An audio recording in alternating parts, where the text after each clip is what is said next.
May we request MP Ustad Abdulaziz Aminuddin to lead us in the invocation, and please remain standing for the singing of the national anthem and the Bangsamoro hymn.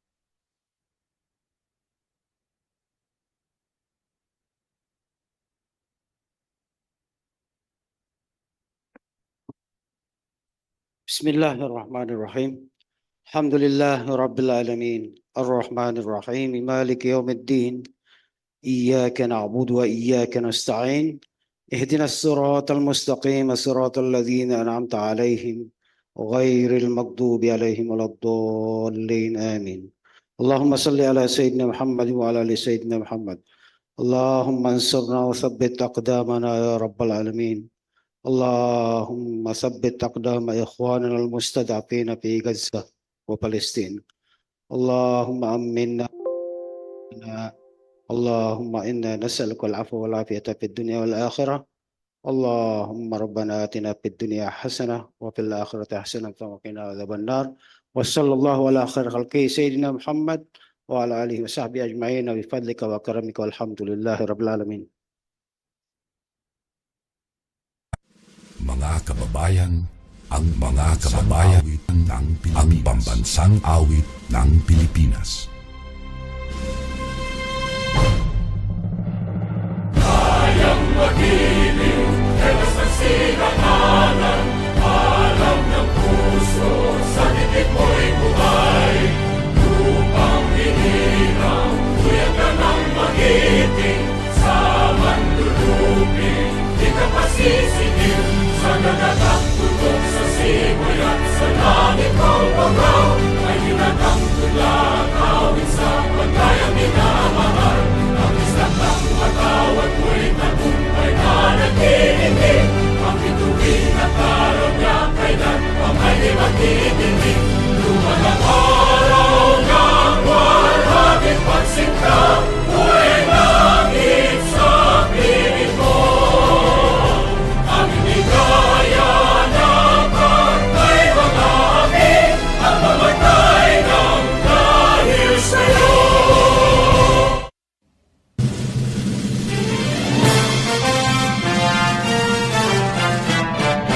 Simula noon hanggang ngayon, isa ang naging layon, magkaisa ang magulong. Karitingan ay marugtong. Tumayo tayo mula sa hamon ng nakaraan. Niyapos ang panganib na umalang. Pinangako sa puso at paniniwala, ang ginhawa para sa kabataan. Bangsamoro ay tagumpay, bunga ng pawis, sugo at buhay. Kapayapaan, katarungan, ay ating nang nakamtan. Alhamdulillah, alhamdulillah, pagpalain Bangsamoro. Bangsamoro, Bangsamoro, lagi kang mamahalin. Walang pipigil sa damdamin, mga pangako'y tutuparin. Habang buhay kami sa'yo'y magpapantay, mananatili sa puso't isipan. Ang kahapong humintay na nagbuwis ng buhay, nasa piling na ng may kapal. Bangsamoro ay tagumpay, bunga ng pawis,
Rian,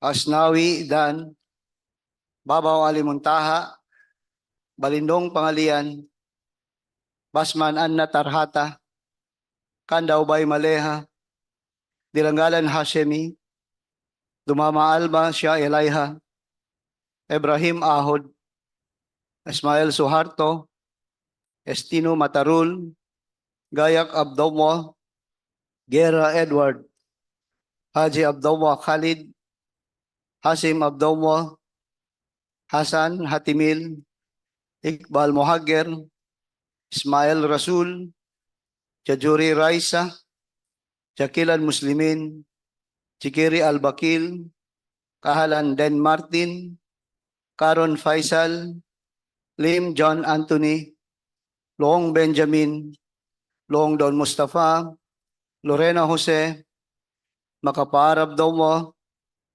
Makasalong Marjani, Makatanong Amrosi, Maglangit Tarhata, Malik Hamid, Mantawel Baileng, Mastura Esak, Matalan Japara Polo Mikael, Mawalil Anil Bahar, Mendoza Froilin, Mitimbang Michael, Mitimbang Tawakal, Miswari Abdul Karim, Miswari Nur Reda, Mitmog Rasol Jr., Munoz Hossein, Oranon Suwaib, Pakasam Obaida, Pak Abdul Wahab, Pangandaman Nabila Margarita, Parcasio Randolph, Piang Ramon Sr., Ramos Jamila, Salendab Said, Salik Ali, Sanki Ali, Sema Omar Yasser,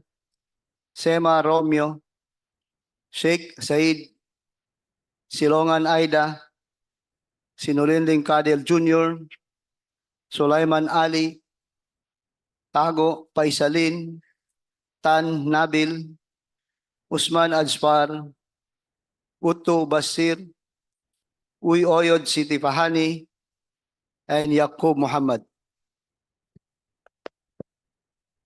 Floor Leader. Bismillahirrahmanirrahim. Alhamdulillah wa bihi nasta'in.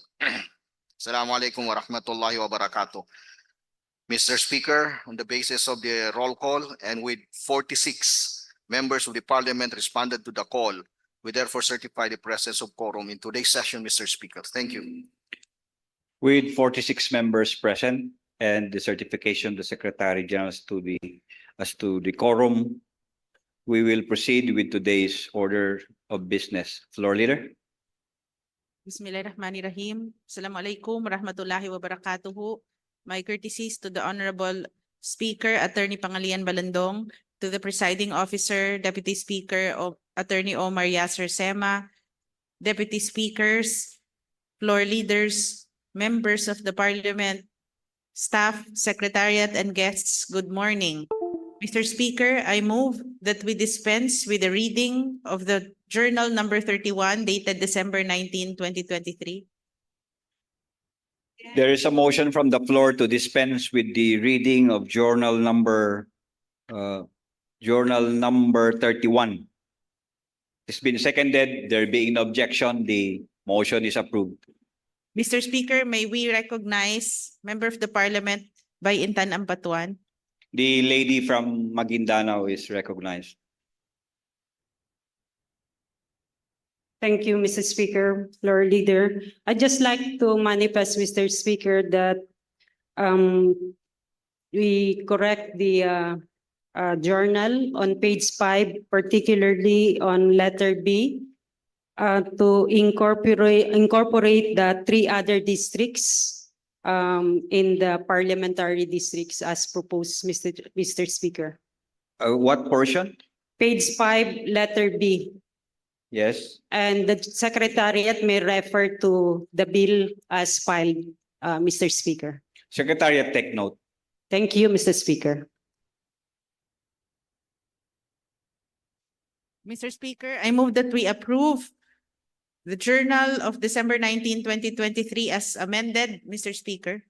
There is a motion from the floor leader to approve Journal number 31 as amended and as amended by the manifestation of MP Bayintan.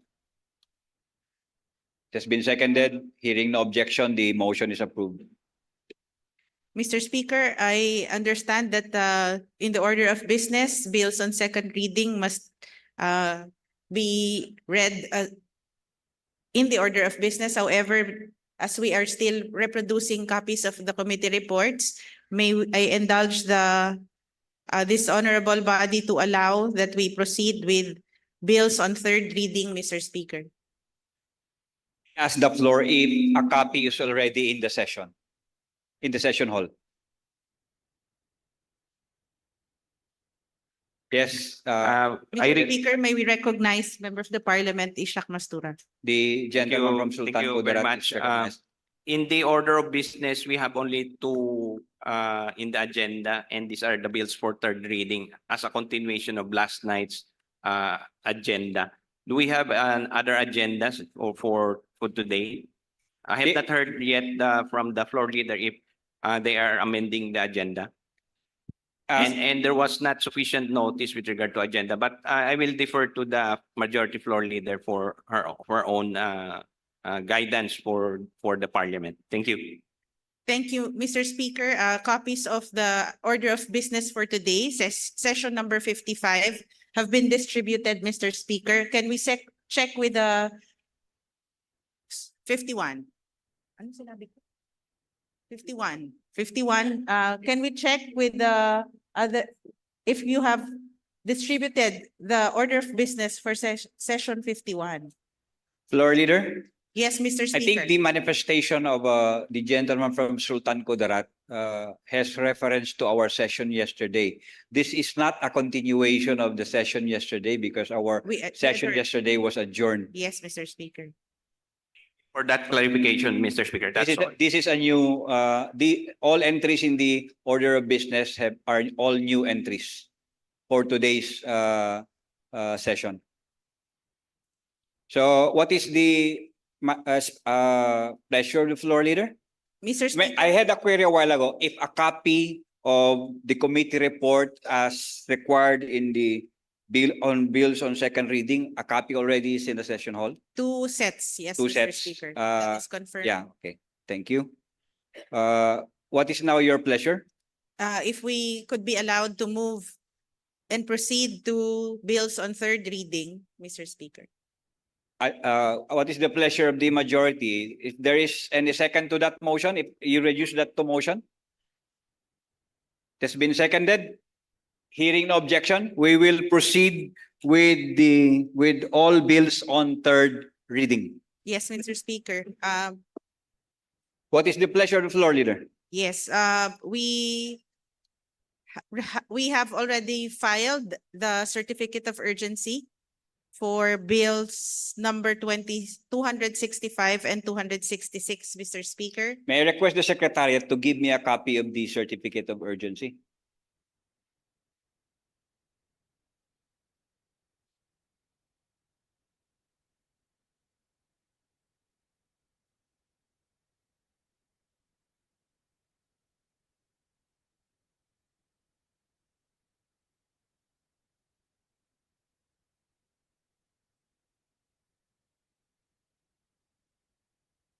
I have with me a copy of the letter of the Chief Minister to the Speaker of the Parliament specifying the necessity of immediate enactment of BTA Bill number 265 and BTA Bill number 266, which are consequently under third reading right now. So what is the pleasure of the floor leader? Yes, Mr. Speaker, I now move that we vote on BTA Parliament Bill number 265 first by nominal voting, Mr. Speaker. There is a motion coming from the floor to approve on third and final reading BTA Bill number 265. Any second? There being no objection, the motion is approved.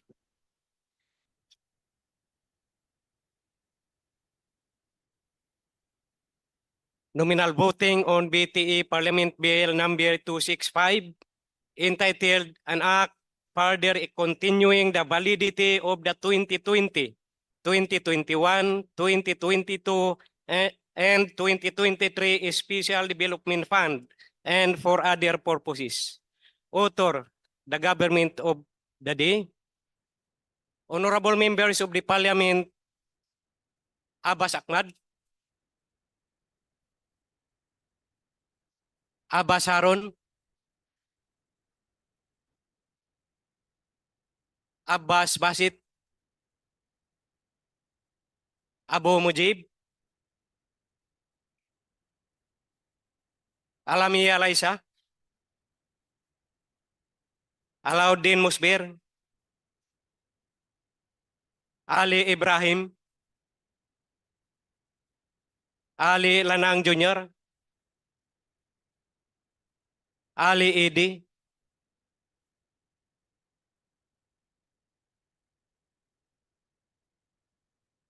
The gentleman from Tawi-Tawi is recognized. You have your 1 minute.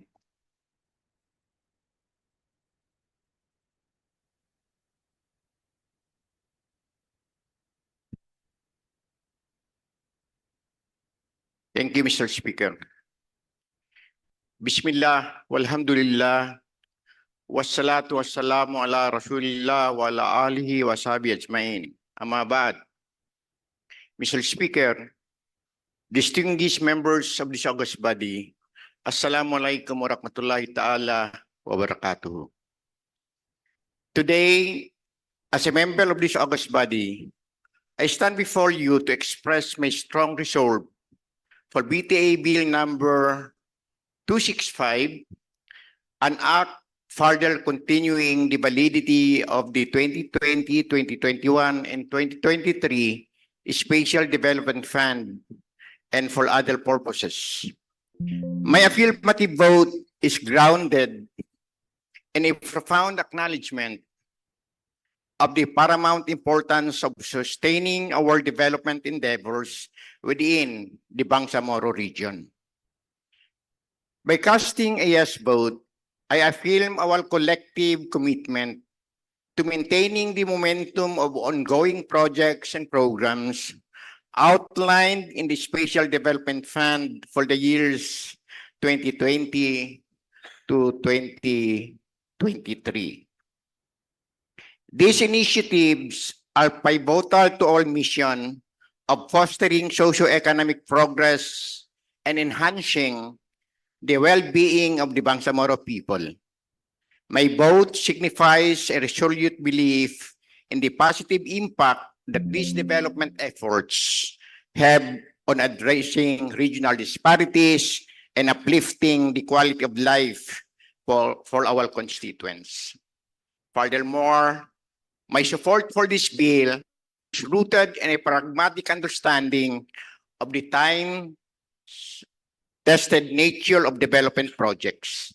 Extending the validity period ensures the unhindered continuation of initiatives with longer gestation periods, allowing for the full fruition and optimal impact.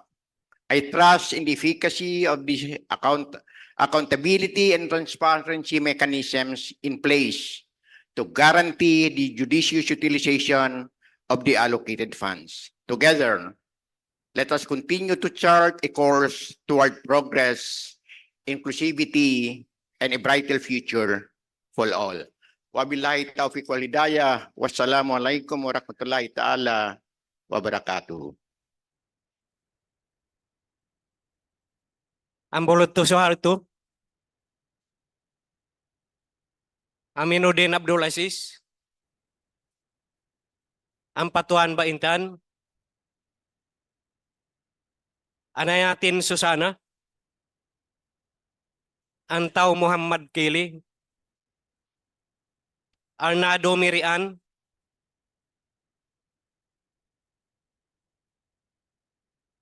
Asnawidan,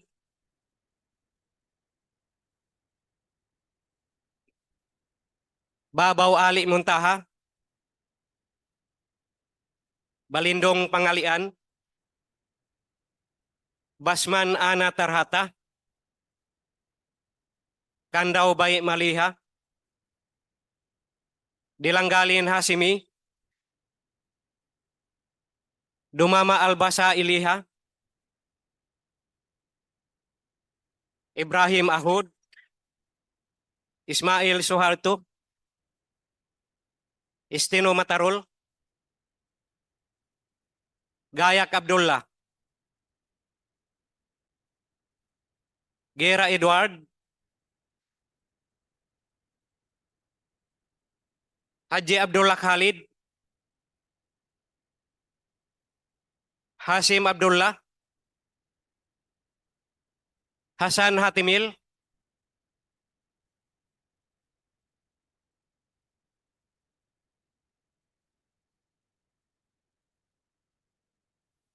The gentleman from Basilan is recognized.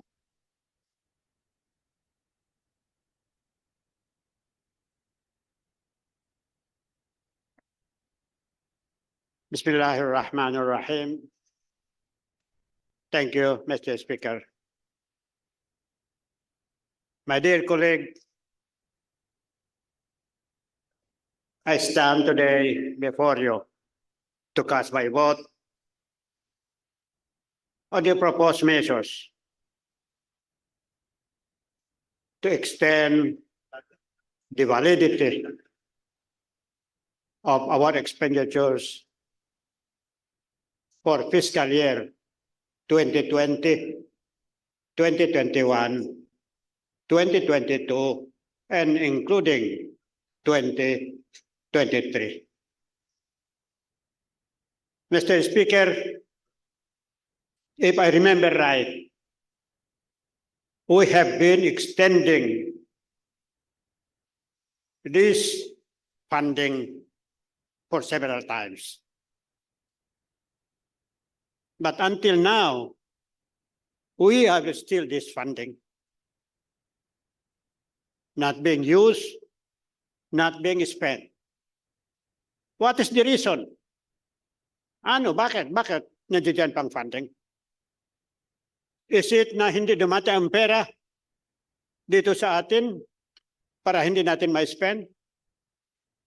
Or is it yung mga contractor natin na hindi nila na-implement? Oh, is it yung mga implementing agencies natin, offices and ministries na hindi nila kayang i-implement ang mga pera na ito? I think we have to look the reasons kung bakit nandiyan pa ang pera. And I'd like to appeal to the Chief Minister to review the performance of all the agencies under his leadership, all offices, all ministries. Ano ba ang performance nila? Is it satisfactory, efficient sa pag-implement ng mga projects natin? O may mga hamper kanon? May mga problema. May mga problema. Because of that, Mr. Speaker, I'd like to appeal to the Chief Minister to veto this bill, to veto these measures. If he cannot veto all, but at least the sections that pertain to the allocations, to the budgeting of the Special Development Fund, she should veto that so that the money can be returned to the Treasury, and request all implementing agencies to report kung bakit hindi na-implement ang project na ito. And at the same time, Mr. Speaker, to be able to allocate this funding equitably among the provinces and cities, municipalities, and barangay that compose the Bangsamoro Autonomous Region in Muslim Mindanao. Mr. Speaker, while I am appealing to the Chief Minister to veto this section because of the fact that SDF, the Special Development Fund for 2023, kukunti lang ang mapunta sa tawi-tawi pati sa Basilan. 5 billion pesos, we may have 10, 20, or 30 million pesos only for Basilan. Sa tawi-tawi, I think I saw 1 or 2 projects ang funding sa tawi-tawi. Sa tawi-tawi. Because of this, Mr. Speaker, I am appealing to the Chief Minister to veto this section para ma-return ulit ang pera sa Treasury. Mapaghandaan natin kung paano pag-implement ito to be divided equally, equitably among the provinces and cities that compose the autonomous region in Muslim Mindanao. Mr. Speaker, with this, Mr. Speaker, my vote is no.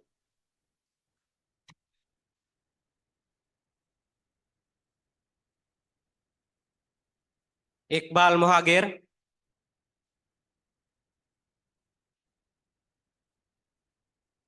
Ismail Rasul.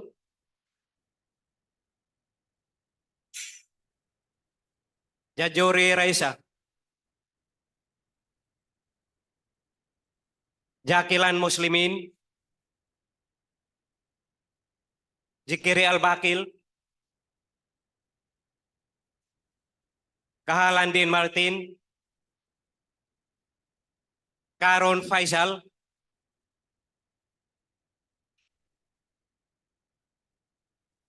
Lim Jan Anthony. Loong Benjamin. Loong Don Mustafa.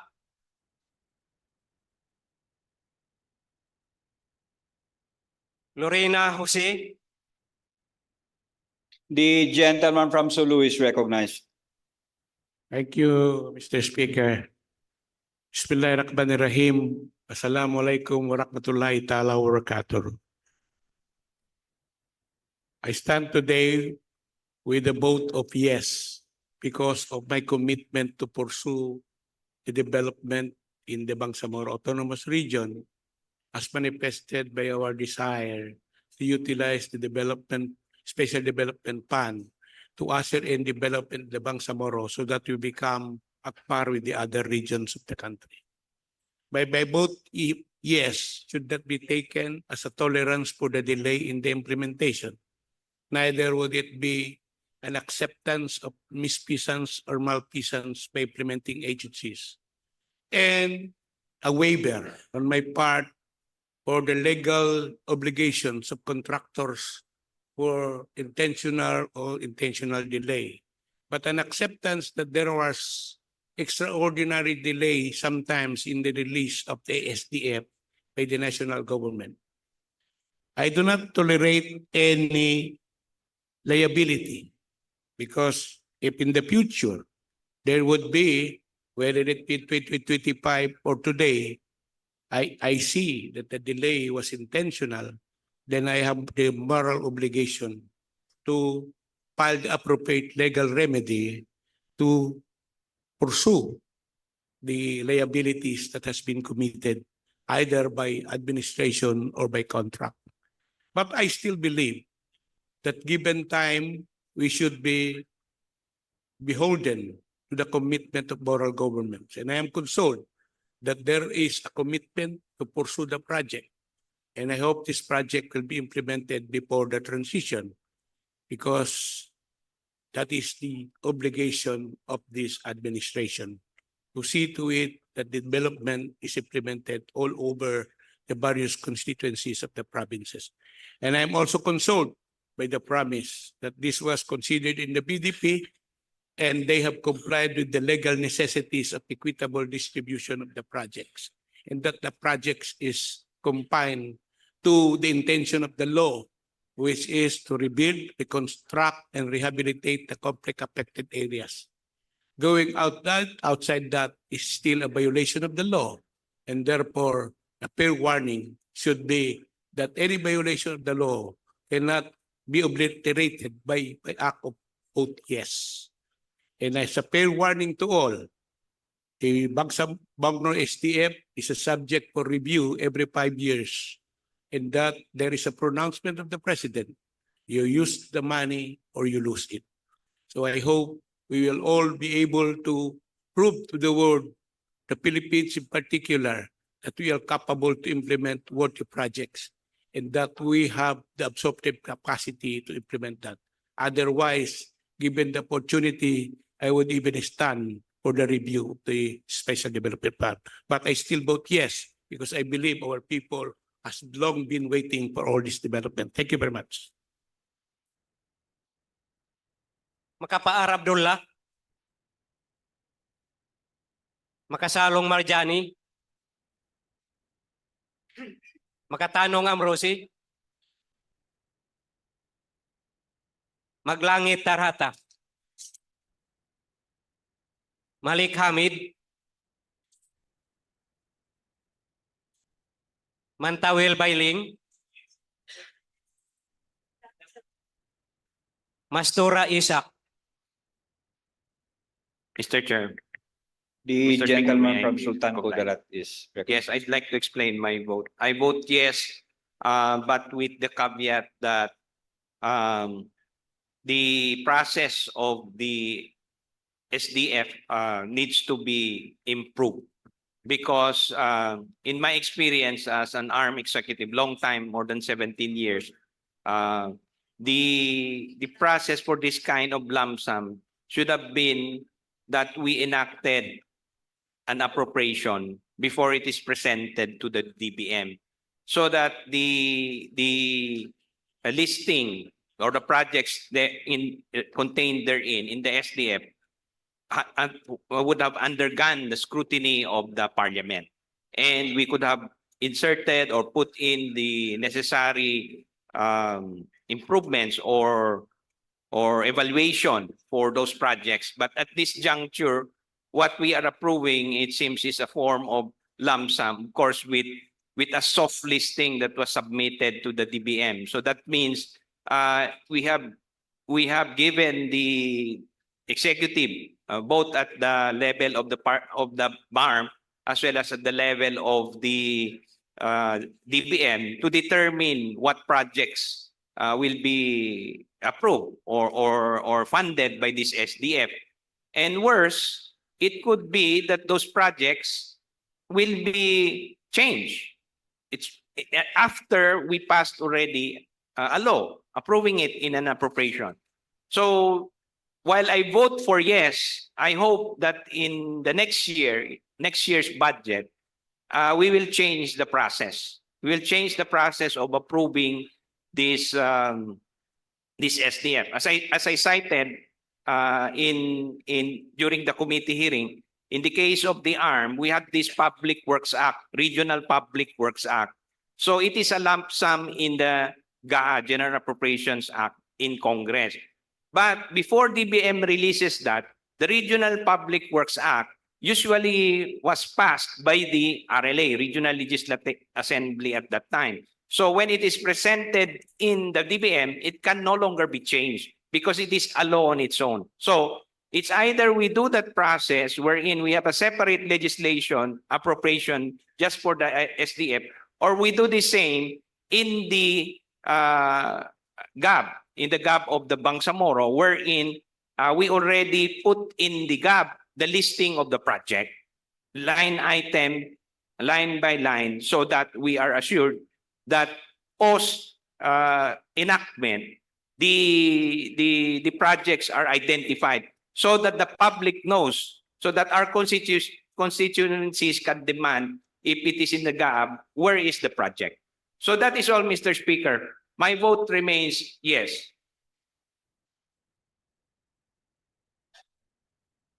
Matalam Jaapar Apollo Mikael,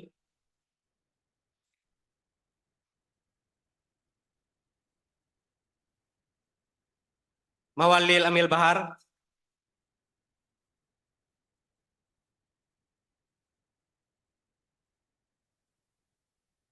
May I have my 1 minute, Mr. Speaker? You have the floor. First of all, Mr. Speaker, Assalamualaikum warahmatullahi ta'ala wabarakatuh. I have to join our Deputy Speaker from Basilan, Deputy Hatimil Hassan. His observations are very on point.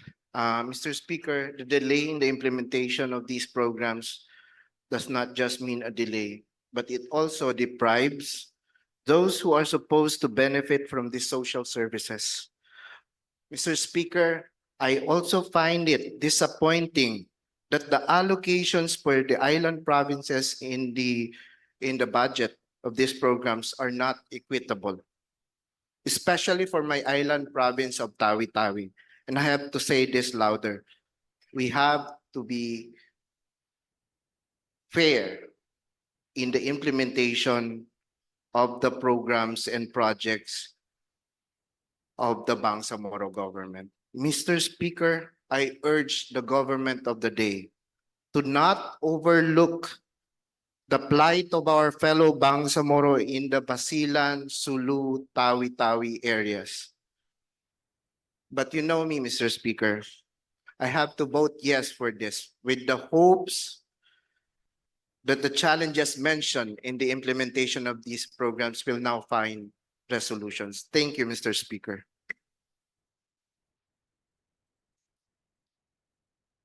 Mendoza Froilin. Timbang Michael.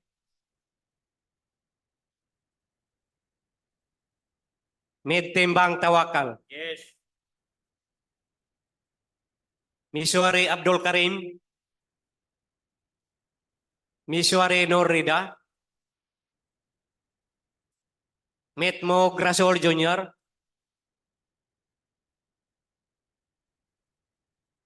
Mr. Speaker, I would like to take my Yeah, the 2 floor. minutes. Thank you, Mr. Speaker.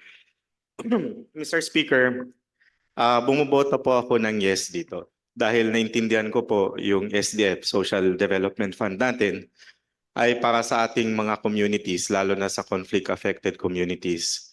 MILF and MNLF specifically nakalagay po sa BOL sa batas natin. Subalit, Mr. Speaker, katulad ng nakakarami or ilan sa mga nagsalita dito sa floor, ang isang malaking concern ko lang at hindi natin in-encourage is yung delay. Galing po tayo sa BTA 1 at simula noon sinasabi na po natin na itong extensions para po kung kumakain po kayo ng burger, pag kumain kayo ng maliit na burger, kayang lamunin sa isang bunganga, di ba? Pero pag naging Big Mac na yan, Mr. Speaker, pag ganito na yan kalaki, mahirap na. So, Mr. Speaker, I'm hoping na magkaroon to ng policy. Dahil nga extended itong funds at normally sa budget process ng Pilipinas at tayo affected. Yung first quarter po normally, dumadating yung pondo natin is sa second quarter na kasi kinokolekta pa yung taxes. So ang inaasahan natin during the first quarter, maging priority ito mga SDF programs para matutukan at ma-deliver sa ating mga kababayan. Ang pagkaintindi ko po, yung ating MFBM or yung Office of the Chief Minister can issue guidelines for the prioritization of these programs. At umaasa tayo na at this point in time, pag na-priority itong mga programs na to, maramdaman ng taong bayan hindi yung Big Mac, Mr. Speaker, kundi yung dividends of peace. Salamat po.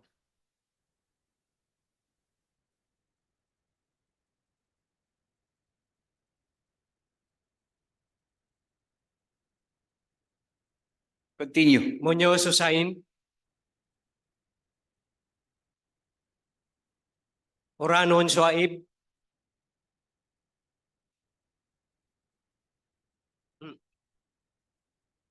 Pakasim Ubaida. Pak Abdul Wahab. Pangandaman Nabila Margarita.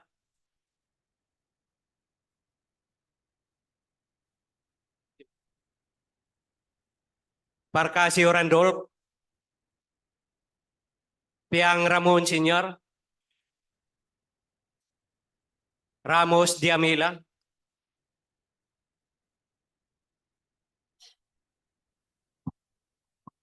أعوذ بالله من الشيطان الرجيم بسم الله الرحمن الرحيم السلام عليكم ورحمة الله تعالى وبركاته. Mr. Speaker, the continuation of the validity of the Special Development Fund is crucial for the rehabilitation and development of the Bangsamoro Autonomous Region, particularly the conflict-affected areas. Kinikilala po natin ang kahalagahan ng pagtugon sa mga pangangailangan ng ating mga kababayang naging apektado ng kaguluhan at nais nating masiguro na ang pondo ay magagamit para sa kanila ayon sa itinakda ng Bangsamoro Development Plan. The extension encapsulated in Parliament Bill number 265 is thus not merely an administrative continuity. It is a manifestation of our commitment to the peace process, our dedication to uplifting and transforming conflict-affected communities, and our resolve to utilize the Special Development Fund effectively. Mr. Speaker, while there may be challenges along the way, my vote is still yes, because my yes vote is a pledge to our people's welfare. It is a call to ensure that our actions today lay down the groundwork for the prosperity and stability of our region for generations to come. Again, my vote is a resounding yes, Mr. Speaker. Assalamualaikum warahmatullahi ta'ala wabarakatuh. Salindab Said. Salik Ali. Sangki Ali. Sima Romeo.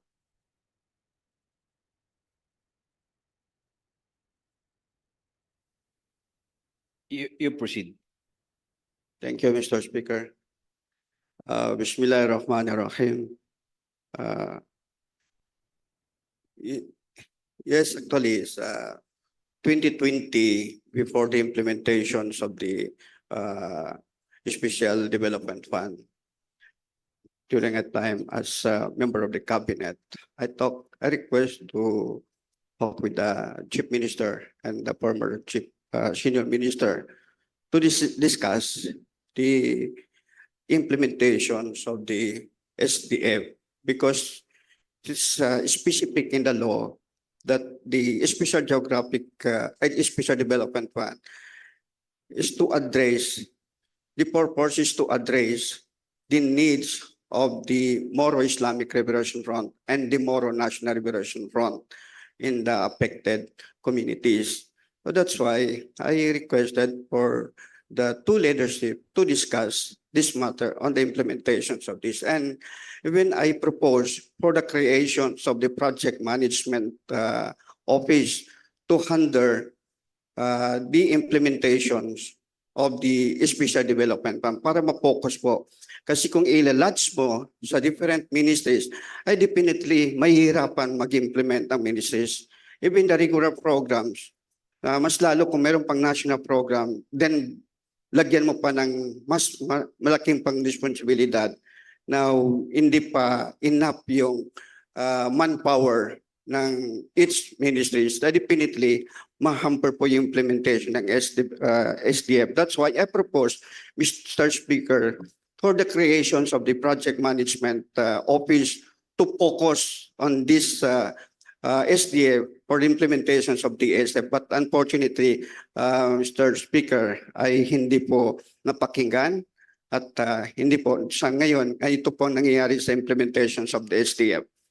So, but ganun po ma'am, Mr. Speaker, since we are proof for development, gusto natin na maging successful ang Bangsamoro government. I vote for yes. Thank you. Assalamualaikum. Sheikh Said. Silungan Aida.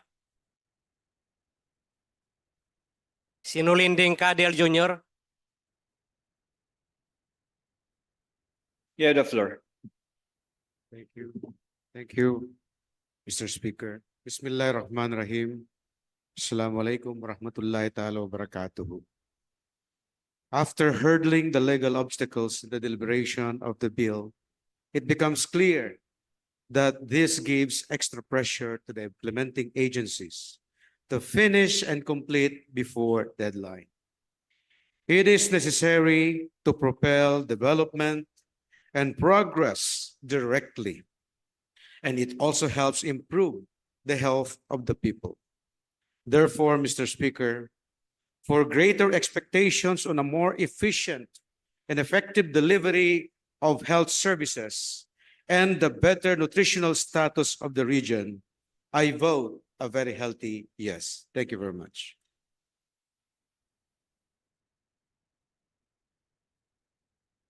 Sulaiman Ali. Tago Paisalin.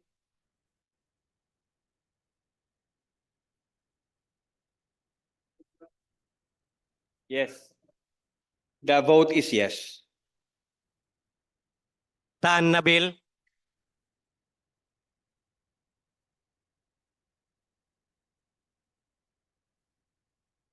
Usman Ajpar. Oto Basir. Oyod Siti Pahani. Yakob Muhammad. Abo Mujib.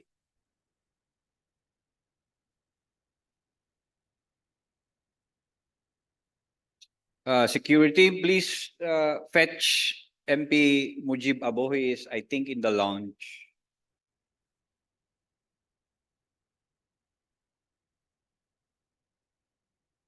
That's the last call na.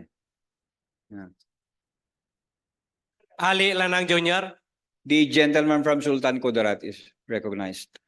Mr. Speaker, may I have my 1 minute explanation of my vote? Mr. Speaker, the SDF, hindi po yan kapareho ng black grant. I can say in all aspect. No? Because in black grant, tayo mismo ang nag-identify kung anong projects and programs item by item. Pero ang SDF nakalagay sa batas, ito ay lump sum. In accordance with the Bangsamoro Development Plan approved by us, by the Parliament. So meaning, ito ay napapaloob sa priority agenda ng ating Chief Minister. Halimbawa, 5 billion a year. Nag-identify ng programs and projects dyan ay tayo, MP. Meron niyang feasibility studies, meron niyang budget proposal, isang dokumentong makapal, sinasubmit sa government of the day. Kung nakikita at nakita ito ng ating Chief Minister na naaayon sa Bangsamoro Development Plan, na meron din parameters na ito'y naaayon sa MILF, MNLF, IDPs, yung mga victims ng kaguluhan dito sa bar, ito'y susuportahan ng Chief Minister at kanyang pipirmahan. Ako mismo, Mr. Speaker, nag-submit ako ng aking projects sa BPDA para aprobahan niyo para sa SDF kukunin. Yan. No? Kung hindi, halimbawa, kahit nga yung reversion, questionable din eh. No? Pag binasa natin ng BOL, unused fund from the block grant ay marirevert sa Bangsamoro Treasury Office. Pero walang kahalintulad na provision na ganun sa SDF. Ito ay galing mismo sa DBM. Ano gusto nyo? I-revert sa National Treasury? Tapos makiusap tayo sa national government, ibalik sa atin ito. Nandun na sa national government eh. Kasi sa National Treasury ito i-revert. Walang provision sa BUN na sinasabi ay sa Bangsamoro Treasury Office ito marirevert. Di po ba? Ikalawa, pag ito ay na-revert, magsasabit na naman ng bawat MPs ng ganyang mga project proposals, edi isang mahabang proseso na naman ito.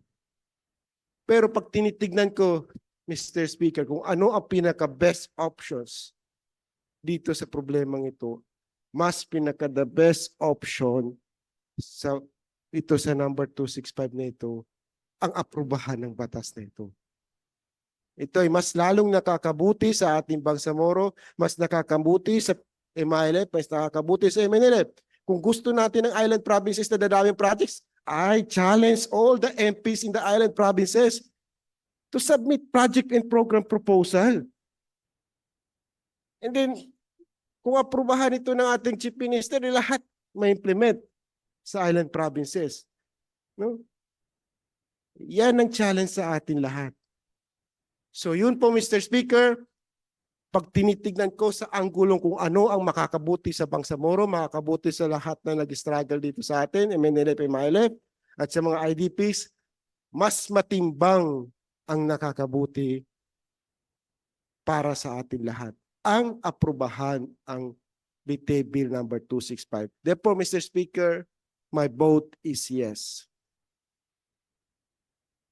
Abo Mujib. Iqbal Mohagir. May we know your vote, sir? What is the vote of the gentleman from Datuudin since what? Yes or no?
Bismillahirrahmanirrahim. Mr. Speaker, we have now the result of the nominal voting of the third and final reading of Bill number 265 entitled An Act further continuing the validity of the 2020, 2021, 2022, and 2023 Special Development Fund and for other purposes as follows.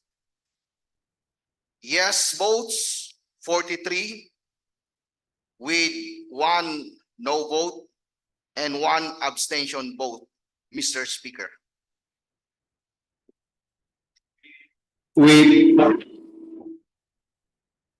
With 43 yes votes, 1 no vote, and 1 abstention, BTA Parliament Bill number 265, an act further continuing the validity of 2020 of the 2020, 2021, 2022, and 2023 Special Development Fund and for other purposes is approved on third and final reading. Congratulations, everyone.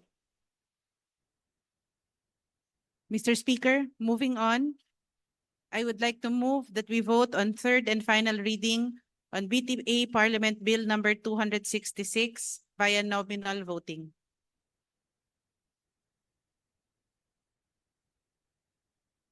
A motion from the floor to proceed with the approval on third and final reading of BTA Parliament Bill number 266.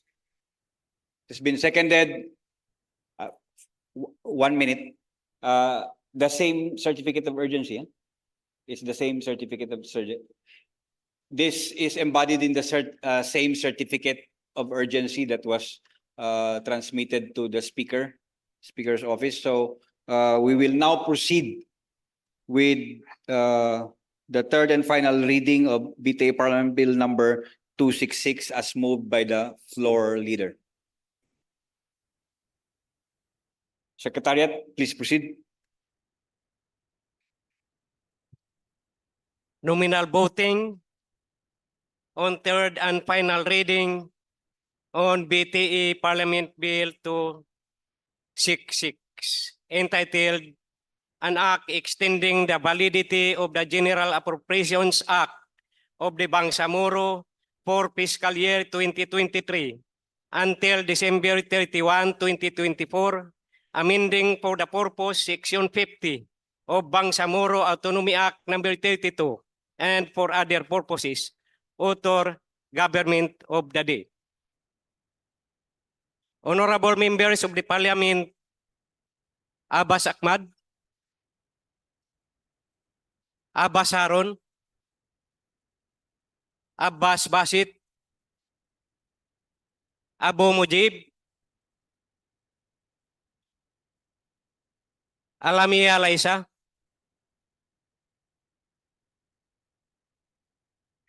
Assalamualaikum, Mr. Speaker. I would like to take my 1 minute. The lady is recognized. Thank you very much, Mr. Speaker. Assalamualaikum warahmatullahi wabarakatuh. I am voting yes for this bill, Mr. Speaker and colleagues in the Parliament.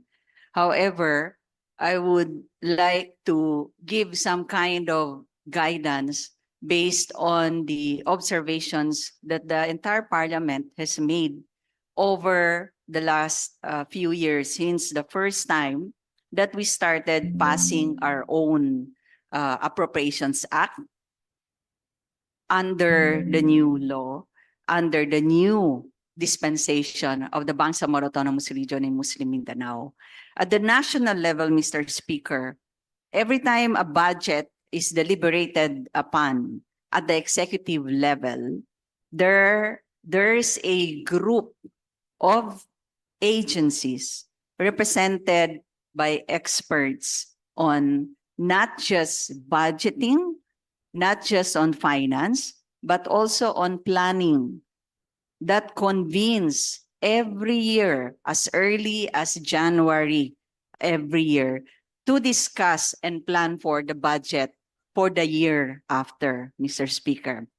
And that is what we call the DBCC, the Development Budget Coordinating Committee, which is composed of the DBM as the chair, with members composed of the Department of Finance, the Bangko Sentral, the National Economic and Development Authority. These are the agencies that are involved in the technical budget hearing, Mr. Speaker. I believe that here in the BARM, since 2020, since 2019, when we started deliberating on the budget of the BARM, there has been no RBCC or regional RDBCC, Mr. Speaker. And I have learned that our Chief Minister, the good Chief Minister, has already issued an executive order creating the Regional Development Budget Coordinating Committee that will be composed by the MFBM, the BDPA, the Bangsamoro Development Planning Agency, as the foremost planning agency in the BARM. And I think the regional treasury should be part of that. So, Mr. Speaker, I'm hoping, considering that we always extend the budget, our Black Grant, our Appropriations Act every year. We understand that we have faced challenges in the past few years because of the pandemic, because this is a new government, for example. But I think if we are going to do completed staff work and make sure that the budget, the BEP, the budget expenditure program that is submitted to the Parliament, which went through a technical budget hearing, would include the view of the BPDA, the planners, and the ones who are handling the funds. So it's both planning and financing, Mr. Speaker, have already incorporated what is found there. Because we have to make sure may kwenta yung kwento, may kwento yung kwenta. Kung magkano yung pera na i-allocate, for example, or i-approve ng MFBM sa bawat ministries or agencies, dapat naaayon yon sa plano ng BARM. Dahil meron tayong Bangsamoro Development Plan, meron tayong Special Development Plan, we all have all of these plans that are being drafted headed by the BPDA, Mr. Speaker. And so we need to utilize that. Kung nasa direction ba tayo ng 12-point agenda ni Chief Minister o hindi. And that is something that can be done on a technical level by the DBCC or the Regional Bangsamoro Development Coordinating Committee, Mr. Speaker. So I hope that with the implementation of this executive order issued by the Chief Minister, in the next budget season, Mr. Speaker, we will have a better budget that would take into consideration the absorptive capacity of the ministries and agencies, and that the implementation of the PPAs would be better, Mr. Speaker. So my vote is yes, Mr. Speaker, for this bill. Thank you very much. Assalamualaikum. Alauddin Musbir, Ali Ibrahim, Ali Lanang Jr. I have my 1 minute vote, Mr. Speaker. Yeah, the floor. Bismillahirrahmanirrahim. Assalamualaikum warahmatullahi wabarakatuh. Again, Mr. Speaker, upon reading the contents of this bill, nauwi na naman ako doon sa aking personal na paniniwala na pag ina-analyze natin, pinag-aaralan natin na mabuti ang isang batas, ito rin yung masasabi ko sa mga kasamahan natin mga MPs, ang titignan natin is ano yung mas nakakabuti sa buong sambayan ng Bangsamoro. Timbang-timbangin natin. Kung ito ba ay mas nakakabuti lang sa maraming tao, sa iilang tao, o mas nakakabuti sa maraming Bangsamoro. Tulad ng isang solusyon, kung may problema, Mr. Speaker, kung best solution ang i-adapt natin, pero iilang tao lang ang nagbe-benefit, best solution, ilang tao mag-benefit, mas maganda yung good solution kung lahat naman ng sambayan ng Bangsamoro ay mag-benefit dito sa batas na ito. Ganun po ang aking personal na pag-a-analyze sa isang situation. Tulad ditong batas ito, Mr. Speaker, sa tingin ko, ang pag-extend nito ng appropriation for fiscal year 2023 until December 31, 2024. Although hindi natin masasabing best solution, ito yung good solution para sa nakararaming Bangsamoro. My vote is yes, Mr. Speaker. Maraming salamat. Ali Idi.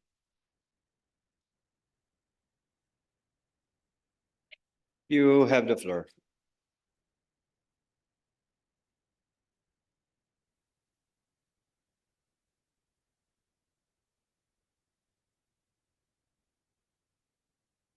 Thank you, Mr. Speaker.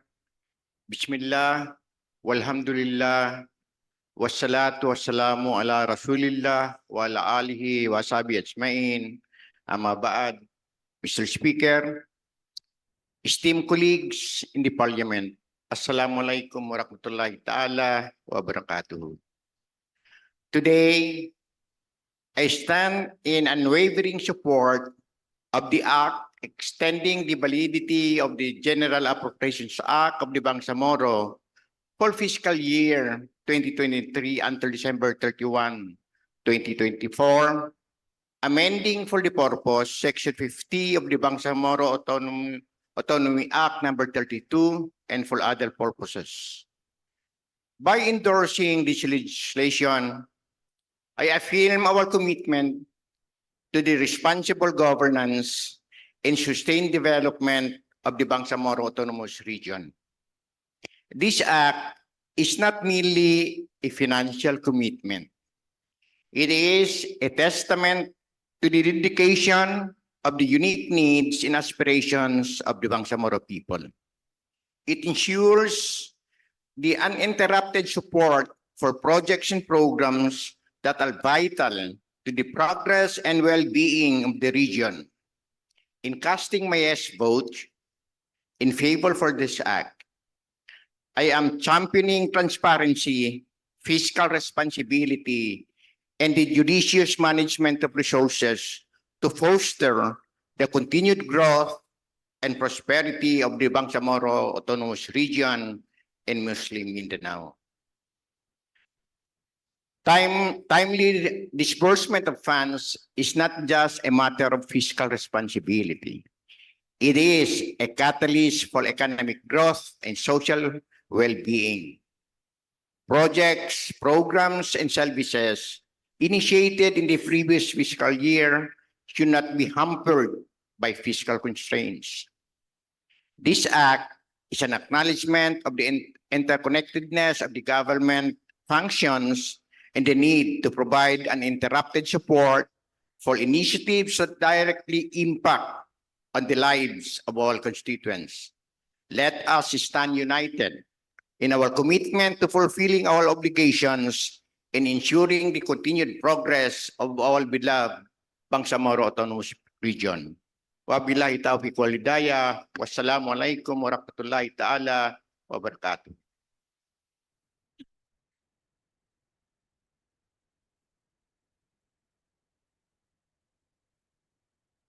Amboloto Suharto,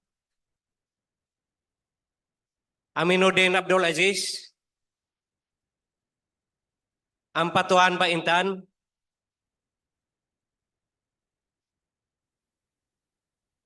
Mr. Speaker, may I have my 1 minute? You have the floor, Madam. Thank you, Mr. Speaker. Kanina may nagtanong kung ano daw yung boto ko, Mr. Speaker. Kasi hindi nila ako narinig nagsalita. And baka daw may lagnat ako. Kaya, Mr. Speaker, sinisigurado kayo sa inyo na wala akong lagnat at ang boto ko kanina ay yes. Mr. Speaker, BTA Bill number 266, which is the extension of the 2023 validity of funds. Mr. Speaker, almost, I think 1 month yung proseso na ginugol ng Committee on Finance, Budget and Management mula sa subcommittee papunta sa committee level. At binusisi po namin yung bawat programs and projects ng mga ahensya. At generally, Mr. Speaker, I found out that nag-improve naman yung performance ng mga agencies. In fact, yesterday, there was a conclusion that at least we have 60% burn rate, overall burn rate of the ministries and offices and agencies. Meaning to say, 40% yung remaining. But we have to understand, Mr. Speaker, that these funds have other associated funds, no? Like the Special Development Fund, the previous continuing allocation from, I think, 2021, 2022 funds, and other national funded programs and projects in the case of some ministries and offices. So I can see the burden of the ministries and offices, especially yung hindi pa nakapag-fully recruit ng kanilang mga personnel. And also the challenges that was brought by the BSKE election, especially for 2023. And I think there are other circumstances that affected the implementation of the programs and projects of the ministries and offices. We have to understand that. But at the same time, I do not want also to give an excuse to the ministries and offices. I think there should be some sort of adjustments in the way the ministries and offices are doing their planning. Kasi kung business as usual ang gagawin ng mga ministries and offices, hanggang kailan tayo mag-i-extend? Hindi matatapos to. Kung walang extra effort na gagawain yung mga ministries and offices, every year, mag-uulit at magko-compound hanggang sa yung burger na sinasabi ni MP Rasul ay baka maging Mac burger na 4 layers na hindi na natin kayang kainin. So baka mabulunan tayo, kaya at some point kailangan nating uminom. No? So ang ibig sabihin ng pag-inom, Mr. Chair, Mr. Speaker, ay kailangan nating gumawa ng mga strategies. Halimbawa, Mr. Speaker, magplano tayo ng mas maaga. Kung 3 taon yung pondo na nakalaan para sa atin, edi may 3 plano na sabay-sabay nating dapat ma-execute. And at the same time, kung 3 taon yan, gumawa na rin tayo ng 3 back. Kasi ang hindrance dito ay yung back at saka yung plano. Iyan lang yun pinakamalaking problema. And at the same time, you should make use of our provincial offices and district offices to maximize the implementation of programs and projects. That's why I'm saying that it should not be business as usual. There should be and there must be extra effort on the part of the leadership, on the part of all the ministries and offices, at wag natin pahirapan yung sarili natin sa mga guidelines na gawa rin natin. You make sure that we deliver, especially doon sa mga frontline services. Kung mamigay man lang tayo, wag na natin pahirapan yung mga tao. Migay tayo dahil kailangan nating mag-cope up doon sa lost time na nawala nung COVID, nawala nung during the gera, at nawala nung tayo ay mga na-displace, Mr. Speaker. And that's why we should have strategies on how to fast-track, Mr. Speaker. Thank you very much. My vote is yes. Anayatin, Susana. Antaw Muhammad Kili. Arnado Mirian.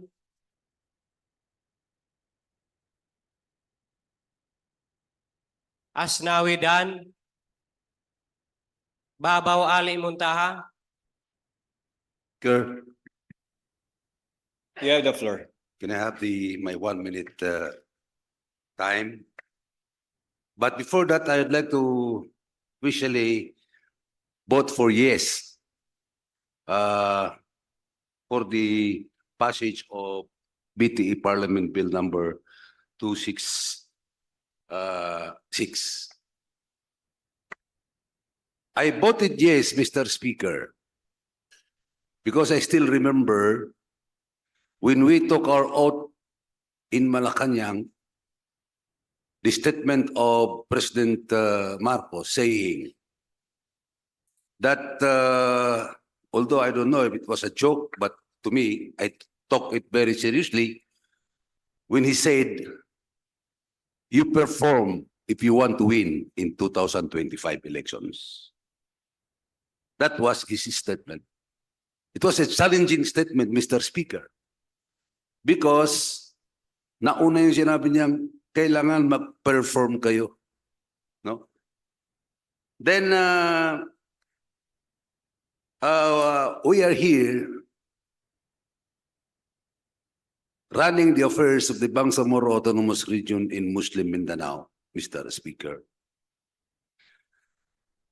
Deliberating and discussing the budget, where to go, the beneficiaries, etc., and lot of, I hear some some complaints in the islands saying that kami medyo agrabyado kami. But Mr. Speaker, put it on record that the bottom line here to what we are doing now is the implementation and utilization of funds. Palagi natin pinag-uusapan bakit hanggang ngayon at the end of the year mayroon pang unspent, unutilized funding, hindi nagamit.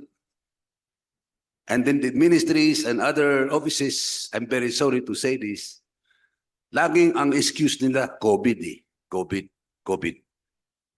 No? But Mr. Speaker, for us to make these efforts, our common efforts to succeed, because remember, Mr. Speaker, the autonomy that was given to us by the national government is supposed to be a model autonomy. Because there is a direction of our national government to go into federalism. Now, pwede na lang ipaghambog, sabi niya, pumunta na tayo sa federalism because tingnan niyo yung BARM, nag-succeed, nag-develop sila, gumanda ang buhay ng mga Moro, gumanda ang lahat ng tao doon, ang kanilang mga lugar gumanda. This is a fruitful product of federalism for us to govern. Ano? So, challenge ito, Mr. Speaker. Ngayon, ang problema natin lagi, tayo gumagawa ng budget for this, for that, for this, for that. But I think nagkukulang po tayo sa pagtingin, pag-supervise.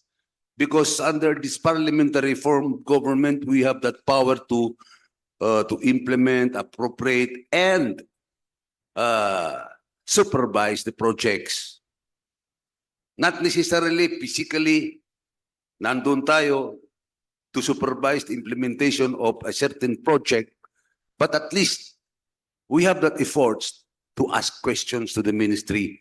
What happened to this, to that, and to this? Otherwise, kasi lagi ko ito sinasabi, Mr. Speaker, the failure of BARM is our failure because we are the parliament. Not necessarily people are blaming the people at the BARM, not the people in the grassroots. So, ito lang ang aking masasabi, Mr. Speaker. Dapat ito pagtulungan natin, and I really join that statement of Bayintan. We have to unite and push for the success of our efforts to develop our homeland. Thank you very much, Mr. Speaker, and I repeat, I vote a resounding yes. Balindong Pangalian, Basman Ana Tarhata, Kandaw Bay Maliha, Dilanggalin Hasimi, Dumama Albasa Iliha, Ibrahim Ahud, Ismail Soharto, Estino Matarol, Gayak Abdullah, Gira Edward, Haji Abdullah Khalid, Hasim Abdullah, Hasan Hatimil,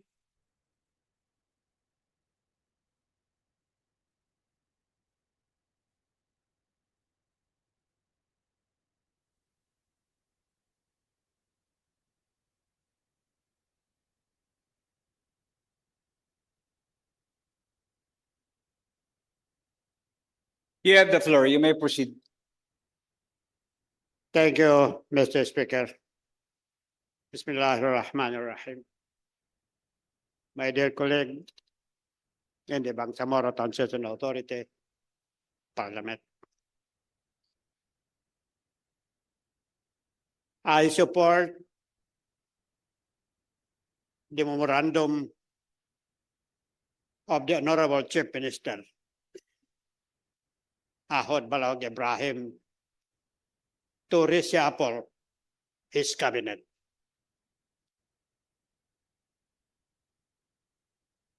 By doing so, he may be able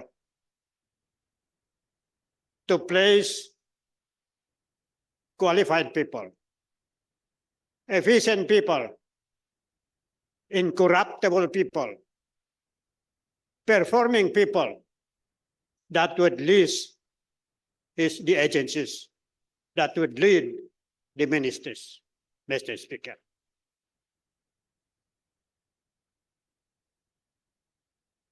So with our proposed extending the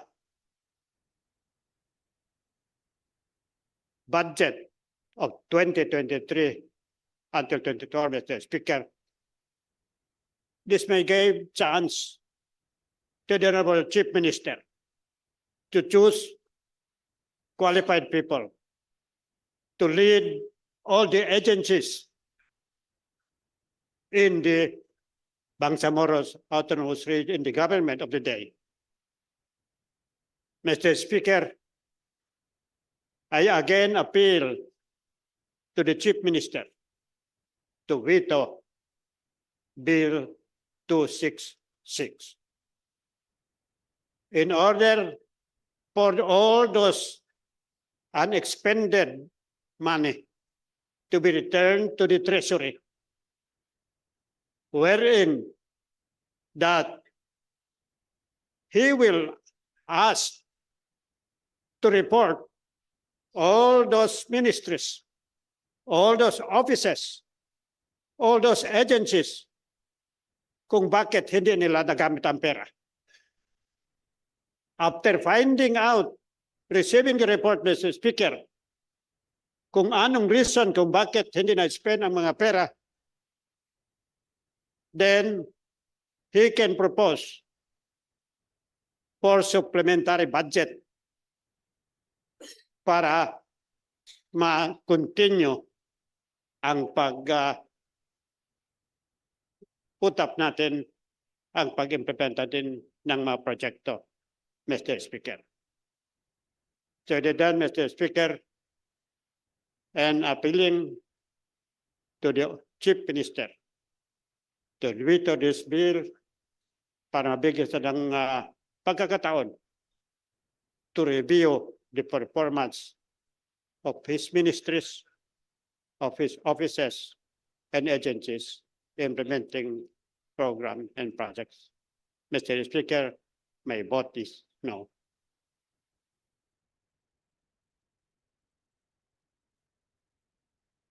Iqbal Mohagir.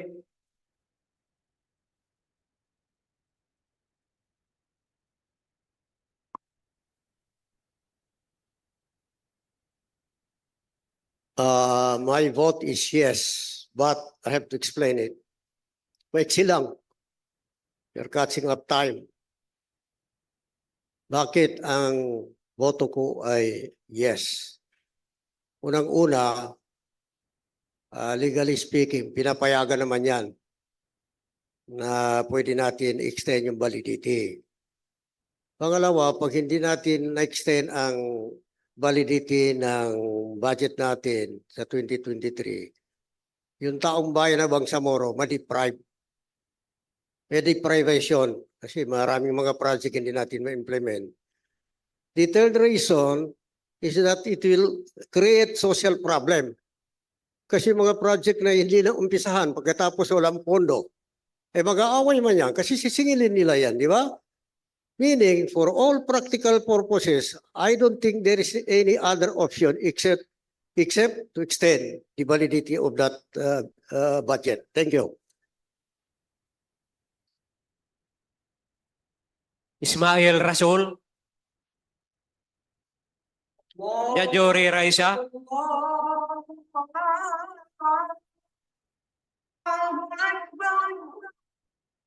1 minute suspension.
Resume. Jakilan Muslimin. Mr. Speaker, may I explain my vote? You have the floor, sir. My vote is yes, but the Ajan gave me some wisdom to talk on my vote. Firstly, I was wondering why we extend something that did not expire. The expiration of budget 2023 is December 31, 2023, and today is December 20, 11 days before the expiration. It would have been prudent that this bill should have been tackled or approved in January next year. Number one. Number two, budget 2024 is in the pipeline. It is coming. January is 12 days from now.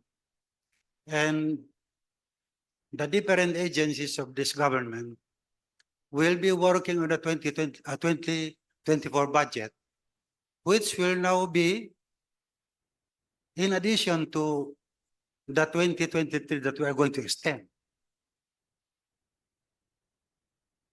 In hindsight, the SDF from 2020, 2021, 2022, 2023 are yet to be implemented by the same ministries and agencies. This is not a simple budget implementation.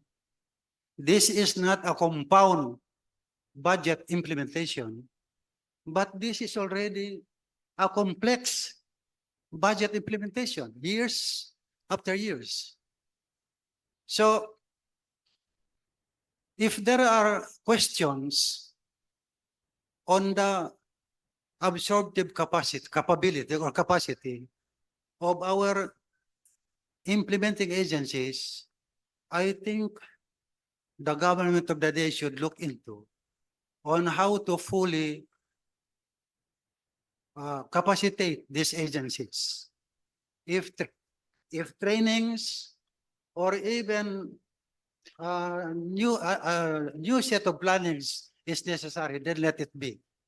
Because just after the last barangay elections, so many among the winning barangay chairmen came to our offices and inquired what could they avail. So my simple answer was, for you MNLF barangay chairman, one of the readily available funds is the SDF, which is intended to develop the devastated areas during the war. I advised them to prepare comprehensive barangay proposals and submit it to BPDA, although addressed to the Chief Minister. So, yes, year after years, we are receiving budgets, and if it's still counting from 2020, these budgets are not yet duly implemented or completed, the projects are not completed, then I think there should be serious review of our capability and absorptive capacity. Thank you, Mr. Presiding Officer. My vote is yes. Jikiri Albakil. Kahalandin Martin. Karon Faisal. Lim Jan Anthony. Loong Benjamin. Loong Don Mustafa. Lorena Jose. You have the floor, sir. Thank you, Mr. Speaker. Thank you, Pro Leader. I am voting yes with a heavy heart. I vote yes principally because I do not want to prejudice our constituents with the necessary programs necessary to uplift their living conditions because of the failure of, I forgive me for saying this, the incompetence of some and perhaps the neglect of many. Because when we campaigned for the ball, we did mention and said that under the barn there will be a new way of life and progress will be coming within even the transition. So I would not like to prejudice our people because of our neglect and our incompetence. But be as it may, I have a heavy heart, principally because we have been repeating the same ray extension year after year. If I recall an adage, a person who commits the same mistake twice is a fool. This perhaps should we look into the fundamental requisites for our appropriations and budget. Under Section 27 of Article 6, it is required the Parliament should pass an appropriation law defining for its the purpose and object of the expenditure of the budget, so that there would be no budget utilized not intended by the appropriation law. And as already mentioned by some, we will be approving a 2024 budget, but we are now extending before even its expiry the 2023 budget. There is in cash parlance called commingling of funds, and there is in interest called compounded interest. Are we not commingling the appropriations of 2023 and 2024? Or are we not compounding the problem? Secondly, when we approve this Bill 226, which is an appropriation law, we are also subject to Article 12 of Republic Act 11054 on full disclosure. Let me read the provision of full disclosure. In the budget process, we should be transparent, even to include the participation in the budget process of non-governmental organization, and at the same time, local government constituents of the bar. Have we complied to Section 29 of Article 12 in this extension process? I hope we are compliant. But as I see, this is only a work of the Parliament without the benefit of compliance of Section 28 of Section 40 of Article 12. I vote yes again because whatever the law says, paramount is my supreme duty, the welfare of our constituents. As they say, salus populi is suprema lex. I hope with our approval of Bill 226, we will be able to fast track the implementation of the projects which our people have long been waiting for the last 4 years or so. But the fundamental question is, why are we doing this year after year? Basically, because we do also comply to certain provisions of the bill, particularly on Article 6 on appropriation. One, the appropriation law provides that it's the Parliament, and we have to scrutinize to set performance in the budget law. But unfortunately, we don't still have a budget law, so that all people, all in sundry, including the constituent local government units, the NGO who should be participating in the budget process, must know how we budget the funds for the Bangsamoro Autonomous Region in Muslim Mindanao, more particularly the precious black grant that was given to us by the national government. This is a money that came from the people because taxes are paid by the people. And that these taxes are not only paid by the people, by the constituency of the BARM, but it is paid by the national government, by the people of the entire country of the Republic of the Philippines. I am only concerned because the Ministry of Budget and Management have said they are now preparing the budget law to be submitted to the Chief Minister. I hope it can be fast-tracked, it will be submitted to us. Less, if that promise is not complied, I am compelled to file a bill to separate the Office of the Budget from the Ministry of Finance and Budget so that there will be a separation of responsibility so that appropriate budget appropriation can be done by the agency focused on the Department of Budget and not focus on also the policy because it is the Ministry of Finance and the Budget combined. Having said that, as I said, over all this, despite my reservation, I have to vote yes because I have committed not only to moral governance, but I have committed to deliver the promise that we in the BTC and the MILF and all the parties who campaign for the ball said we will deliver to the people. So I hope it can be delivered before the end of our transition. Again, I vote yes. Wabillahi taufiq wal hidayah. Assalamualaikum warahmatullahi ta'ala wabarakatuh. Makapaar Abdullah, Makasalong Marjani, Makatanong Ambrosi, Maglangit Tarhata, Malik Hamid,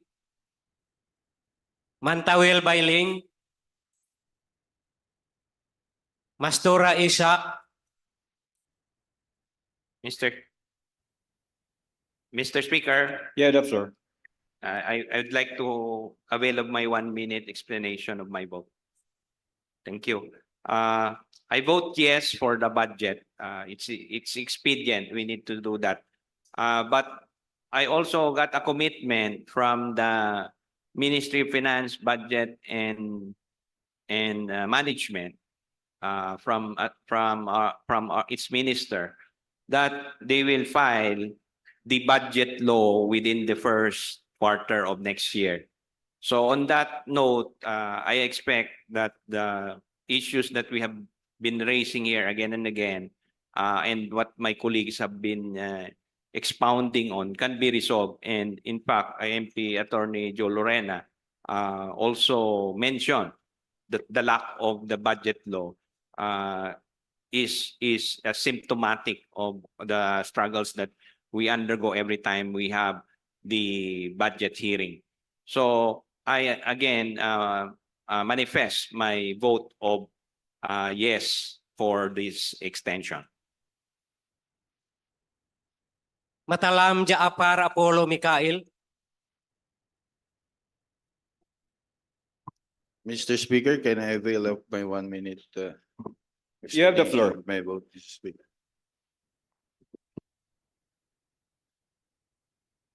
Mr. Speaker, in support sa Bill number 266, Mr. Speaker. May kasamang dasal na pag-asa, Mr. Speaker.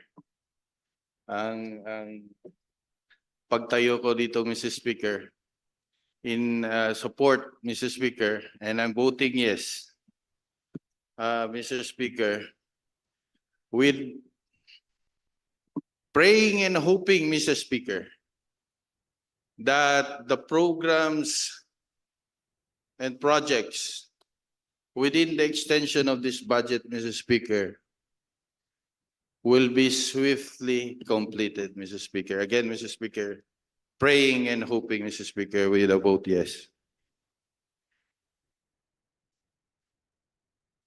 Mawalil Amil Bahar. Mr. Speaker, may I have my 1 minute?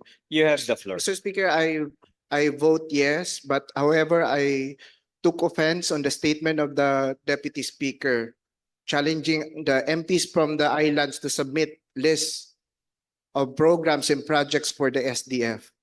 I feel that it is an insult. It is a gaslighting us that the reason why the implementation of programs and projects in the ESDF are mainly in the mainland provinces. I don't think it's fair for this body to pin the blame on the MPs from the island provinces. As you know, we are a minority in this chamber, Mr. Chair. Hindi pwedeng, dahil hindi kayo nakapag-implement ng programs, ibibigay nyo sa amin ng duty where we all know na hindi sa amin yung decision kung saan ilalatag yung mga programs na to. I am disappointed on that statement, Mr. Chair, Mr. Speaker, because the intention is good. Ang sa amin lang sana fair. Then you came up with a statement na mag-submit kayo ng list. It's not fair, Mr. Speaker. It's insulting for our people. And hindi naman kayo yung haharap doon sa mga tao sa baba eh. Yes, you are as a Bangsamoro government. But more than that, kami mga MPs na nagre-represent ng aming island provinces. Kami ang hahanapan.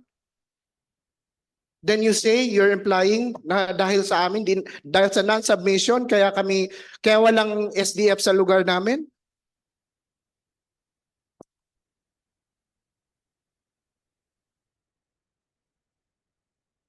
Mendoza Froilin. Med Timbang Michael. Med Timbang Tawakal. Miswari Abdul Karim. Miswari Nur Rida. Mitmo Grasol Jr.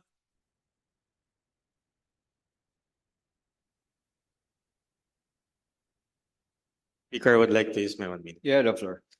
Mr. Speaker, I would vote yes. However, Mr. Speaker, hindi lang naman po ako maunang nagsalita. Madami na pong nauna sa atin at ni-remind nila yung perennial problem natin ng delays, pati yung implementation. Kasi ang pinaka-importante sa lahat, kaya natin to in-extend dahil karamihan na intindihan nila na para sa ating mga kababayan to. Subalit kung patuloy yung mga delays, mahihirapan po tayo. Mr. Speaker, gusto ko lang i-highlight isang reason din bakit binutuhan ko tong bill na to ng yes. It's a very specific paragraph dito sa bill na to. It's on section 1. It states, the Ministry of Finance Budget Management is authorized to issue the necessary guidelines for the effective implementation of the cash budgeting system. So Mr. Speaker, umaasa po tayo dahil klaro sa batas na to ang punong abala para sa pag-budget at pagklaro kung mabilis yung pagtakbo ng pondo natin para sa bill na to, Mr. Speaker, is yung MFBM.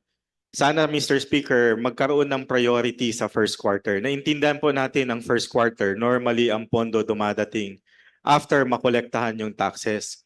So sana maging priority na implementation ng SDF, pati yung mga delayed budget is yung first quarter next year, Mr. Speaker. Yun yung tutok po natin. So nasa kamay po to ng ating executive, ang ating kagalang-galang na Chief Minister at ang ating MFBM na makita nila na ma-push through itong mga projects this first quarter of next year. Maraming salamat po, Mr. Speaker. Monyo Susain. Oranon Suaib. Pakasim Obeda. Pak Abdul Wahab. Pangandaman Nabila Margarita. Parcasio Randolph. Piang Ramon Senior. Ramos Jamila. Mr. Speaker, may I have my 1 minute to explain my vote? Thank you, Mr. Speaker. Mr. Speaker, Parliament Bill number 266 is a commitment to the welfare and progress of our people. Sa pamamagitan ng papalawig ng validity ng General Appropriations Act of the Bangsamoro for fiscal year 2023 hanggang sa December 31, 2024, tinitiyak natin na walang pagkakataon ng pagkakaantala ang makakahadlang sa mga mahalagang inisyatibo na isinusulong ng ating Bangsamoro government. The seamless operation of our government's programs, projects, and activities is imperative.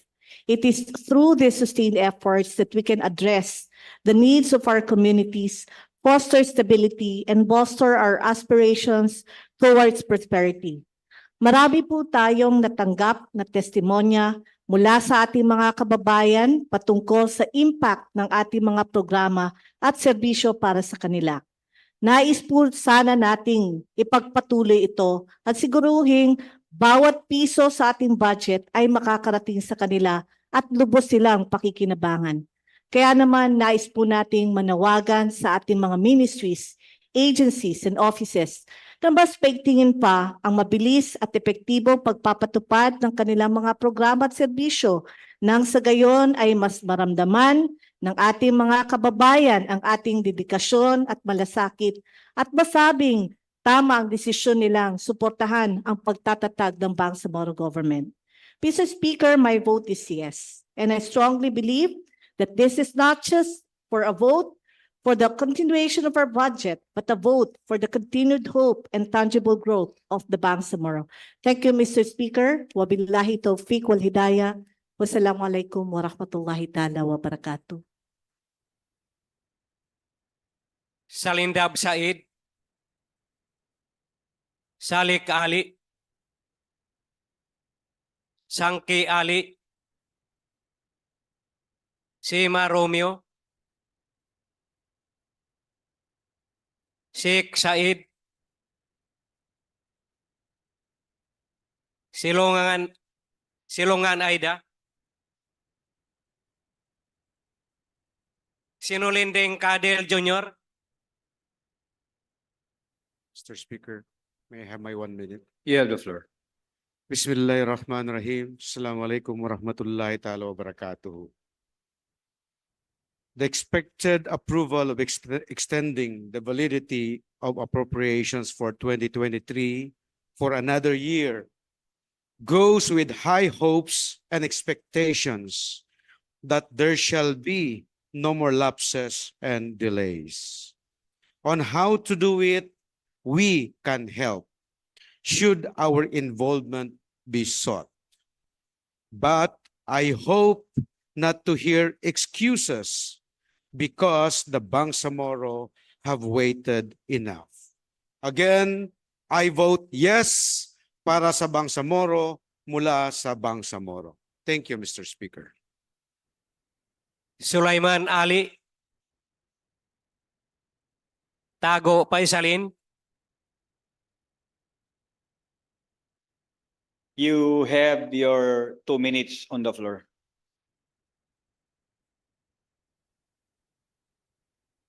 Mr. Speaker, why 2 minutes? That's unfair to others. You give them 1 minute and you give me 1 minute. May I know, Mr. Speaker, ilan na nakabuto ng yes? If it is already in the majority, Mr. Speaker, I think my vote is not necessary anymore. So, anyway, Mr. Speaker, this law that we are going to pass today may benefit my ministry because I am part of the government, Mr. Speaker. But for the record, I said me because I have, as of December 15, 2023, I have a budget utilization rate of more than 85%, 85.67% to be exact, Mr. Speaker. That's why I said me. Anyway, Mr. Speaker, this bill is so important to our constituents in the Bangsamoro Autonomous Region because there are several projects na nakalaan na dapat matustusan, naka-obligate na, pero hindi pa na-deliver yung mga services dahil may mga prosesyo pang ginagawa. Nakalaan sa ating mga kababayan sa Bangsamoro na dapat mailaan natin sa kanila. And it is incumbent upon us that this should be delivered to them in the succeeding days, months, or year, Mr. Speaker. And therefore, Mr. Speaker, I will deliver my yes vote for this bill. Pagpalay ng Bangsamoro, wabilay taufiq walidaya, assalamualaikum, warahmatullahi taala wabarakatuh.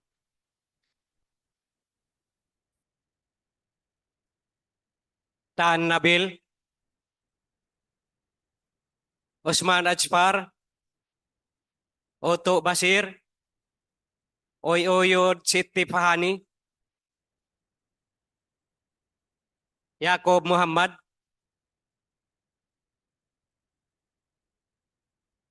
Abbas Basit, Abu Mujib,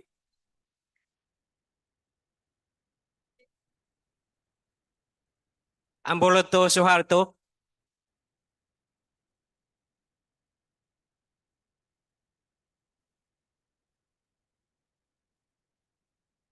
Mr. Speaker. Okay. Thank you, Mr. Speaker. I cannot vote no to this proposition, Mr. Speaker. Mr. Speaker, we have already, the Committee on Appropriation on Finance, Budget and Management is already considering 98 billion pesos for our of BEP for our appropriation for fiscal year 2024. And here we're expecting another 24 billion pesos. So with this, Mr. Speaker, it is as if we are telling our people that by next year, we are committing to deliver almost 130 billion of development initiatives in our ancestral domain, Mr. Speaker. Mr. Speaker, I only share yung agam-agam ni Honorable Matalam. Nasabi niya, yung nga pong 70 billion, hirap na tayo. Yung 98 billion, hirap na tayo. Ngayon, ang pinapangako natin sa sambayan ng Bangsamoro is almost 130 billion. And the filing of certificate of candidacy is already in October. Sana po yung sinasabi natin kanina, yung section 1 nung nabanggit nating panukalang batas tungkol sa kakayahan ng MFBM para gumawa ng proseso at mekanismo upang ma-deliver po ang maserbisyong pangangailangan ng ating mga sambayanan. Sana po yung ating pong backlog at yung ating pangako nitong 2023 para sa 2024, sana po by August 2024, nakikita na po natin na substantially implemented po yung ating budget for fiscal year 2024. Muli, Mr. Speaker, we support this bill because to vote no or even oppose this bill would mean us depriving our people of the services that has been long overdue. Maraming salamat po. Again, I vote yes. Basman Anatarhata,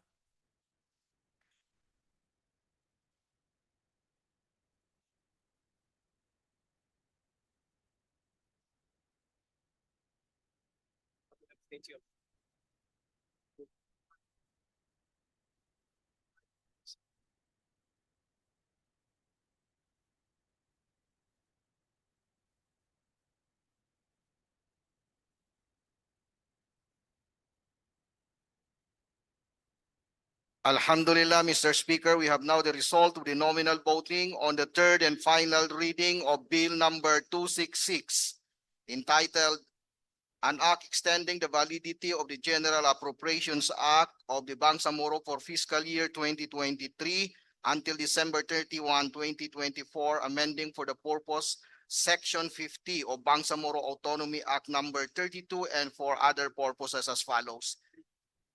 Yes vote, we have 45 with 1 no vote and 0 abstention, Mr. Speaker. With 45 yes votes, 1 no vote, 0 abstention, BTA Parliament Bill number 266, an act extending the validity of the General Appropriations Act of the Bangsamoro for fiscal year 2023 until December 31, 2024, amending for that purpose Section 50 of the Bangsamoro Autonomy Act number 32 and for other purposes is approved on third and final reading. Congratulations, everyone.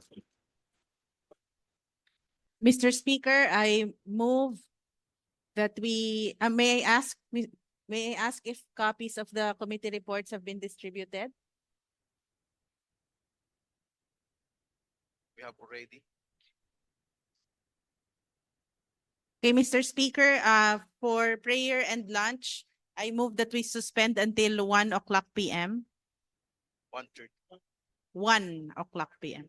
Siyempre, anong oras na naman kayo darating? So, 1 o'clock p.m., Mr. Speaker. May we request the MPs for a short photo ops?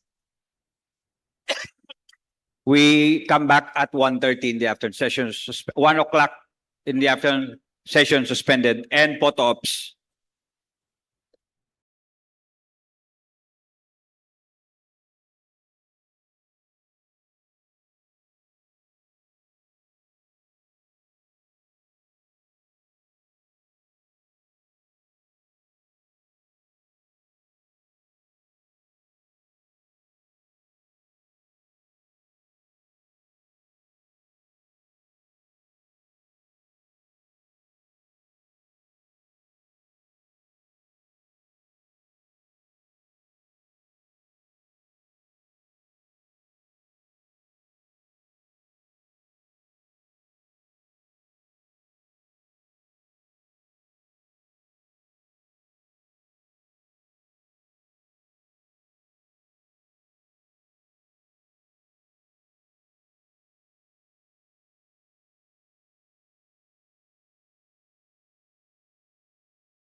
Session resumed.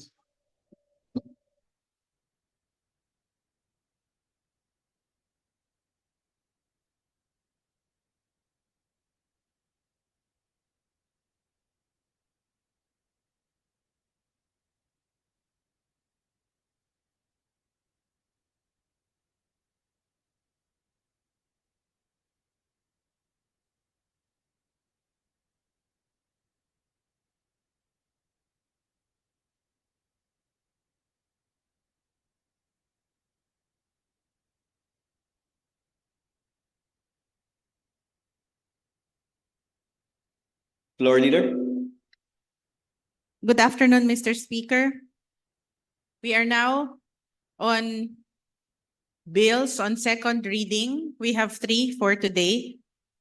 In this afternoon's order of business, the first is Committee Report number 58, submitted by the Committee on Local Government in relation to Parliament Bill number 223, entitled An Act Creating the Municipality of Nuling in the Province of Maguindanao del Norte, providing funds therefore and for other purposes. Mr. Speaker, may we recognize the committee chair of the Committee on Local Government, Deputy Floor Leader and Minister Attorney Raisa Jajuri.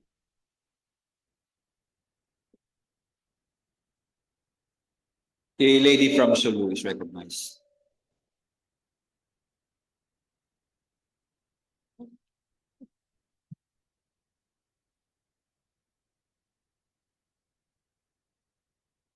Thank you, Mr. Speaker. Thank you, Floor Leader.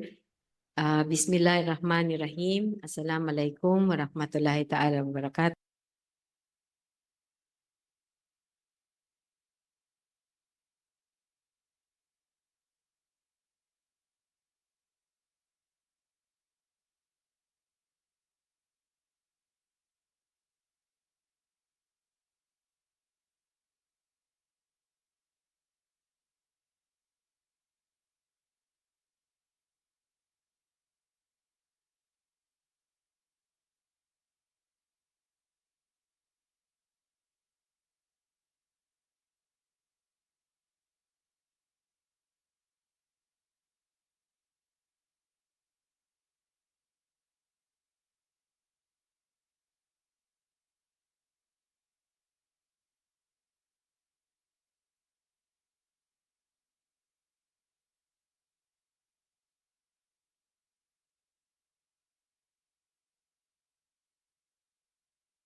Not only as a member of the Bangsamoro Parliament, but as a devoted servant of the people, committed to the principles of peace, progress, and justice.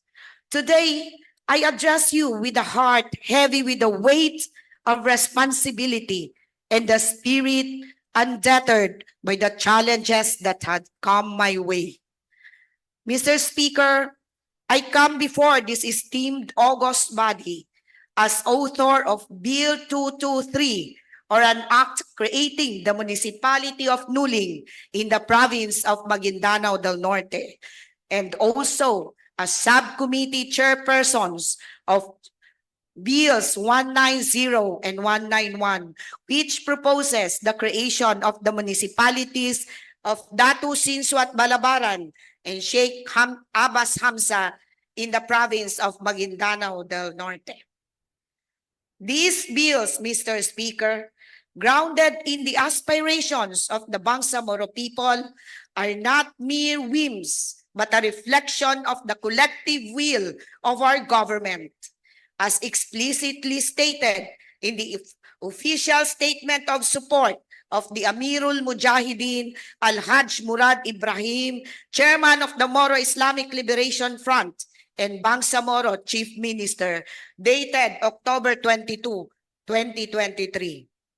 Some have raised concerns, including a fellow member of parliament, about the legitimacy of an appointed member of parliament, like myself, like us, sponsoring bill related to the creation of municipality.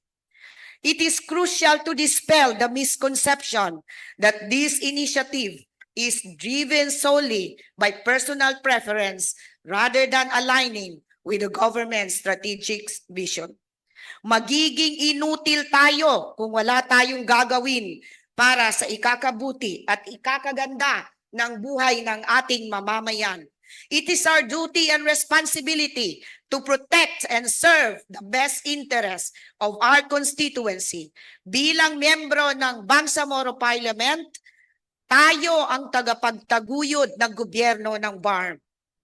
The truth is, Mr. Speaker, the authority and responsibility bestowed upon each member of the Parliament, whether elected or appointed, is a reflection of the trust the people have placed in us.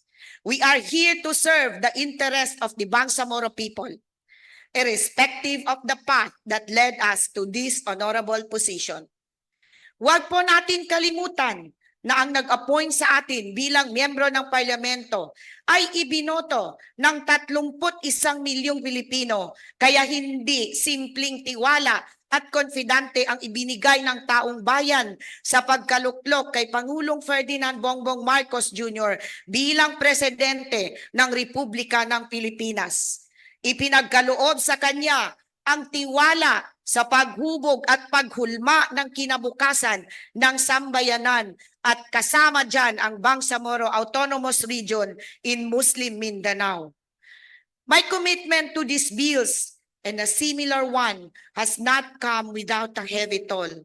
Hindi naman siguro lingid sa inyong kaalaman ang aking pinagdaanan sa prosesong ito bilang punong may akda at tagapangulo ng mga bills na ito. As a woman advocating for the welfare of the Bangsamoro people, I have faced insults, accusations, even demeaning where my roots came from, both in person and in social media. The deplorable act of displaying tarpaulins of my image with two horns and fangs on highways, labeling me persona non grata, did not falter me. In Surah Al-Hujurat, verse 11, Allah subhanahu wa ta'ala said, Bismillahirrahmanirrahim, O you who have believed, let not a people ridicule another people. Perhaps they may be better than them. Nor let women ridicule other women. Perhaps they may be better than them. And do not insult one another, and do not call each other by offensive nicknames. Sadaqallahul Ladhim. Imagine yourself having 5 children who are teenagers and young adults, seeing your distorted images posted in social media. Mr. Speaker, let it be known that such action did not deter me from pursuing what is just and necessary for our people, because Allah subhanahu wa ta'ala said in Surah Al-Anfal verse 46, Bismillahirrahmanirrahim, and obey Allah and His Messenger. Do not quarrel with one another, lest you should lose courage and your power depart. Be steadfast. Surely Allah is with those who remain steadfast. Sadaqallahul Ladhim. Mr. Speaker, ang bill na ito ay hindi lang para sa isang tao, pamilya, grupo, o kung anuman na mayroong personal interest, kung hindi ito ay para sa mga nakakaraming Bangsamoro na matagal nang naghahangad ng ginhawa, katiwasayan, kasaganaan at kapayapaan. These are the true power that comes within us. Our passion and determination are the driving force to do what is more for our people. Mr. Speaker, I stand here not for personal glory or for political gain. but for the thousands of Bangsamoro citizens yearning for peace and development in their respective communities. Our people deserve the opportunity to thrive in municipalities that cater to their unique needs, where the foundations of peace are laid and the seeds of progress are sown. The Bangsamoro deserve to have the best of the best. These bills are not just about creating administrative units, they are about empowering communities, fostering local governance, and building bridges towards a future where the Bangsamoro people can flourish. It is my fervent hope that you, esteemed member of the Parliament, will see the merit in these proposals and recognize the earnest intentions behind them. Let us rise above the divisive forces and work collective towards a Bangsamoro that embraces unity, peace, and prosperity. Together, let us build legacy that future generations will be proud to inherit as we deliberate the committee reports of the three bills. Thank you, and may Allah bless our endeavors for the greater good of the Bangsamoro. Wabillahi taufiq wal hidayah. Assalamu alaikum warahmatullahi wabarakatuh.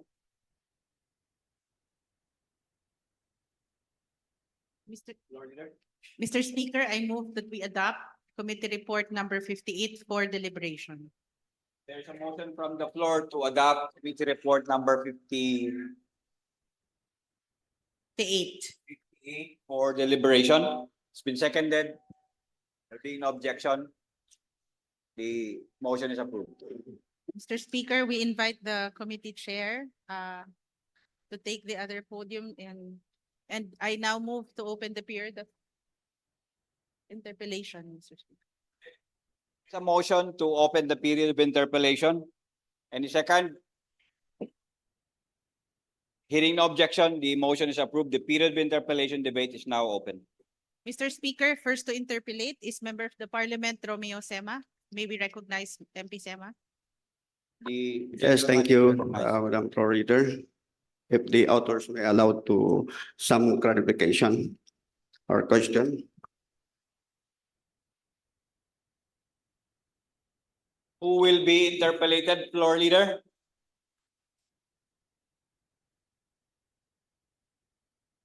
Mr. Speaker, as chair of the committee, I will answer questions together with the primary authors. Yes. Thank you, Mr. Speaker. So meron lang kung 8 katanungan, Madam Chair. First, my question, Madam Chair. Mr. Speaker. One is, what are the projected benefits for the residents of Nuling? Well, Mr. Speaker. What are the projected benefits for the residents of Nuling?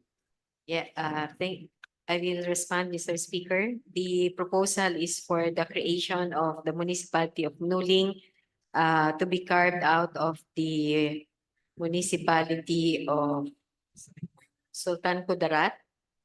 And the idea, Mr. Speaker, is for the citizens or the inhabitants of Sultan Kudarat to benefit from municipal government that will be closer to them, since we are carving out the new municipality. So instead of one municipal government governing over the whole of Sultan Kudarat, there will be 2 municipalities with separate municipal governments. And the idea, Mr. Speaker, is that when we have a smaller number of constituents, then there would be greater chances of the municipal government being able to respond to the needs of its constituents, Mr. Speaker. Mr. Speaker, gusto ko lang malaman talaga kung ano ba yung kung marapatin with the chair of the committee, Mr. Speaker. One follow-up on Mr. Speaker, if there would be generations of job, what kind of job?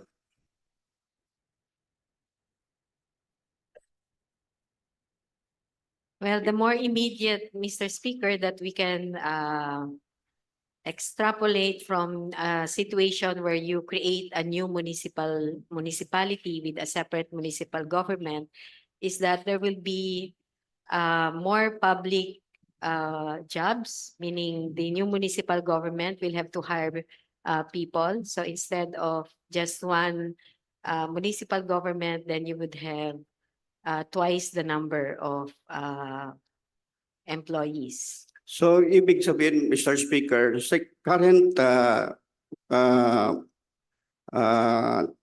chief of the local government or current management of the local government or the existing government is hindi siya lesser yung benefits ng tao. Kulang yung distributions or kulang yung job ng residents of Sultan Kudarat as of this current administration? Mr. Speaker, we're just saying that if you have two municipal governments instead of one, that there would be twice, well, theoretically, twice the number of jobs that will be available for the inhabitants. Yes, my question, Madam Chair, what kind of job ang gusto natin makita? For, well, as I said, the immediate, the more apparent set of jobs that would be created when we have a new municipality would be that of those that are related to running the government, the municipal government. But of course, when you have that municipal government, it would have a program on generating other jobs, no? Ensuring that there's a good environment for private enterprises that can be established where inhabitants can be hired as employees, Mr. Speaker. Yes, sa tingin ko, Madam Mr. Speaker. So now the current is meron tayong isang private institutions in Lamsam and other establishment in Lamsam. One is the Lamsam, one of the company in Sultan Kudarat is Lamsam. And marami ding mga establishment. So kung i-divide po ba natin ang Sultan Kudarat created a newly municipalities ay kaya po ba o mas lalo po ba maka-invite ng investor since we will want to divide the municipality of Sultan Kudarat? Yung po bang solution to come up ay more job kung i-divide po ba natin ang newly create po ng other municipalities? Kasi ilan lang yung mag-create ng employees kung magka-create. Ilan lang ang empleyado ng isang municipalities. So kung the reason is for the creation of more job in the government, I think. Well, Mr. Speaker, while the biggest employer maybe as a private enterprise would be Lamsan, this does not mean that that would be the only investor. With the efforts of the municipal government that will be created, there will be more economic activities that can be promoted in the new municipality, which in turn would benefit the inhabitants by way of generating jobs. Maybe Lamsan will be, of course, it will be part of one of the municipalities within Sultan Kudarat, but the other municipality will also have its own program that can invite more investors, Mr. Speaker. Sa tingin po ba natin, Mr. Speaker, is maka-address po ba na madagdagan yung investors, madagdagan yung mga companies na ma-establish kung i-divide natin ang Sultan Kudarat and created the new municipalities of Nuling? What is the assurance na kung i-divide natin ang Nuling, na dadami yung investors, kaya maraming job na ma-offer natin sa ating constituents? What is the any assurance?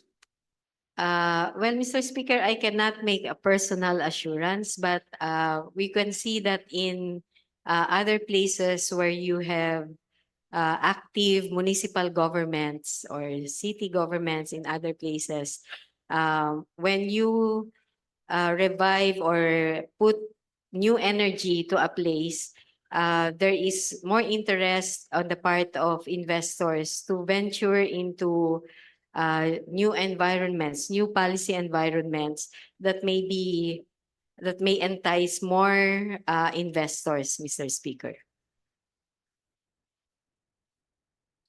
So another follow-up question, Mr. Speaker. Because alam din natin na Sultan Kudarat is populated. So dense populated. So yung po ba yung isang factors, yung pamisang nag-good sa atin dahil maraming population, ang Sultan Kudarat ay yung po ba yung reason bakit i-divide natin ang Sultan Kudarat and created a new municipality of Nuling?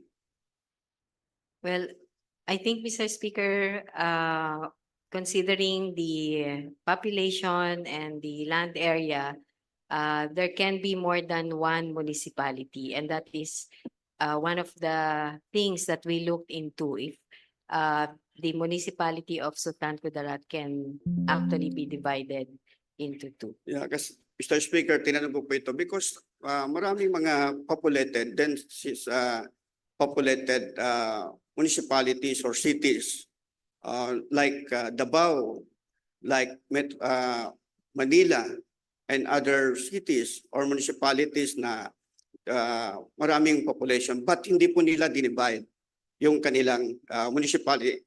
Either to mas lalo nila pinarami yung population, then they created another district to address the for the development of the area. So now tayo, i-divide natin yung isang area. So yung po bang solution to divide the area para magdadami yung development? Though now the current station is hindi natin kaya i-develop more para magawang urban cities siya. Our objective is to create more urban city, not to divide na babalik sa zero yung ating constituent.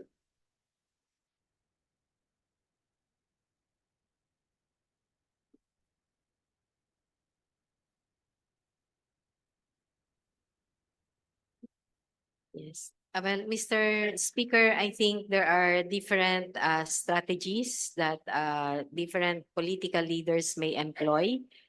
We do not question the wisdom of Davao City of maintaining just one political entity, or of the leaders in Congress, or also the local leaders. But in this case, Mr. Speaker, this is the strategy that we are proposing, and this would help the constituents of Sultan Kudarat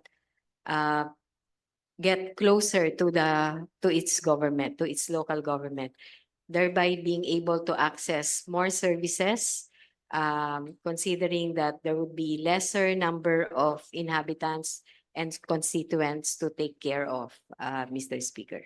Mr. Speaker, another question. So what is the classifications of Sultan Kudarat at present? At present, Mr. Speaker, I think it is a first-class municipality. Okay, first-class municipality. So what would be then the projected classifications of the municipality of Nuling and also Sultan Kudarat after the divisions of these municipalities? For Sultan Kudarat, Mr. Speaker, based on the income classification categories made available to the whole Philippines, issued in 2008, it will still remain to be a first-class municipality, Mr. Speaker. Yes, tinanong ko to Mr. Speaker because ang hirap mag-reach ng maging Class A municipality.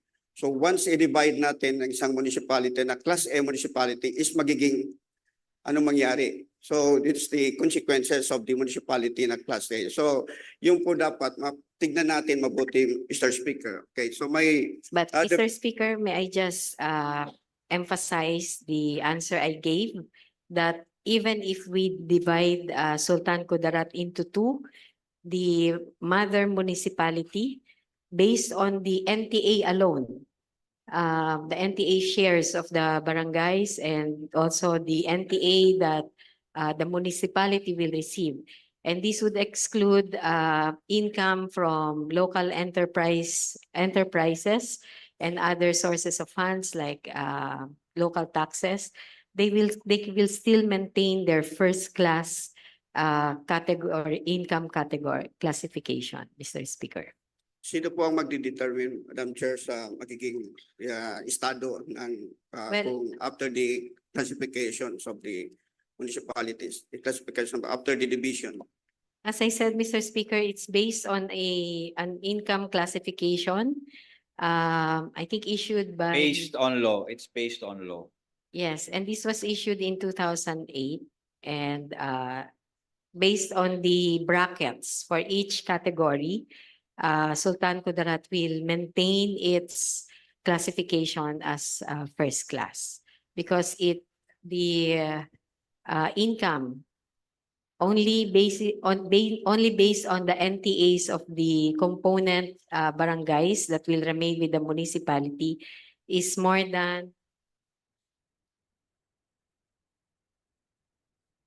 It's more than 55 million, Mr. Speaker, which is the minimum, the floor amount for municipalities to be classified as first class.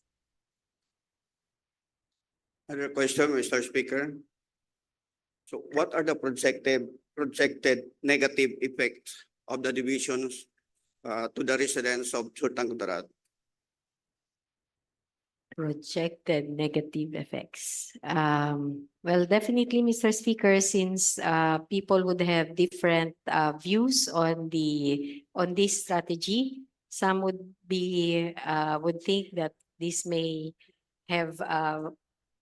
entail or will bring about division instead of cohesion. But that is part of the birthing pains, Mr. Speaker. Once the municipality is established, the new municipality is established, I think the benefits will far outweigh the projected negative effects, Mr. Speaker. And last question, Mr. Speaker.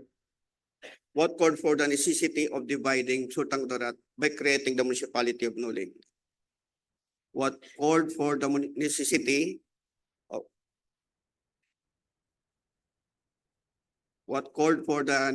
of dividing Sultan Kudarat by creating the municipality? Yes, Mr. Speaker, I think the idea which has been explained also in the committee meetings is that is what I mentioned earlier. Having two municipalities would mean that the constituents of what is now Sultan Kudarat will have two municipal governments, and the new municipality will now be in effect closer to its constituents because it will not just be the mother municipal government taking care of all the inhabitants, all its constituents, but there will be another municipal government that will focus on those barangays that will be covered by the new municipality, Mr. Speaker. And Mr. Speaker, last question. So meron po ba tayong in-depth study or survey on the status in the area of Sultan Kudarat in terms of bago natin ito ginawa? Well, Mr. Speaker, I think the proponents of the bill were prodded by the sentiments of people on the ground, manifesting their interest in being placed in a separate municipality for the reasons that I have mentioned earlier. So this is based on the sentiment of the constituents, no? Yes, Madam Chair, kasi publicly is merong opposition ang some residents or the leaders from that municipalities. So, meron mo bang ginawa yung ating proponent na bago niya po ginawa itong bill na ito is kinausap niya ang ating executive leaders in the concerned municipality like Sultan Kudarat? I think, Mr. Speaker, we have undergone public consultations. We also opened the window for position papers to be submitted to the Parliament. No, my question, Madam Chair, Mr. Speaker, is bago po ni-drop bago po ni-file o ginawa itong bill na ito, so meron pa ba tayong prior consultations with the leadership of Sultan Kudarat? I don't think so, Mr. Speaker. Thank you, But- Madam Chair. But Thank as you, we Mr. mentioned, Mr. Speaker, there were public hearings, and in the end, there will be a plebiscite where people will say whether they want to create a new municipality or not. Okay, thank you, Mr. Speaker. Thank you.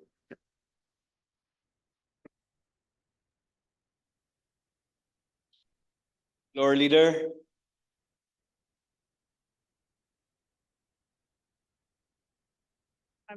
Next to take the floor, may we recognize MP Rasol Mitmog.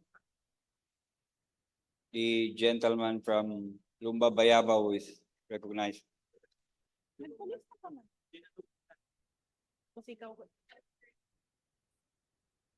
Actually, Madam Chair, natanong na po yung isang question ko regarding kunyari first class municipality hinati, then naging dalawa. Hindi pala necessarily nagiging third class yung both.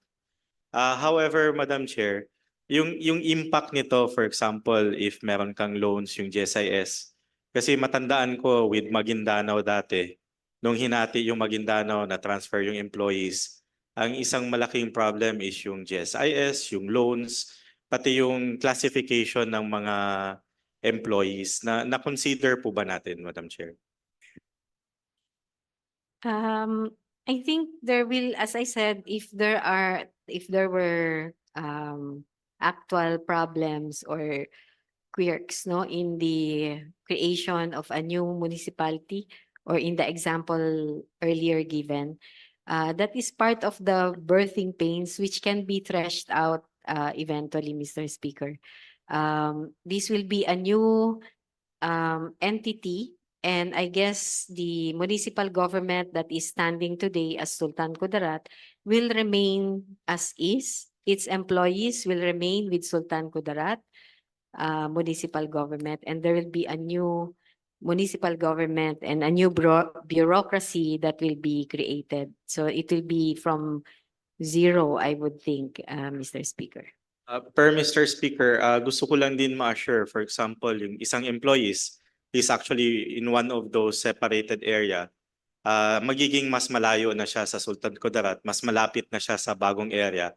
He will be first accommodated ideally dun sa ating new municipality. Kasi kunyari ako, sa barangay ko mismo na tayo yung munisipyo, old employee ako, tapos pupunta pa ako dun sa mas malayo, magiging burden din po yun sa employee.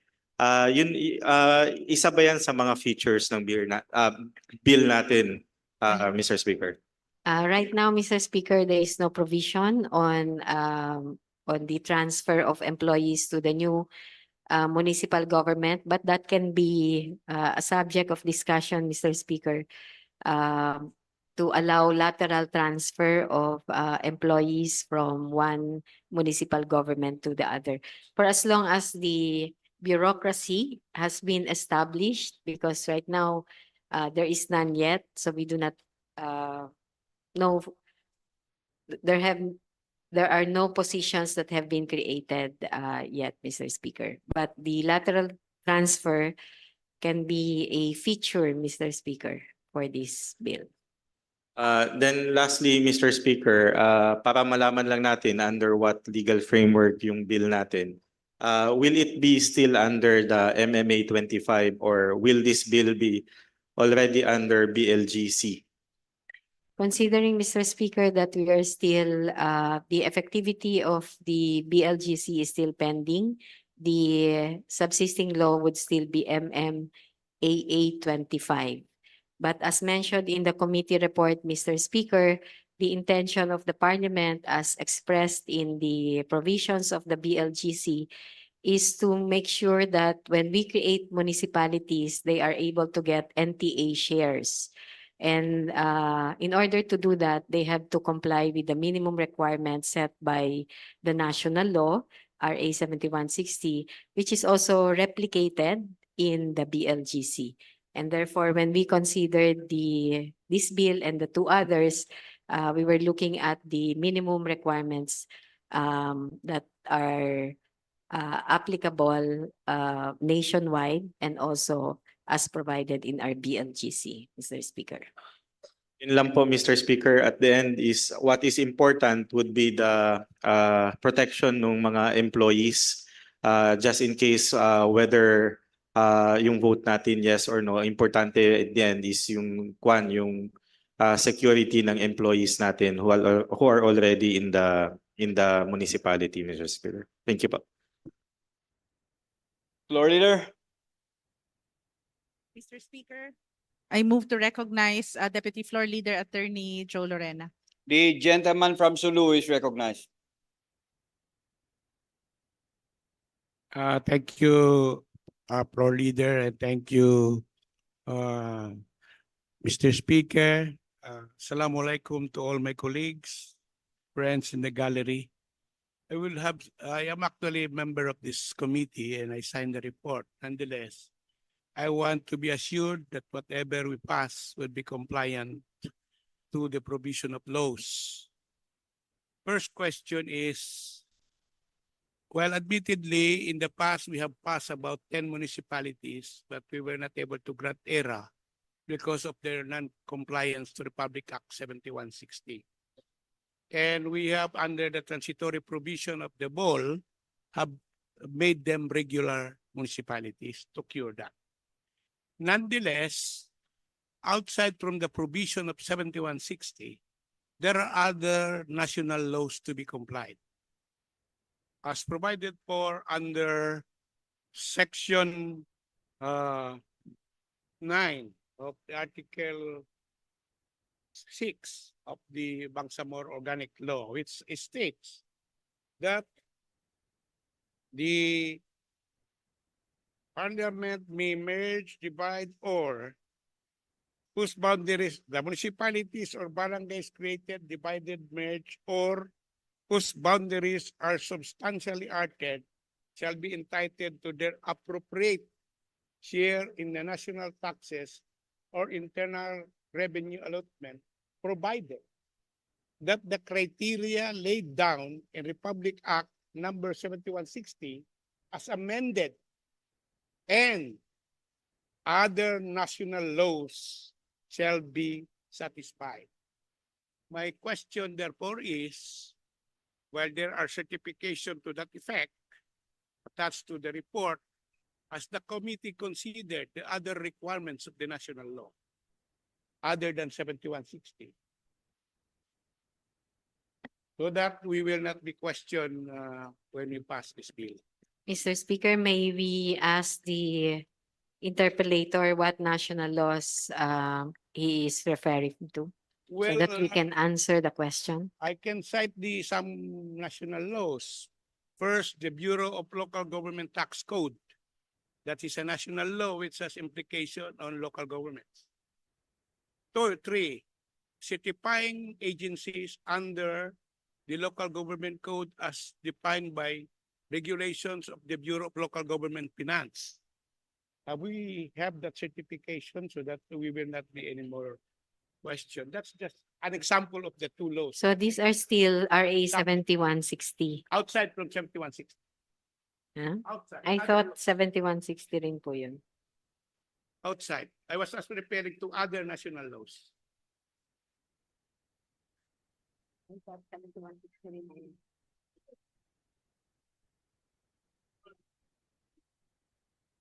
1 minute suspension. It's the same.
I would like to reiterate the question. The question, in this bill, as the committee have worked on, have we considered all the requirements under 7160 and other requirements as provided by other national laws? And the answer, May we Mr. ask Speaker. the chair of the committee to give us a view of what are those requirements that have been secured? Okay, Mr. Speaker.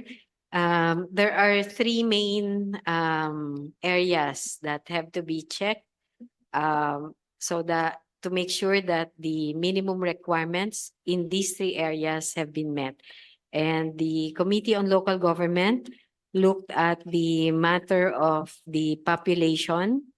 We have a certification coming from the Regional Director of the Philippine Statistics Authority in the BARM, Engineer Akantula, certifying that the population of the barangays that are proposed to be included, the population is 38,589, Mr. Speaker.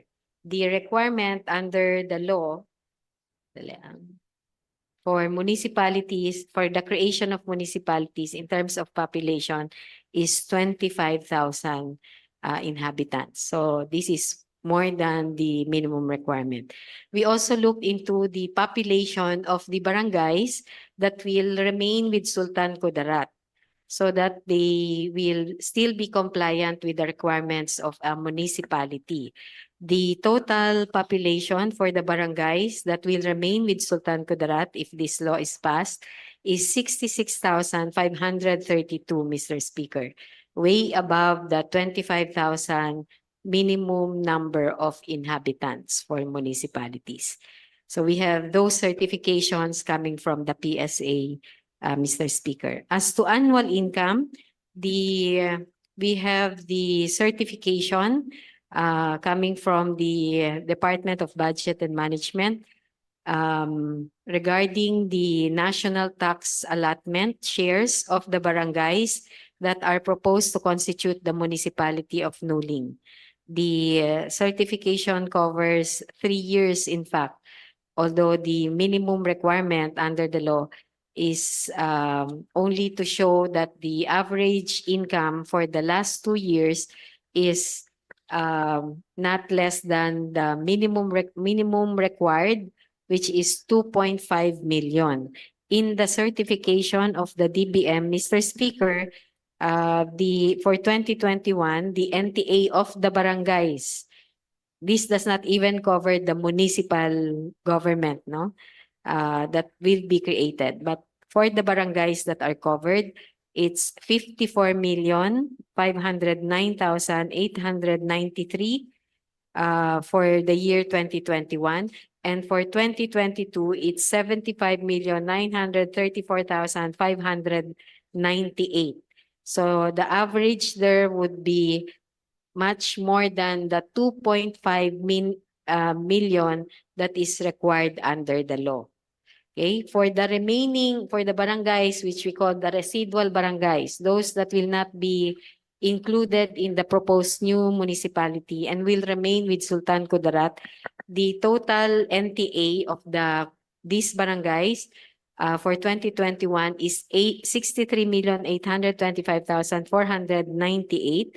And for 2021 and for 2022, it was 89,258,981.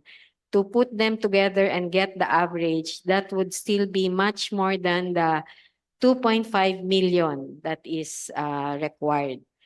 That's certification. And as well, we also invited the provincial treasurer, Mr. Speaker, who attended the committee meeting. On the land area, we asked the Ministry of Environment, Natural Resources and Energy, and Mr. Farouk Ahmad, Engineer Athena Kamsa, and Ms. Mohamira Abdullah appeared before the committee, and they certified or authenticated the certified true copies that had been submitted to us of the certified true copies of the cadastral survey maps of the barangays that are proposed to be part of the new municipality. They certified these documents, and the total number of square kilometers for these barangays is 102.38, Mr. Speaker. The requirement under RA 7160 and BLGC is only 50 square kilometers. So that's more than half of the minimum required. For the barangays that will not be part of the new municipality, the total land area as provided in the cadastral survey maps certified as true copies by the MENRE is 109.76 square kilometers, Mr. Speaker. Again, more than half of the minimum required, which is only 50 square kilometers, Mr. Speaker. Thank you. But the question is, thank you for that good answer, but pardon my limited understanding of the process on certification. You mentioned about certification of the region provincial treasurer, am I correct? Yes, there was a certification coming from the provincial treasurer pertaining to the annual income of the municipality of Dato Udin Sinsuat, but not segregated into the different municipalities, Mr. Speaker.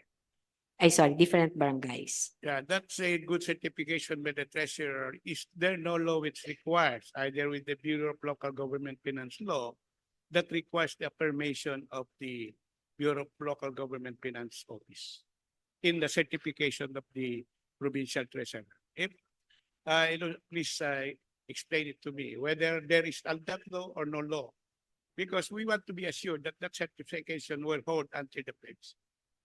Well, Mr. Speaker, as I mentioned earlier, there was a there is a certification coming from the provincial treasurer pertaining to the annual income of Sultan Kudarat as one municipality. What I presented earlier as NTA shares would cover the NTA shares of specific barangays. And even with that alone, it's more than enough to comply with the 2.5 million pesos.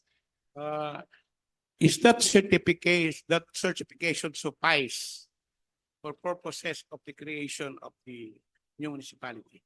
Or there are other requirements of the BLGF?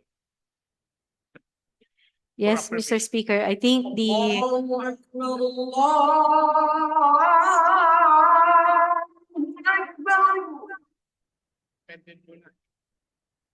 One minute suspension.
Mr. Speaker, may I be recognized? Mr.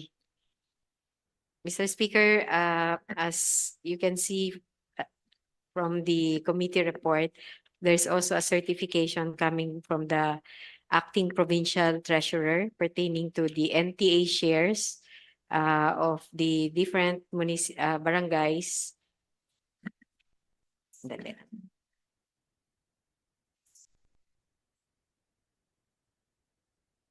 From the different barangays. 1 minute. 1 minute suspension.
Session resumes.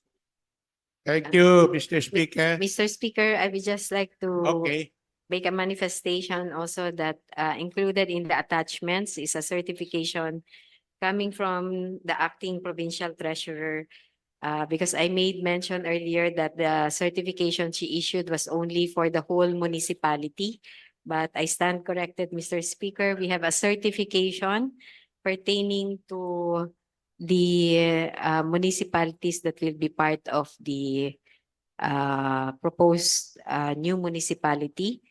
And the source of the information of the acting provincial treasurer is also from the Bureau of Local Government Finance.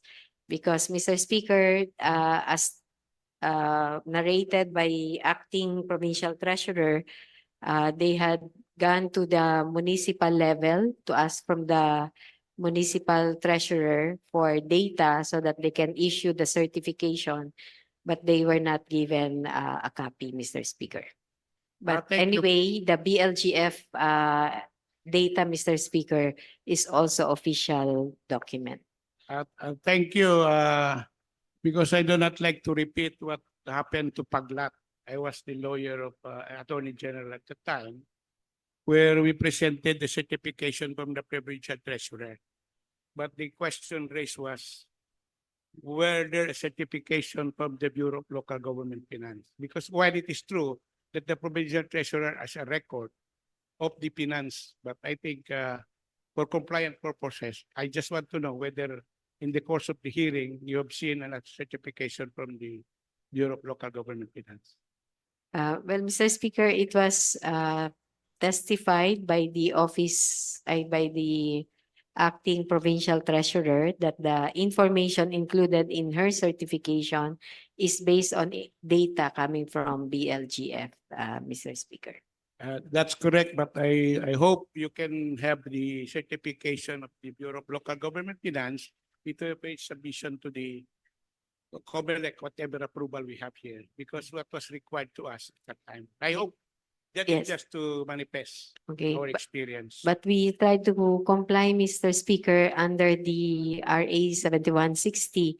It's the provincial treasurer certification that is required, Mr. Speaker, pertaining to the income. Thank you. I just want to put on record that I manifested that. To help the fast tracking of this approval of the bill. Because I want to be assured that all requirements for creation are complied. Second, my next question is, you have a certification of the income of Sultan Kudarat and the barangays that will be affected by the division. Am I correct? Yes, Mr. Speaker, specifically the national tax allotment. Now, in the course of the committee, I pardon my ignorance, when there is the division, will it reduce the national tax share of the mother municipality of Sultan Kudarat? Most probably, Mr. Speaker, because there will be less number of inhabitants and meaning the population and land area. But Mr. Speaker, the requirement is such that is provided under the law is that even if there's a reduction, and that is allowed, because definitely you will carve out the new municipality from an old one, that the income classification will not be reduced to its current classification, Mr. Speaker. So you are saying that even with the reduction of the share because of the change in population and land area, the classification will remain. Am I correct? Yes, Mr. Speaker. The minimum income for first-class municipalities is 55 million and above. And in this case, they will get more than, based on the NTA, it's still more than 55 million, Mr. Speaker. But the fact of the matter is the share will be reduced for the mother municipality, but given to the... Whenever we carve out, Mr. Speaker, I think that is the necessary consequence, because there will be a smaller land area and the population will be reduced. Now, as experience in the creation of the province of Maguindanao, there were personnel that will be affected. Am I correct? Was there a provision in the bill which says that some personnel will be transferred to the new municipality, others will be retained? There is none, Mr. Speaker. I think considering that this is a much smaller land area, the change in the location of the employment of the employees will not be as grave as when you have a province divided into two, and where you create a new provincial government, Mr. Speaker. May I know if in the election of the public officials, Sultan Kudarat, there are districts for councillors? May I know if there is from your community? Or it is a single district municipality? It's Single district or multi-district municipality? I think, Mr. Speaker, there's only one district for Sultan Kudarat. Under this one district municipality, how many councillors are elected? 8, Mr. Speaker. When you divide the municipality, will you increase the number of elected councillors in its municipality? From 4, if you divide, it will become 4-4. But will there be additional councillors to be included? The new municipalities will have the same number of councillors as the mother municipality, Mr. Speaker. So you will note that there will only be 4. There are 8. If you divide, there will be 4 for Sultan Kudarat and 4 for... No, Mr. Speaker. Still They 8. will still be, especially in the transition, they will still be the councillors of the mother municipality, which is Sultan Kudarat.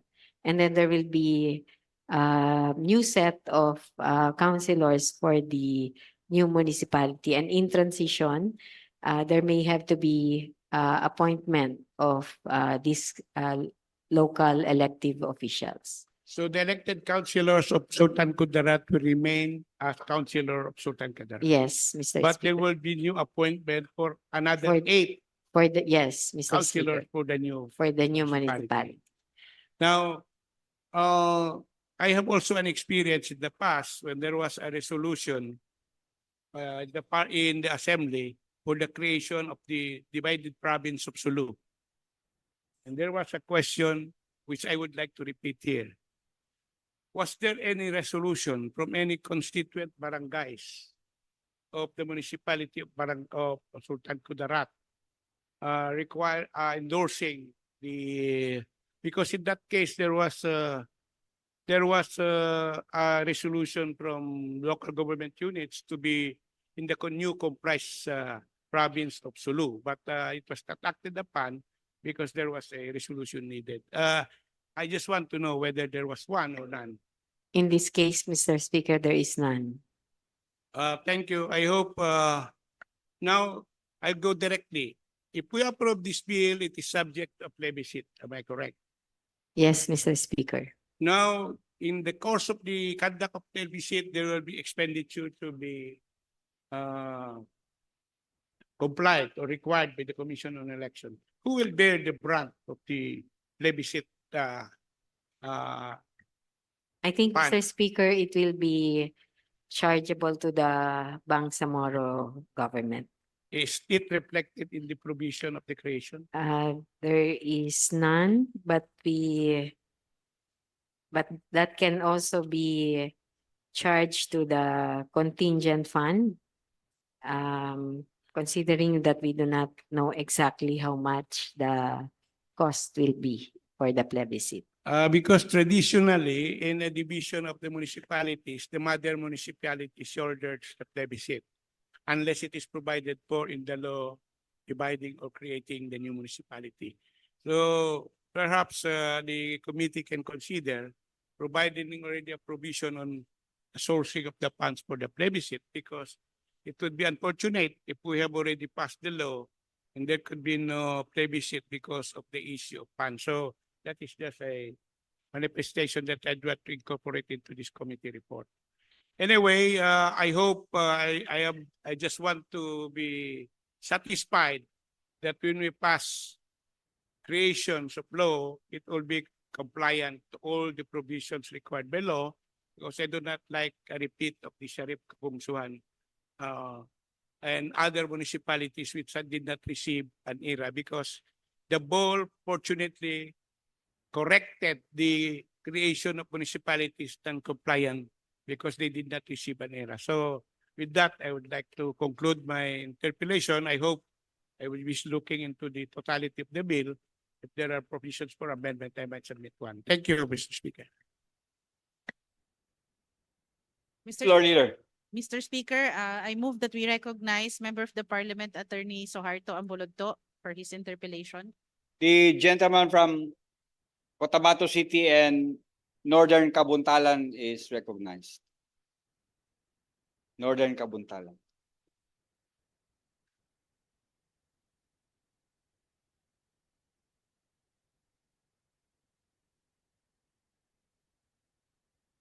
Thank you, Mr. Speaker, Madam Floor Leader. Just simple clarifications, Mr. Speaker. Basically, what is the common denominator of the geographic area that comprises the proposed municipality of Nuling?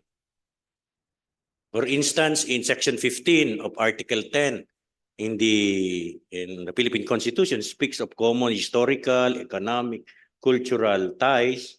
But in this case, Mr. Speaker, what is the common denominator of the municipal barangays that is proposed to constitute the municipality of Nuling, Mr. Speaker? I think, Mr. Speaker, all the inhabitants of Sultan Kudarat share the same, generally the same history, ethnicity, and other common characteristics. The division is really based on the population and the land area, the contiguity of the barangays that the proponent, the authors thought would be the most viable, Mr. Speaker. Sige, thank you. So basically, it's more of contiguity of the.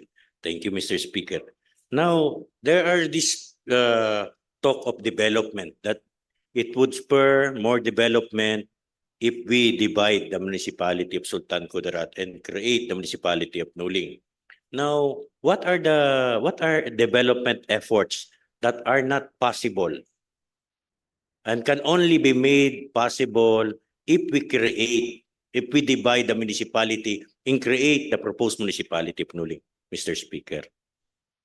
Well, I think what we're saying, Mr. Speaker, is that if you have a different government that may espouse and implement a different environment for economic activities, there can be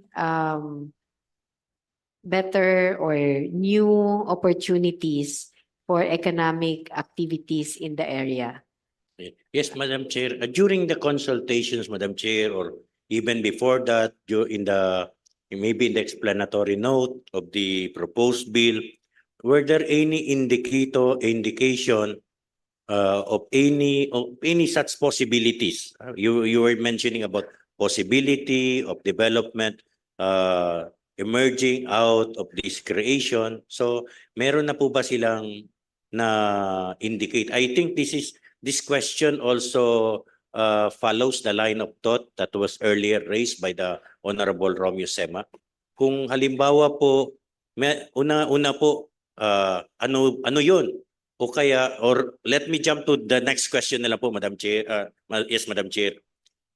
Bakit po under the current status quo, hindi po posibleng mangyari yung development na hinahangad natin in the proposed creation of municipality?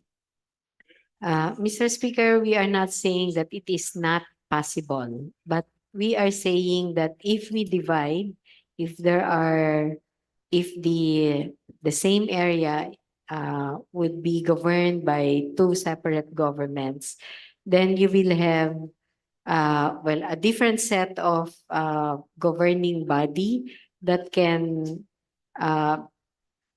create a different environment. There can be even competition between the two and other LGUs that would be beneficial to economic activities, Mr. Speaker. So we are not saying that absolutely there is no opportunity in the status quo, but we're saying that there are more opportunities for the introduction of new policies and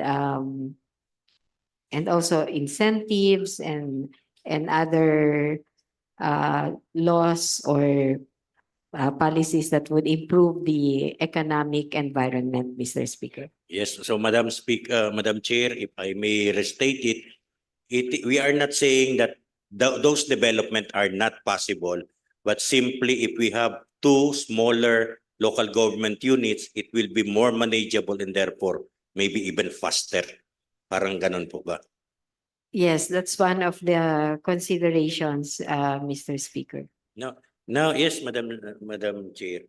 Mr. Speaker, we have already discussed about income classification that under the 2008 guidelines, a municipality only need to have 45 to 55,000 income for it to be classified, million income for it to be classified as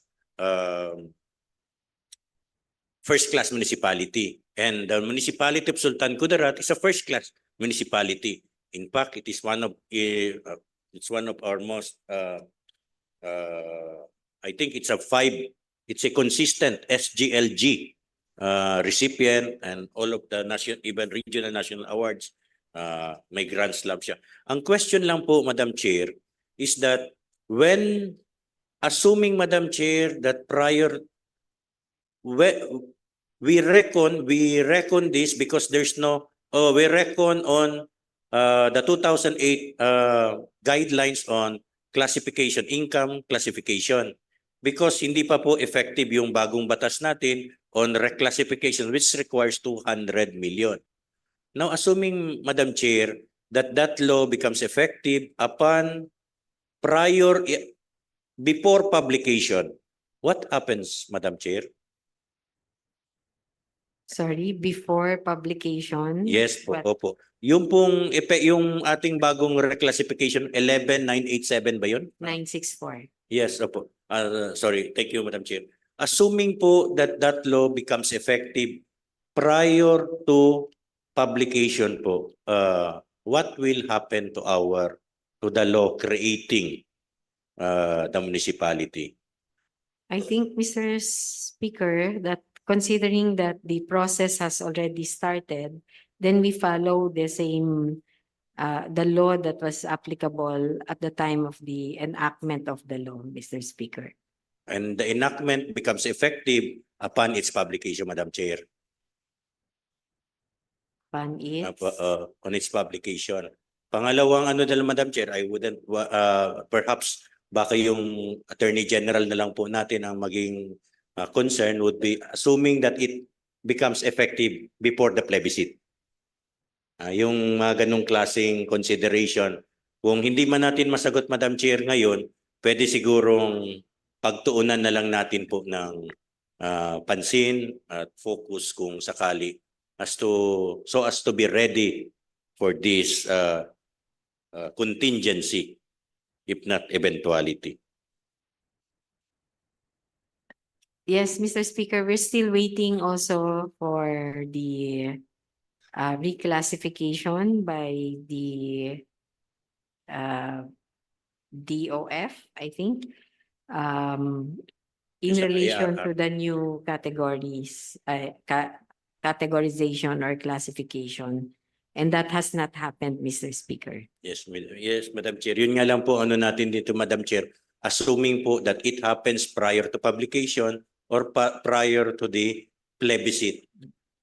Ano lang po? Actually, Mr. Speaker, there's a transitory provision also, which says that if the annual regular income of an LGU falls below what is provided in the law, it will continue to be classified in the whatever it is the current classification, Mr. Speaker. So there is no abrupt change in the classification, Mr. Speaker. Sige, thank you po, Madam Chair. And then, Madam Chair, yung pong in as much as we are pushing for the creation of these municipalities on the basis of urgent and real need ng ating constituency, and we are, as we are saying, in as much as we are empowered to create municipalities and there's this need, Madam Chair, considering I do not see in the proposed in the bill any provision as to jumpstart the operation of the municipality. I see financial assistance. And Madam Chair, ang worry po namin, yung financial assistance are MOE items. These are financial assistance, so fund transfer.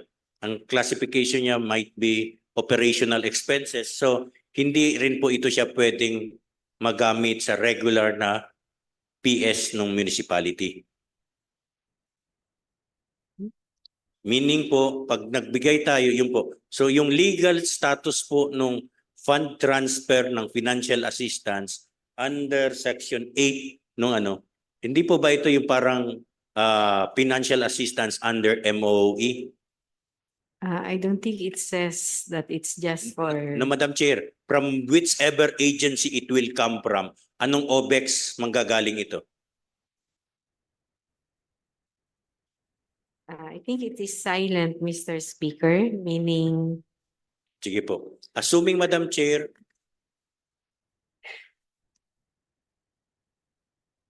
it may be used by the newly created municipality in accordance with the needs of the municipal government. For example, if there is no municipal hall yet, Mr. Speaker, while you cannot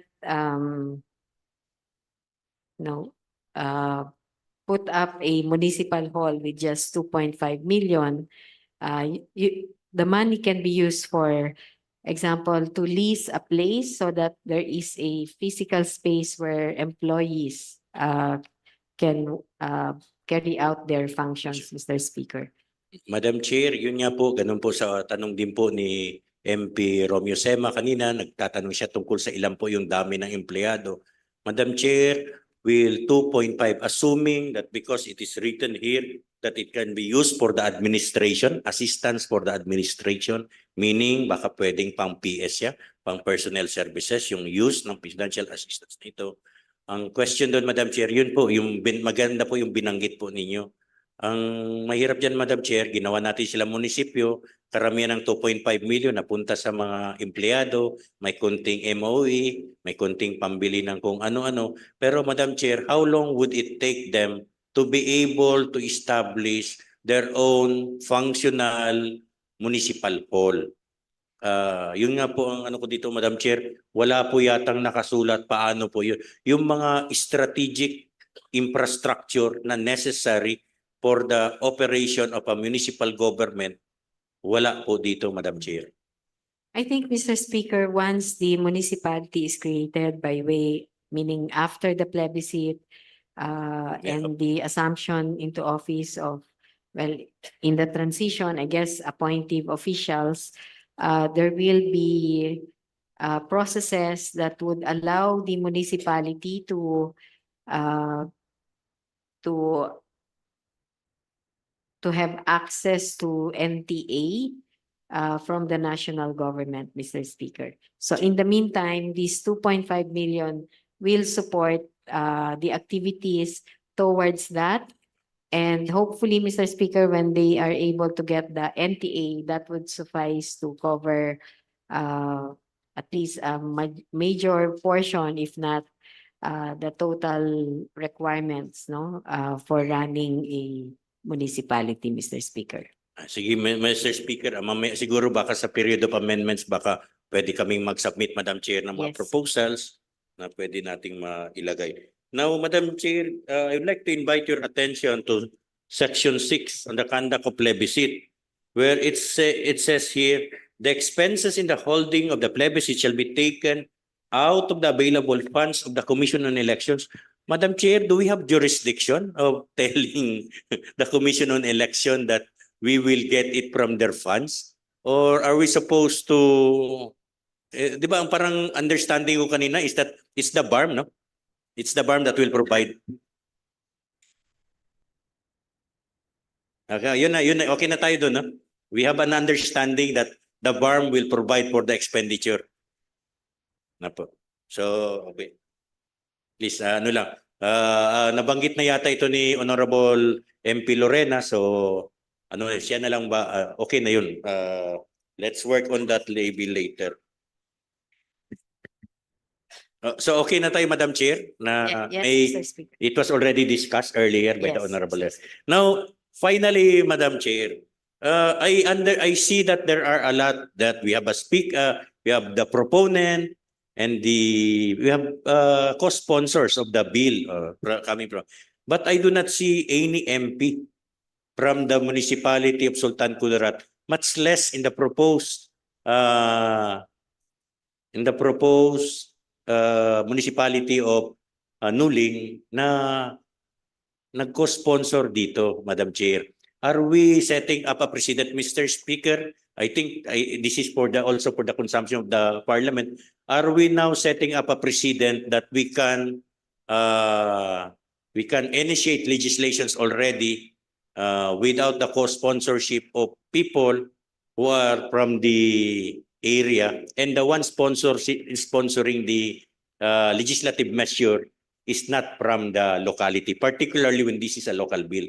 For instance, if Lanao del Sur, would it be proper if I from Maguindanao will file a bill to divide the province of Lanao del Sur, mga ganun po. So, sineset up na natin na under the Parliament, in the Bangsamoro, that tradition or that committee does not, parang hindi natin pinapractice yun. I think, Mr. Speaker, that would be an ideal situation, but even with that practice or tradition, if that is what the good gentleman wants to call it would not preclude members of the Parliament from filing bills, no? That may cover areas that are not affiliated or connected to them. And maybe I'm not even saying that there is no connection among the authors and co-authors. I'm not exactly sure, because there may be connections in, not in the direct sense, but through your ancestors, no, or different generation. But in the end, Mr. Speaker, it is the plenary as a whole that makes the final decision. And we do not exclude those who are from the area from participating. I think the processes that have been set up under our rules allow for democratic exchange of positions and arriving at a decision, Mr. Speaker. In the end also, it's the constituents who will decide whether they actually want the division or not by way of the plebiscite, Mr. Speaker. Sige po. Thank you very much, Madam Chair. Mr. Speaker, thank you very much. Mr. Speaker, Yes, move Floor that we Leader, what is your recognize- pleasure? I move that we recognize Member of the Parliament by Intan Napatuan for her interpellation. The lady from Maguindanao is recognized.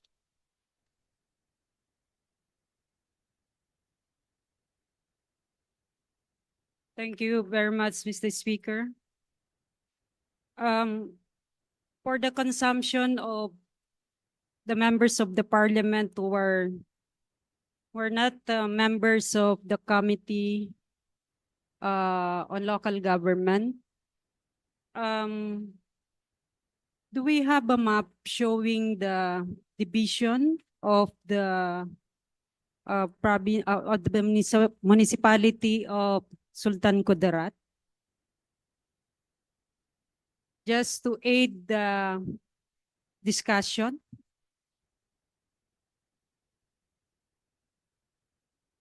I think there's one, Mr. Speaker. Can we have 1 minute suspension so that we can assist 1 the minute. secretary? Can we have 15-minute? Suspension. Now, do you have a long interpolation? Konti lang naman from section After the interpolation by MD Bayintan, we will take a break for a while. And we have 1 minute suspension right now.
Sabi ka lang sa akin.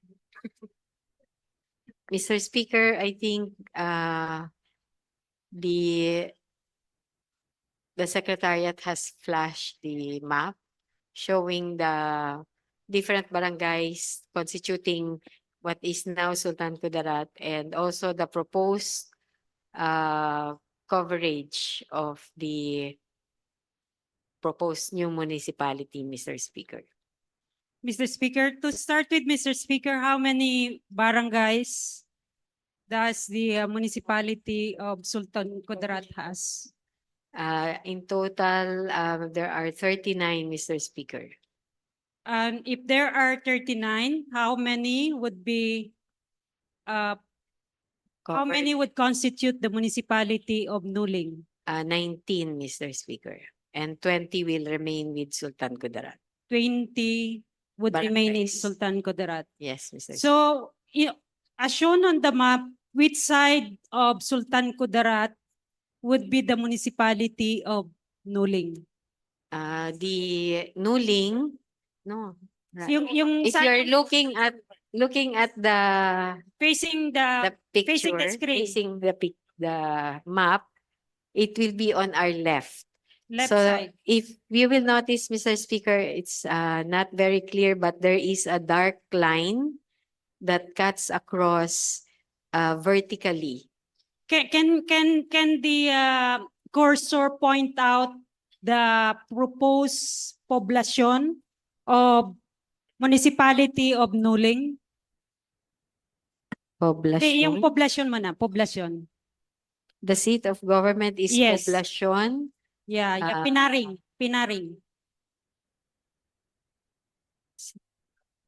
Pinaring ang poblasyon niya. Number 6. Where is number 6? Diba? Naka-number. Hindi.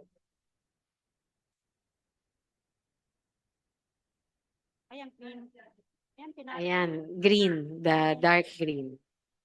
And saan yung number 1? Matigan. In the Matagan. uppermost part on the right side. Mr. Then number 2, Ladja. Ladja is the pink. Katabi ng color. Pinaring. Pigkalagan. On its right. Okay. Alamada is on its Alamada right. still on the right. Ragisi.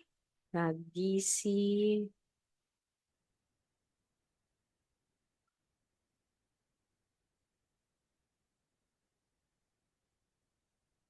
Sa mapa. Ayun. Okay. Okay, tabi ng Pinaring. Then, Damanyog. Tabi ng Pinaring. Ibutigan.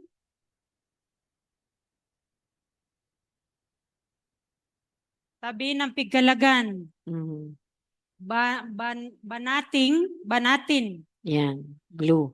The blue Banatan. part. Tabi ng Pigkalagan. Nara. On Tabi its ng left. Banatin. Kakar. Baba ng Lowermost. pinakababa, Katidtuan. On its left. I think taga dyan yung lolo ko. May dapa. May dapa. Is above Katidtuan. On its left. Yan. Kapimpilan is on its Kapimpilan. left. Yan. Bulibod.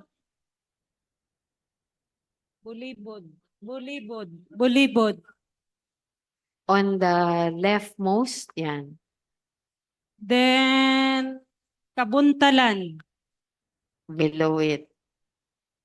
Nalinan is below Naliman. below Kabuntalan. And Katamlangan. Medyo malaki masyado, no? But Napansin niyo Mr. from upstream down there, right side, larger by ito than the original. But I mean based- the original municipality. Mr. Speaker, if you look at the population, while the land area is bigger, in terms of population, it's the well, the mother municipality, the residual barangays that have bigger number of inhabitants. But in terms of land area, the new municipality has larger area compared to Yes, the original. Yes, Mr. Speaker. Okay, so by now we have an Mas urbanized appreciation. yung mother. Pwedeng i-zoom in konti para makita yung population sa baba. Yeah, but the Zoom in. area to be carved out, I think medyo swampy or may marshy. More agricultural. Agriculture less in inhabitant. nature. The other side is more of More advanced, more commercial, more of economic activities, no? and more urbanized. Of Mr. more Speaker. urbanized. Okay. Have we identified the may classes ba yung barangay? Wala naman. Wala naman. No, Mr. But generally, Sultan Kudarat is a first-class municipality. Yes, Mr. Speaker. And Mr. Speaker, the way I understand it, once we divide Sultan Kudarat, there will be an effect with the mother municipality. Am I right, Mr. Speaker? Yes, Mr. Speaker, as I mentioned, in all cases where you divide a municipality or a province for that matter, there will be less in terms of land area, in terms of population, and most probably in terms of income compared to when you still have a unified local government unit. Okay, Mr. thank you, Speaker. Mr. Speaker. I will not deal on that because it was already asked earlier. But I would like to know yung advantages of, because the wording here is creation rather than division. May mas advantageous ba yung pag-create rather than stating it as dividing? I think, Mr. Speaker, it's technically it's the same because when you create, it comes from a mother LGU.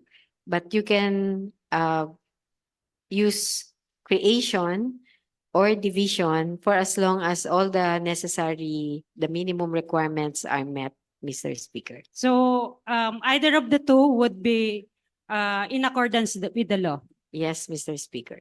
Thank you. Mr. Speaker, on section 2, there was enumeration of all the barangays, and after the word Maguindanao del Norte and constituted into a district and independent municipality, or is it constituted into a distinct and independent municipality? Yeah, because malaki yung effect ng district. Yes, Mr. Speaker, as mentioned earlier, there's no intention to create a district. So it's just a municipality. So this is a typographical error. Yes, Mr. Speaker, and we can correct that during the period of amendments. Okay. On section 4, Mr. Speaker, it talks about territorial boundary. And it says here that the territorial boundary of the new municipality shall follow the existing boundaries of the constituent barangays as above enumerated in section 3 hereof. Mr. Speaker, will it suffice to state in a law when we talk about the boundary, but it doesn't define the actual boundaries?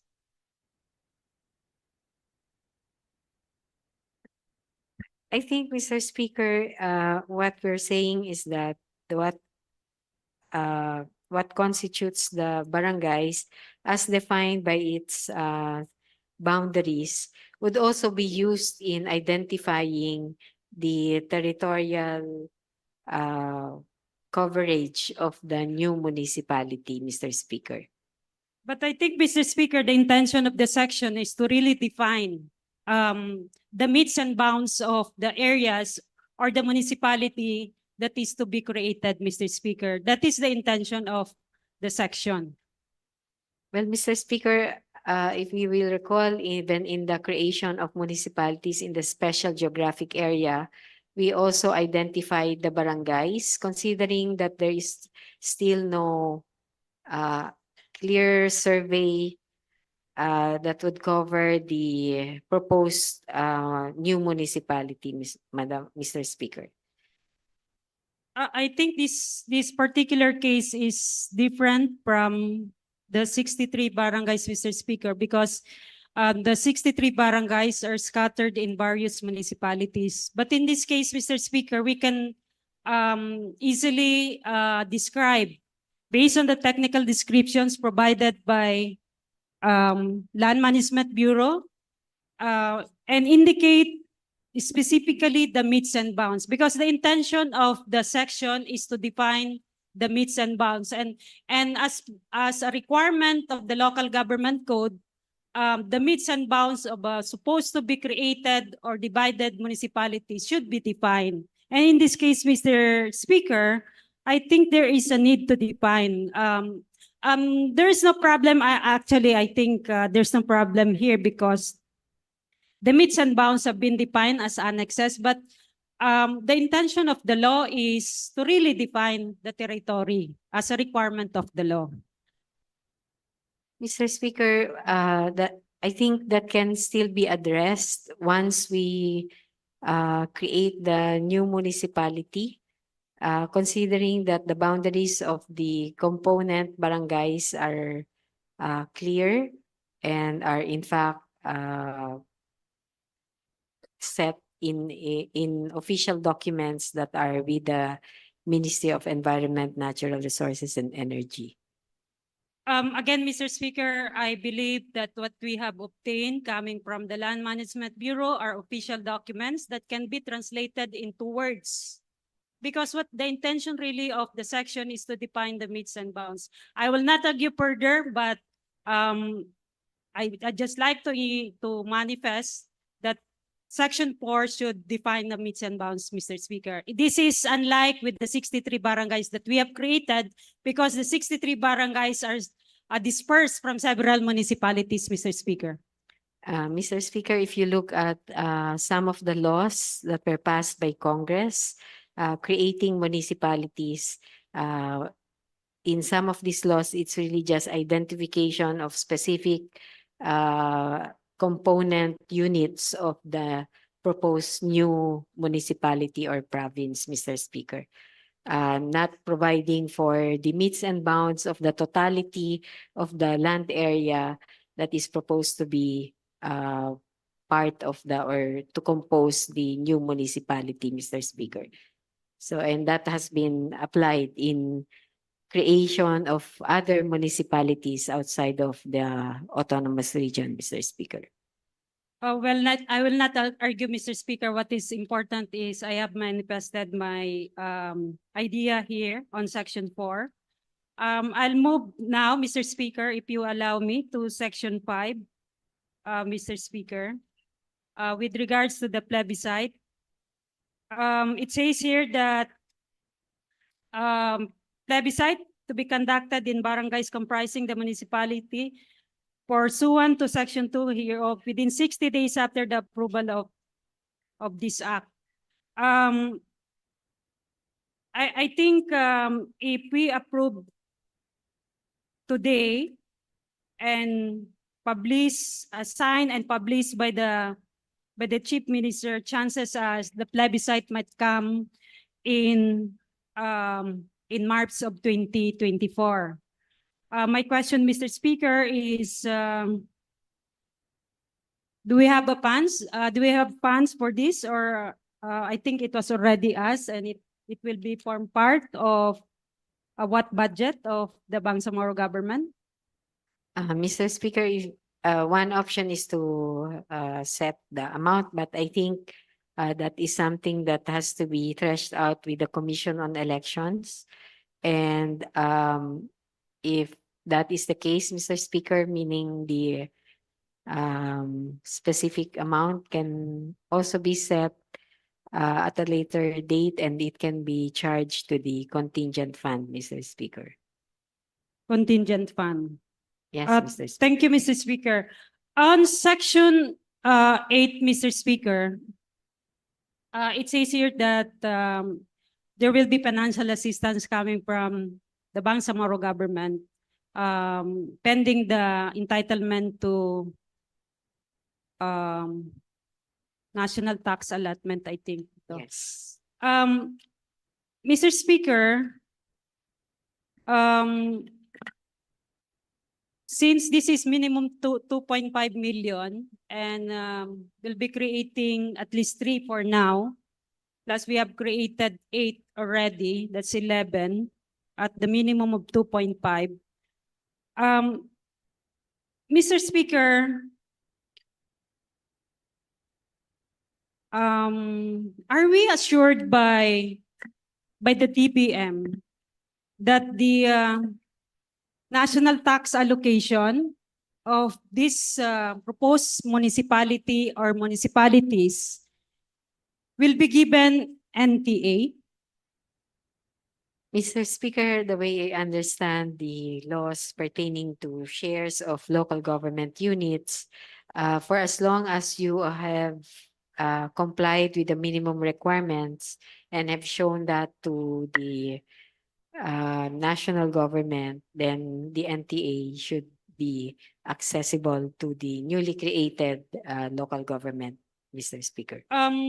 I think we need to check on this, Mr. Speaker, because the creation of new municipality would mean a deduction to the existing NTA of all the municipalities throughout the country. So if we created 11, if we are creating 11, created already the 8, there will be an implication with all the municipalities throughout the country. And that would not be easy for the DBM to do that because magagalit yung ibang munisipyo sa kanila, bakit nabawasan yung kanilang NTA. So my point here, Mr. Speaker, is we need to assure that the moment we created the municipality, there is an assurance coming from the DBM that we could get the NTA. Otherwise, we'll be funding forever all these newly created municipalities. Thank you very much, Mr. Speaker. Yes, Mr. Speaker, on that matter, I think DBM does not have discretion on withholding the shares of LGUs that have been created in accordance with the minimum requirements. Thank you, Mr. Speaker. Mr. Speaker, may I move to recognize Member of the Parliament, Attorney Ishak Mastura, for his interpellations. The gentleman from Sultan Kudarat is the last interpellator, floor leader. We will recognize him. Please proceed. Thank you very much, Mr. Speaker. I purposely asked to be the last because I wanted to hear my colleagues on what their thoughts are with regard to this bill. And I'm very grateful and thankful, even to Bai Leng in his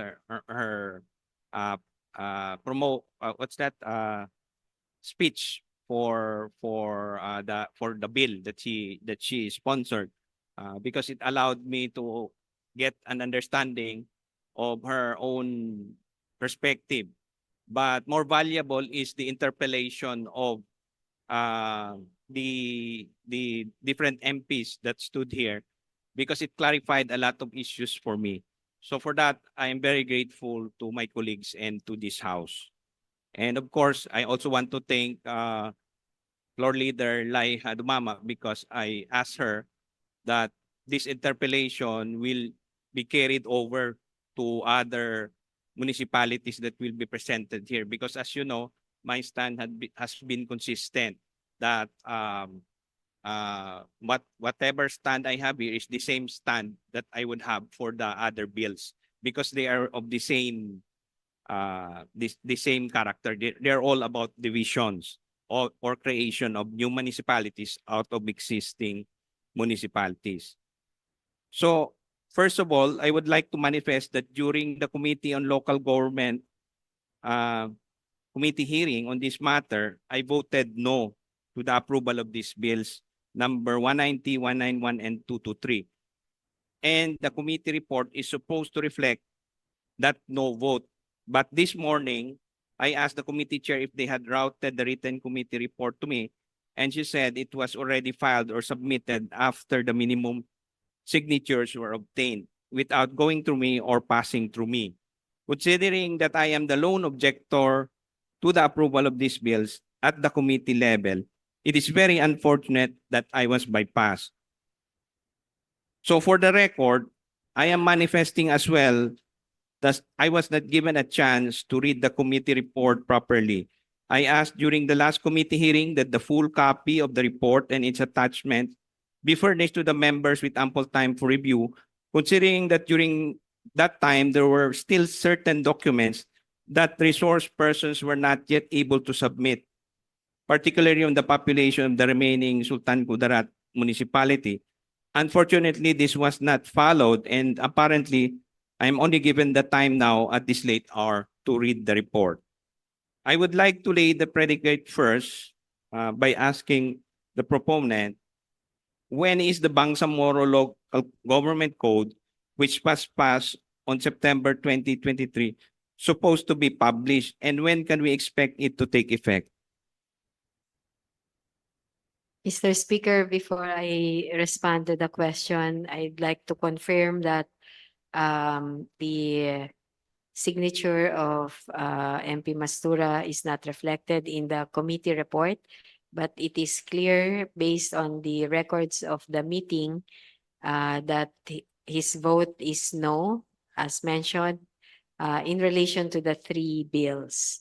And considering that there will be interpellation and deliberations here in the plenary, there would be ample time for those who oppose the bill, not only from the members of the committee, but from the plenary at large, to raise their objections or their concerns so that we can also address them, Mr. Speaker. Now, to go to the question, Mr. Speaker, the BLGC will, the BTA Bill number 49 will still have to be published, and it will take effect upon, let me just check, Mr. Speaker, upon publication, sorry.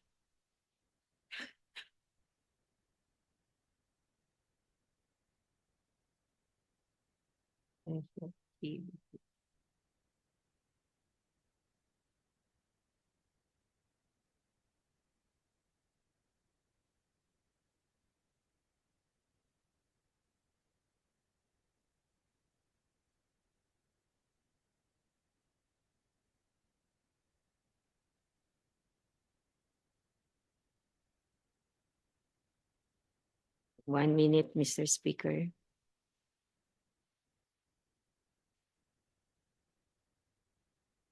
One minute suspension. Mr. Speaker, I'm not Sorry. asking.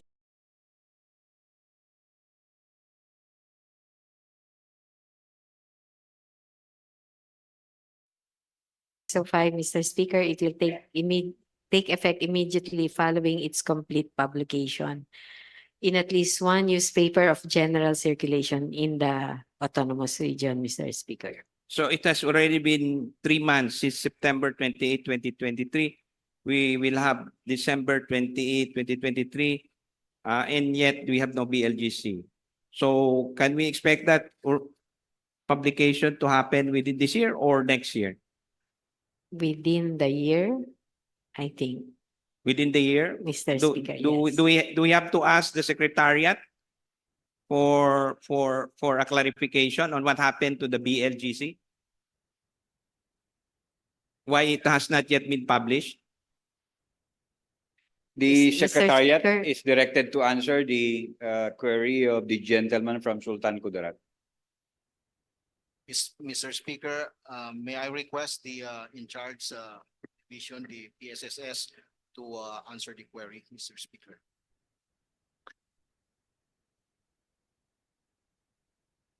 Mr. Speaker, can I just interject that the bill was first reviewed for styling and typo, and it has just been cleared of all the typographical and errors, and it is now ready for publication, Mr. Speaker. Yes, yes, Mr. Speaker, for the very latest information coming from my staff in the office, it was already submitted to our office, and we are now processing the publications, and we are sure, inshallah subhanahu wa ta'ala, by Tuesday next week, it will be published. Thank you very much for that information. I'm asking this because, as you know, we need to have the legal basis for the laws that we are passing today. And of course, the proponent already explained that 7160 is the basis for the criteria, which is actually reflected in the BLGC. While in the meantime, MMA Act 25 is still applicable local government code. This is because of the non-publication and effectivity of the BLGC. I know that this was clarified in the committee hearing, but I just wanted it to be out there for the plenary to hear because there is no time for them to peruse the committee report. In fact, my question and the chair's answer with regard to this was not reflected in the committee report about the legal basis. So I'm just manifesting that, and that it is quite clear what we are trying to do here. And in continuation, were the SGA bills already published, and when did it take effect? Because this will be material with regard to what we were discussing on the plebiscite. Because if you're going to have this plebiscite also for these bills, then we have to have an idea about how fast the turnaround is with regard to the passage of the bill and its publication. So first, I would like to know is if the SGA bills are already published and when did it take effect? Mr. Speaker, before I respond to that, I'd like to point to a specific portion of page 2 of the committee report, particularly under the findings of the committee in the third paragraph. There is a statement there regarding the certifications and other documents that have been attached, and these are done. The attachment is done to show that there has been compliance with the minimum requirements and requisites for the creation of municipalities under Republic Act 7160. Otherwise, well, pending the effectivity of the Bangsamoro Local Governance Code. Thank you for that clarification, Madam That is Chair. an attempt, Mr. Speaker, to present the legal framework on which the committee worked. Thank you for that clarification, Madam Chair. Okay. And as to the publication of the SGA bills, I was informed that it has been published. I'm not exactly sure the exact date. Maybe we can ask the Secretariat if they can provide us with the specific dates, Mr. Speaker. Yes, Secretariat? Yes, Mr. Speaker, in as much as the creations of municipalities bill in the SGA, we published actually on September 5, 2023 at the Mindanao Expose. Okay. Thank you very much, Mr. Speaker. So how long did it take before you published it from the time of its passage? Secretariat? Mr. Speaker, 15 days. No, I mean from the time of its passage to its publication, how long did it take? Signed by the Chief Minister, then published by your your people? Right after the signature of the speaker and the chief minister, right after we publish, Mr. Speaker. So do you have an exact time frame? 2 months, 3 months, 1 week? There is no such exact time. It depends on the in the pages of the bill, because the pages as matters in as much as is browsing and of the and styling of the bill, Mr. Speaker. Anyway, I will not belabor the point. I would just like to point out that there must be a time period in coming out with the bills because we suffer in terms of the publication. And look at this with the BLGC 3 months time. So I just want to flag that. And I hope the Secretariat in these kinds of situations, they will be proactive in terms of anticipating the timetable. Anyway, I will continue.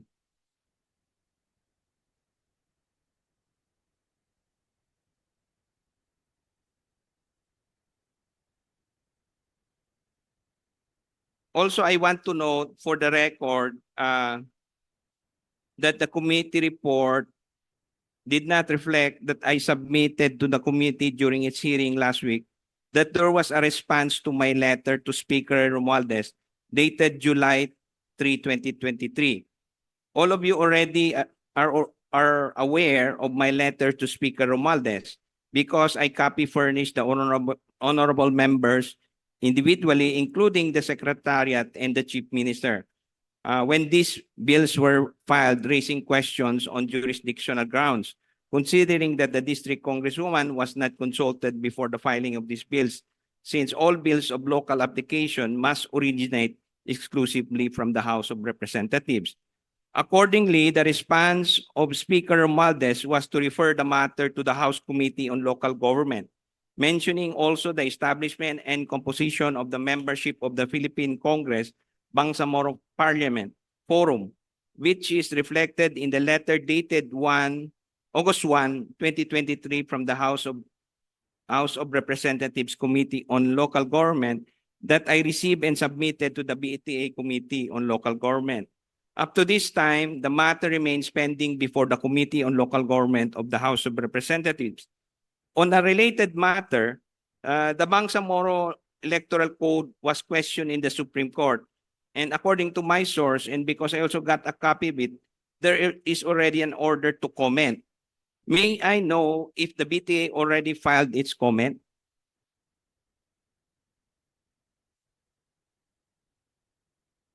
Unfortunately, Mr. Speaker, I do not have any information pertaining to the petition, as well as any order for the BTA to comment thereon.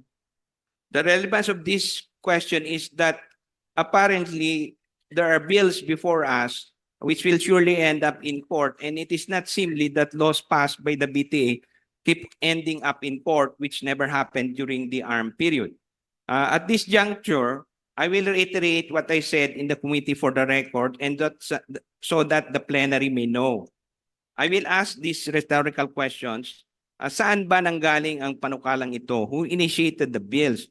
Obviously, this goes against the principles of representative democracy. Representative democracy means yung elected officials ang deputado at boses ng madla. At yung gusto ng karamihan ng tao at ng publiko ay siya bilang deputado ang nagpapahiwatig sa gobyerno at binubuo niya yung tinatawag na representative government. Consent of the governed din ang tawag dito.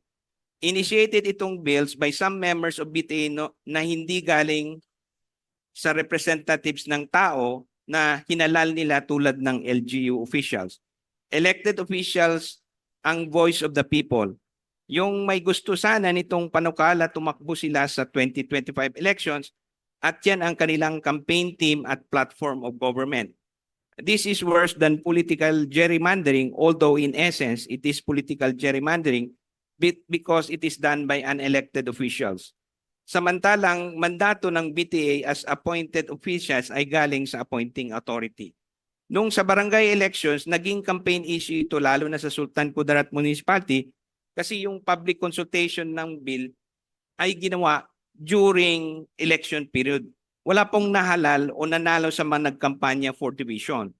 Yung pag-file po ng bills na ito, lahat ng barangay sa Sultan Kudarat at Dos, tumutol pati na sangguniang bayan at mayors and vice mayors at nag-submit sila dito sa BTA ng resolutions opposing the bill which I promptly filed sa Secretariat and the the Speaker for dissemination sa ating mga kasamahan. Kasi kanina may nag-interpellate, tinanong kung meron bang mga bills or resolutions coming from the local government units. There were in fact resolutions coming from the local government units going down to the barangay level. And in fact, there were actions by the barangay officials to express their sentiment. No? So, and in writing, they also submitted their positions. In fact, the district congresswoman in a public interview said that she would file cityhood bills because of her objection to the bills. So, ibig sabihin, yung elected representatives ng taong bayan ay nagpahiwatig na tutol sila. Yung ating deputado ng Kongreso nag-file pa ng cityhood bill kasi yun ang gustong mangyari ng LGU na mag-advance yung LGUs rather than regressing into lower class municipalities dahil first class municipalities na sila. In fact, in the case of Sultan Kudarat, 5 years na consistent Seal of Good Local Government awardee po ito. Also ngayong taon, Gawad Kalasag awardee at National Legislative awardee finalist ang Sultan Kudarat. Since this is also not reflected in the committee report, that during the committee deliberations, I asked if studies or researches on economic impact, viability, efficient administration capability to deliver basic services to the constituents of these bills have been made by the proponents. And the answer was no, or not a single study or research was made either by the proponents or among those who submitted position papers. So I am reflecting that for the record na wala pong study, wala pong researches na submit at even in the subcommittee report, it was not mentioned. So may I ask the proponent, are you aware that urbanization is one of the principal growth drivers of economic growth in the developing world as witnessed in the phenomenal economic growth of China? Mr. Speaker, may I be clarified? Globalization, did you say? Urbanization. Urbanization. The move towards cities. Well, that is one theory, I think, Mr. Speaker, but there is also the other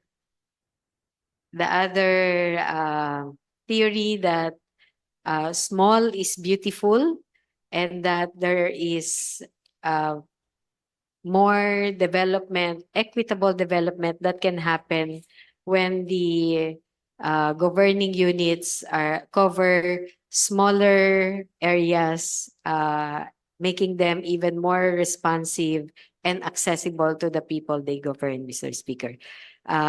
In terms of policy setting pertaining to economic growth, that can still be addressed by this smaller unit or the BARM or the province, and therefore the scale can go up when we need that, Mr. Speaker.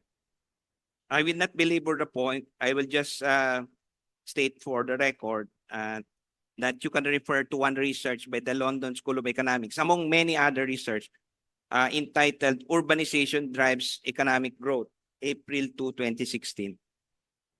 I move on. I mentioned in the committee hearing about RA 11964, an act institutionalizing the automatic income classification of provinces, cities, and municipalities, and for other purposes. This became law in November 2023. The first general income classification shall be made within 6 months after the effectivity of the law and every 3 years thereafter. Accordingly, the law serves as the basis for the creation of new LGUs, setting the number of elected members in the Sangguniang Panlalawigan and the Sangguniang Bayan. I would like to manifest that during the committee hearing, the resource person failed to establish this criteria on classification because they did not testify on this particular matter.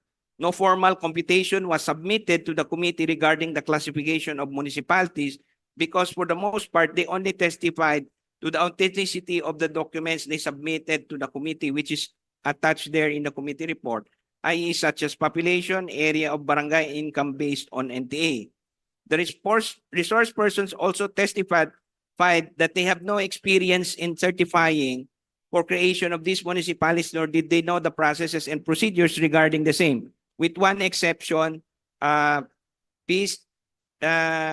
Philippine Statistics Authority Office Regional Director Tula, he cited that he also certified with regard to the SGA population.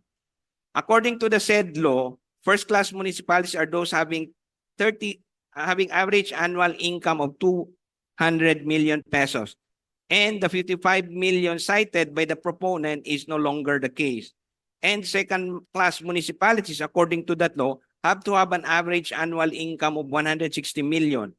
So if the 55 million is the figure used in this bill, there was a failure to establish the effect on the classification of the regional municipality after the division because only the DBM certification of NTA was issued. Since as mentioned by the proponent, there was no municipal certification of the annual income of the barangays covered. Classification is based on 3-year preceding a general income classification. The treasurer also did not have the experience in creation of municipalities because she is only in an acting capacity. She is actually a concurrent municipal treasurer of Sharif Saidona. And she did not know how to come up with the classification or the process and procedure with regard to the formula for classification as well as for the average annual income as required under the law. In other words, Mr. Speaker, we are only interpreting data under the certifications issued by the resource persons. In terms of area classification income, the attached documents, the totality of supporting documents, Mr. Speaker, may we ask the proponent? In terms of area classification income, the attached documents are the totality of the supporting documents. Yes, Mr. Speaker, these Thank you for are that. the certifications coming from PSA, DBM, the acting provincial treasurer.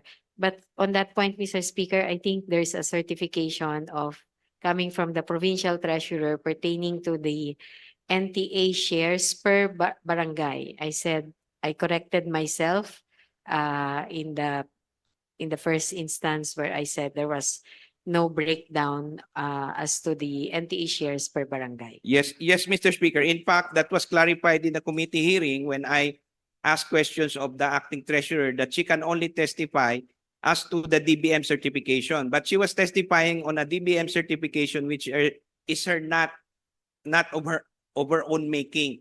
So she was just saying at that point in time that the available documents was the DBM certification. But I will not belabor the point. It just becomes more legal technicality. So it's not for this forum. It will be for an appropriate forum.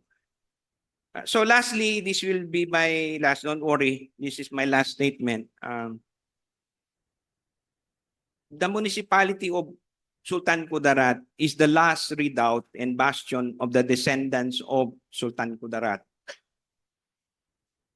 And as the sovereignty of the Sultanate of Maguindanao faded, the descendants of Sultan Kudarat, the sultans, retreated to that place. And it became a haven, a harbor for those freedom fighters, our noble ancestors. And in fact, ironically, even the Moro Islamic Liberation Front, they sought shelter when they were driven away from Camp Abu Bakar in our municipality. So we hosted them for decades. And then now we are repaid, sadly, by this kind of initiative. How the world turns and how sad it is that we do not remember our past. And that there are forces who want to subdivide and reduce it further. Thank you very much and wassalam. Mr. Speaker, I'd just like to make a manifestation regarding the statement on the matter of the position of the provincial treasurer, her being acting in an acting capacity when she issued the certification. But as far as I know, Mr. Speaker, she exercises the same powers as regular or appointed provincial treasurer. And in fact, during the committee hearing, she said that she would be she's anticipating that appointment soon. Yeah. But nevertheless, whether it's appointing, it's acting, or a full-fledged provincial treasurer, I think she has the power to issue the certification that she has done, as she has made. Let me just add, Mr. Speaker, that she also testified that her last day on office will end on December unless a new appointment is issued because she is in an acting capacity. So because the proponent brought this up, so I'm just also bringing out there that she also testified that she will stay on only until December unless a new appointment is issued for her. But Mr. Speaker, our position is that during the time that she issued the certification, she is the acting provincial treasurer. So whether she is retained or not is not really material, Mr. Speaker. For as long as she issued the certification during the time that she is the acting provincial treasurer. May I be excused, Mr. Speaker? Yeah, you may proceed. Thank you.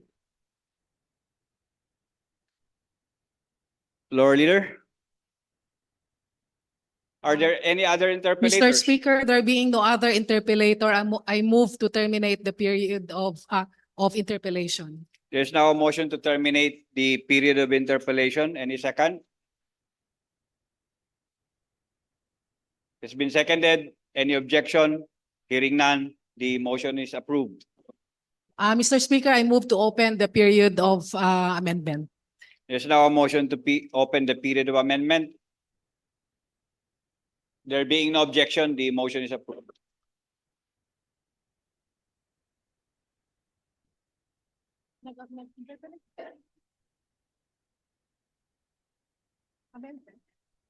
Uh, 1 minute suspension.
Our leader, it appears that the Deputy Speaker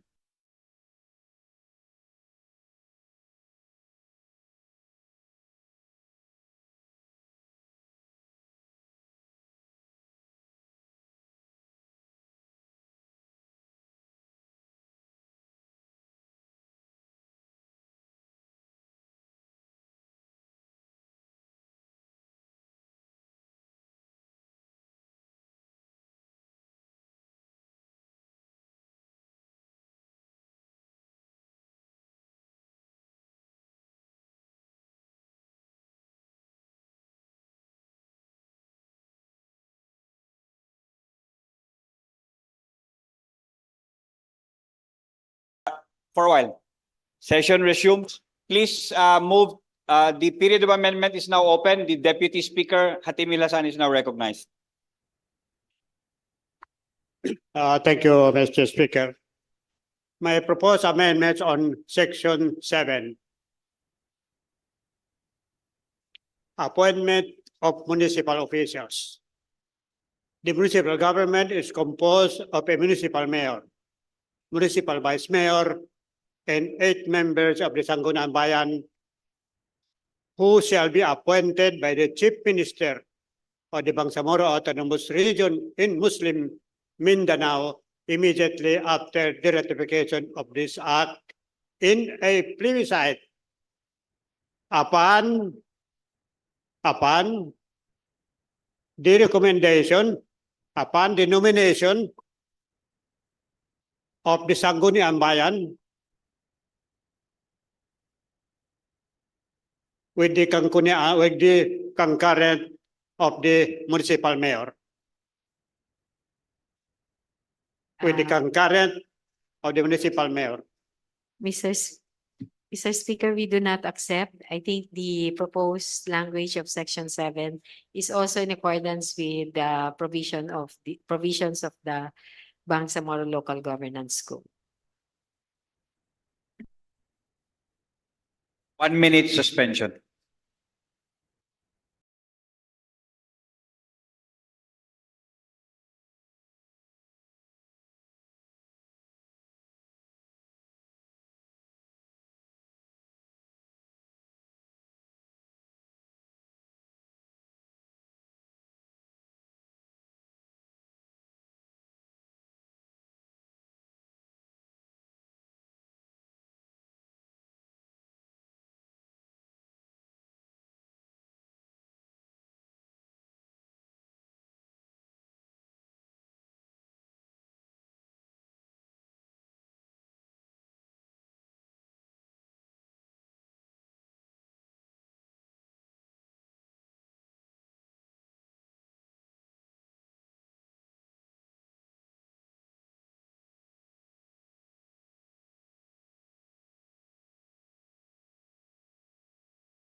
Session resumes.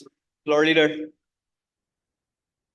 The proponent has not accepted your proposed amendment. I Deputy call Speaker. for the to take up into mag-decide ang magboto ang body whether to approve that or not. Mr. Chairman. Want to divide the House for that? Yes, yes. Do you agree to a viva voce vote, viva voce vote, or we just raise Yes. the hands? Yes, yes, yes. We in a democracy, we are in The proponent of the amendment insists on the division of the House for his proposed amendment. Floor leader, can you move for a division of the House? Is that not enough, yung move niya?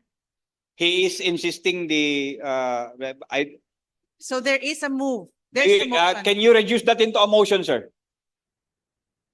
To divide the House. yes, yes. I submit that for division of the House, Mr. Speaker.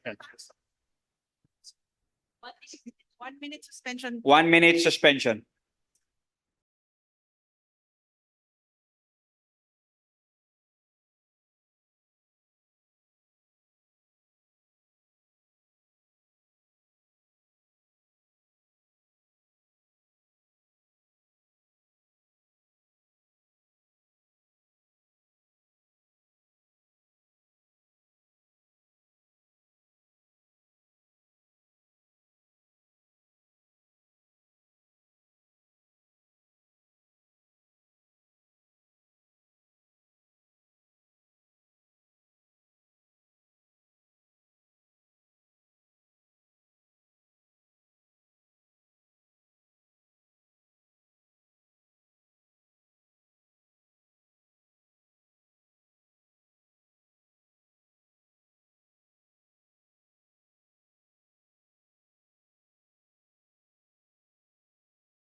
Session resumes.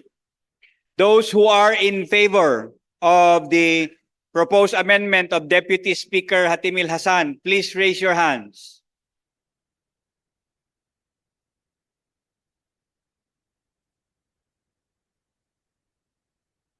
Those who are not, can you please lower down? Those who are not in favor of the proposed amendment, raise your hands.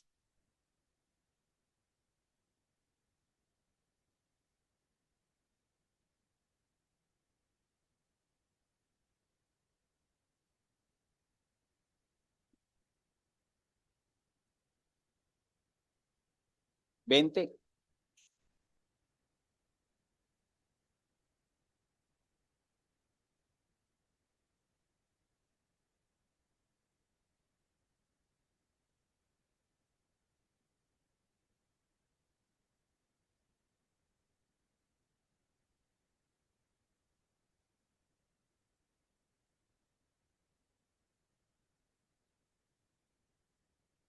Yeah, Secretariat, what is please send a report on the voting. Mr. Speaker, on the result of the division of the House on the amendments of the Honorable Deputy Speaker Hatimil Hassan, for those in favor of the amendments, we have 3 votes. For those not in favor of the amendments, we have 30 votes, Mr. Speaker. 30. With 3 votes in favor and 30 votes not in favor, the proposed amendment has been rejected. Mr. Speaker, can I recognize Yes, Deputy Speaker Hassan. Yes, thank you, Mr. Speaker. The Sultan Kudarat municipality is not the first time has been divided into 2 municipalities. when I was Speaker of the defunct Regional Legislative Assembly, the Sangguniang Bayan of Sultan Kudarat came to us, requested for the creation of Sultan Mastura Municipality. During that time, we were able to succeed in creating a municipality out of Sultan Kudarat, which is now the municipality of Sultan Mastura. And during that time, we also gave the authority to the municipal mayor and the Sangguniang Bayan to nominate who would be appointed as officers in charge from mayor, vice mayor, and the member of the Sangguniang Bayan. So there was no problem that it went down to smoothly, and we were able to create a new municipality with we were able to build political progress and economic development. I am suggesting this one, Mr. Speaker, because of the fact that at one time when I was Speaker of the Regional Legislative Assembly, the late Governor Wahab Akbar came down to Cotabato together with all the barangay captains in the municipality of Tuburan in the province of Basilan. They proposed to divide our municipality, the municipality of Tuburan, to become 3 municipalities. Who is the mother municipality of Tuburan? Then we have the municipality of Akbar, and another municipality, the municipality of Haji Muhammad Ajol in Tuburan. During that time, Mr. Speaker, Governor Wahab Akbar, the reason why he wanted to divide the municipality because he wanted to focus the development of the project of the municipality by appointing the rightful people who would become mayor, who would become vice mayor, and become members of the Sangguniang Bayan. Now, despite his commitment, Mr. Speaker, the real purpose of the late Wahab Akbar was only to create municipalities in order his followers, his supporters, to become to be appointed mayor, vice mayor, and Sangguniang members, Sangguniang Bayan members, Mr. Speaker. Now, with that, Mr. Speaker, there was a political problem which hampered the development of the municipality, Mr. Speaker. So therefore, Mr. Speaker, I'd like to manifest that upon the approval of the creation of the municipality of Nuling, upon the nomination of the Sangguniang Bayan with the concurrent of the municipal mayor, that the chief minister would appoint the officer in charge of the municipality. With that, thank you, Mr. Speaker. Wassalamualaikum warahmatullahi wabarakatuh. Floor leader, any Thank other you, Mr. amendment? Speaker. Let us recognize Mr. Speaker. I move to recognize MP Lorena for proposed amendment. The gentleman from Sulu is recognized. Thank you, floor leader. Thank you, Mr. Speaker. Earlier in the deliberation, I offered to submit an amendment. I am submitting an amendment on the funding requirement for the plebiscite because we have to ascertain where the source of funds should be taken. My amendment will read, funding, but I would leave it to the secretariat as to the number of the section because I'm not particularly how the amendment should be written. But for this section on funding, the amendment reads, funding requirement. the funding requirement for the conduct of the plebiscite as approved in Section 5 herein, and all activities including thereto shall be taken from the 2024 contingent fund of the Bangsamoro Autonomous Region in Muslim Mindanao. That's my proposed amendment, Mr. Speaker. I hope it will be Floor considered. Leader, the proponent, 1 minute suspension as signaled by the Minister of Finance, Budget and Management. But Mr. Speaker, just to clarify the question. Yeah, 1 minute suspension lang so that we can Okay. speak.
Session resumes. Mr. Speaker, do you still have the floor? Have the floor. Thank you, Mr. Speaker. My proposed amendment will be an amendment to Section 6. This is on the conduct of plebiscite. My proposed amendment reads, the Commission on Elections, COMELEC, through the Bangsamoro Electoral Office, shall conduct and supervise the plebiscite. This is already found in the original version, but I would like to amend the second paragraph, the second line. The second line, after the plebiscite period, the expenditures in holding the plebiscite shall be taken out of the contingent fund under the appropriation of the applicable fiscal year, which I think will be 2024. Thank you, Mr. Speaker. That is my proposed amendment. Can we hear from the proponent? What is their comment on this? Mr. Speaker,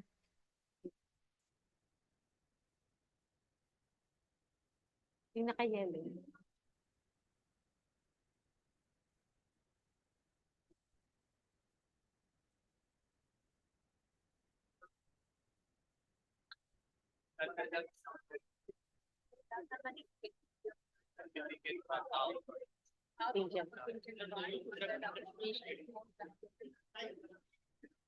Applicable is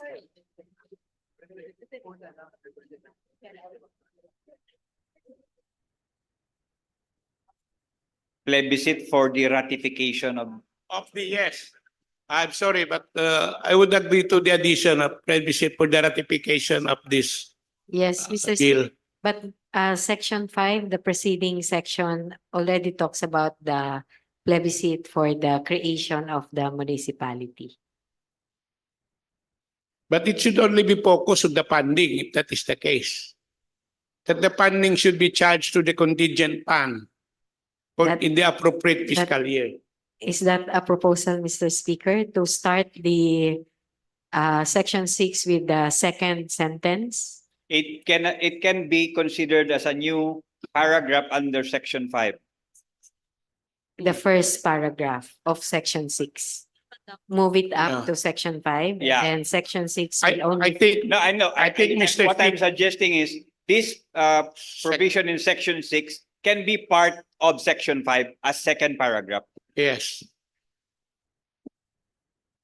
Yes, because it speak of the plebiscite. Only the funding is identified in this particular instance. So I can agree to that, Mr. Speaker. We will include that in section 5 as the second line of the provision of section 5. If the proponent and the chair of the committee would accept. So to be clear, Mr. Speaker. There will be no more, the new section 6 will not be written anymore as a separate section, but it becomes part of section 5. Okay, Mr. Speaker. But Mr. Speaker, would like to make 1 minute suspension.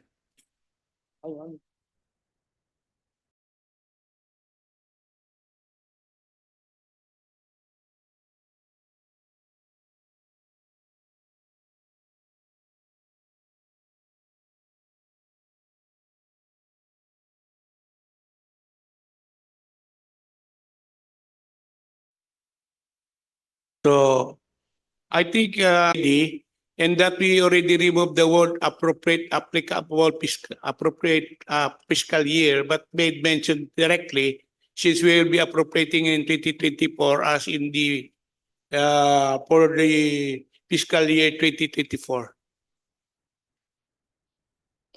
So, Mr. Speaker, it will And now we only contingent term we specify of the BARM so that it will be clear it is contingent Propose an amendment. What is your pleasure, floor leader? I move that we terminate the period of amendment, Mr. Speaker. There is now a motion coming from the floor to terminate the period of amendment. It has been seconded. The motion is approved. Mr. Speaker, I move that we approve the committee report as amended, Mr. Speaker.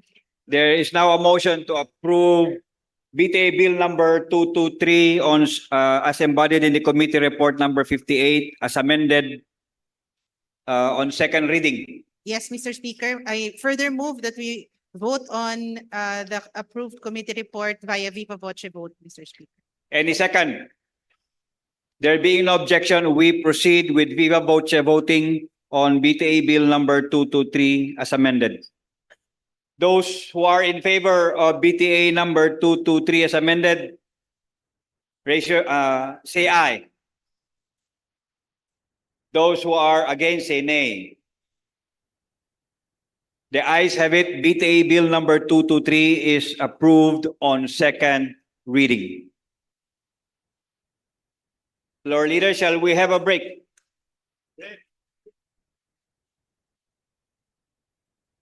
15 minutes. 15 minutes break. Mr. Speaker, can we ask if there's any? Yeah, those who are intending to interpolate on BTA bill on the next two bills, please register now to the floor leader so that we can expedite the process. 10 minutes break lang, 10 minutes break. Session suspended for 10 minutes.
Mr. Speaker, can we now proceed with committee report? Gentlemen, ladies and gentlemen, please take your proper places now. We are about to start. Committee report number 59, Mr. Speaker, submitted by the Committee on Local Government in relation to BTA Parliament Bill number 190, entitled an act creating the municipality of Dato Sinsuat Balabaran in the province of Maguindanao del Norte, providing funds therefore and for other purposes. Mr. Speaker, may we request and recognize the committee chair, MP Raisa Jajuri, to render the report. The chair of the Committee on Local Governance is recognized. Thank you, Mr. Speaker. The Committee on Local Government will render the report on committee report number 59. But the sponsorship speech, Mr. Speaker, will be delivered by the principal author of the subject of the said committee report, which is BTA Bill number 190. May I request, Mr. Speaker, that we recognize Deputy Speaker Lanang Ali Jr. The gentleman from Sultan Kudarat, Deputy Speaker Lanang Ali Jr. is recognized. Bismillahirrahmanirrahim. My courtesy to the Honorable Chief Minister Ahod Balawag Ibrahim and to the Speaker of the Parliament, Atty. Ali Pangalian Balindong, and to all members of the Bangsamoro Transition Authority. Assalamualaikum warahmatullahi wabarakatuh.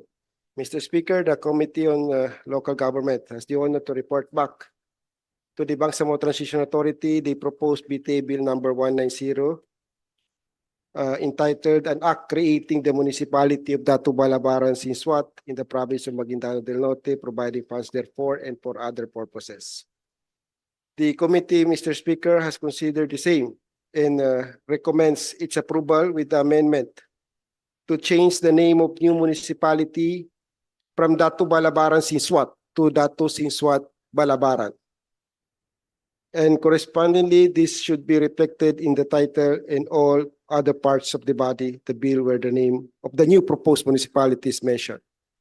Mr. Speaker, the question now before this August body is who is Dato Sinsuat Balabaran?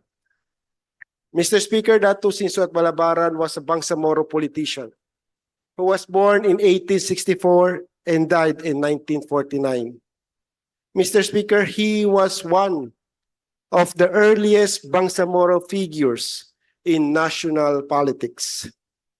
Dato Sinsuat was appointed in 1934 by Governor General Frank Murphy of the United States of America to the Philippine Senate as a 12th senatorial district representing the non-Christian majority provinces of Cordilleras and Mindanao until the abolition of the chamber in 1935. Mr. Speaker, Dato Sinsuat Balabaran is truly a Bangsamoro leader by blood and by right. He is a truly historical significance to the Bangsamoro. He was one of the pride of the Bangsamoro people. Be that as it may, Mr. Speaker, I am calling my colleagues in this Bangsamoro Transition Authority Parliament to support the immediate passage of this particular bill. Maraming salamat po. Assalamualaikum warahmatullahi wabarakatuh. Floor Leader. Mr. Speaker, I now move to open the period of interpellation and debate. Mr. Speaker, I would like to move to adopt Committee Report number 59 for deliberation. Is a motion from the floor to adopt Committee Report number 59 for deliberation. Any second? Hearing no objection, the motion is approved. Floor Leader. I move to open the period of interpellation and debate.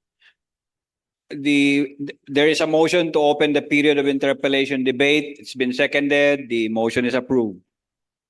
Mr. Speaker, the first MP to interpellate is Member of the Parliament, Attorney Rasul Mitmog Jr. May we recognize MP Mitmog?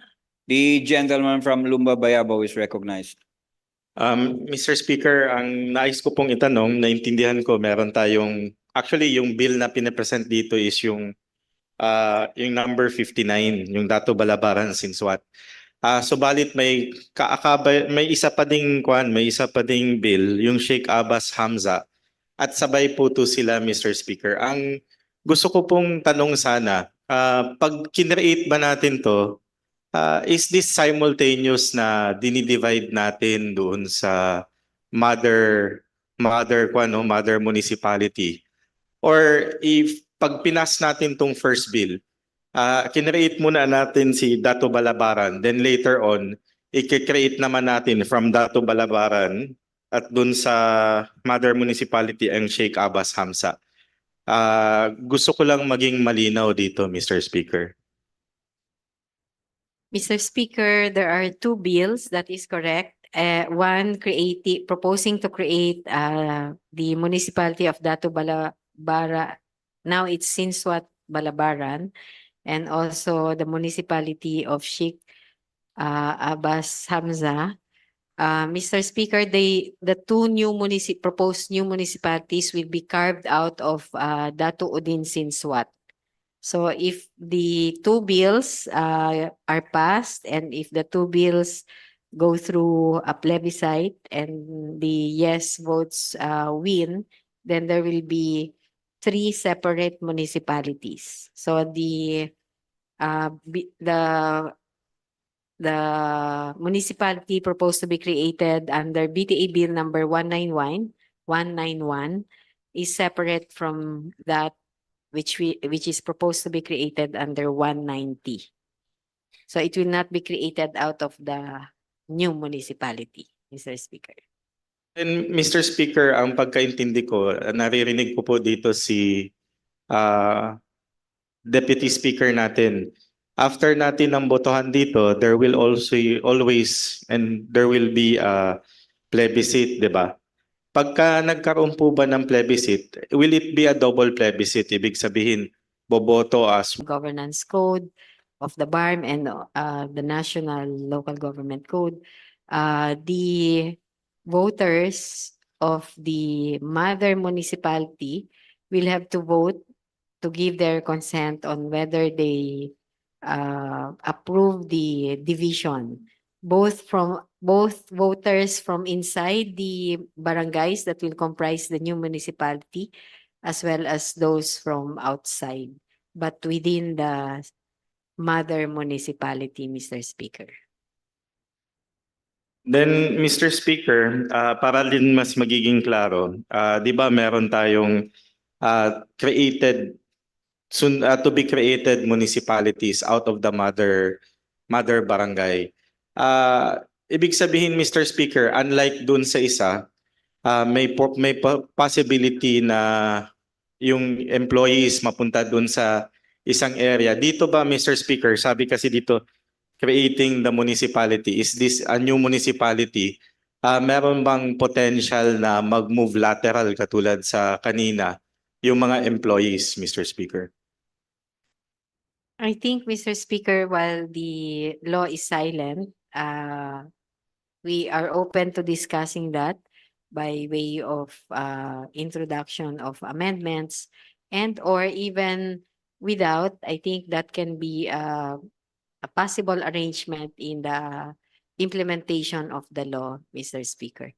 But definitely their status as public servants, as employees of the municipality should not be affected, Mr. Speaker, by the creation of new municipalities. Then, Mr. Speaker, tulad sa nauna kong katanungan, in relation doon sa kasi first class municipality po ang DOS, Dato Udin Sinswat. Pag ito ba'y nahati-hati, pag nahati sa Dato Balabaran, then eventually mamaya Dato Hamza, maapektuhan ba yung class of what type of municipality yung makikreate? Will DOS become a third class municipality? Will the other municipalities, yung Dato Balabaran, pati yung Dato Hamza, will also become third class municipality? Mr. Speaker, based on the certifications that were issued and presented to the committee,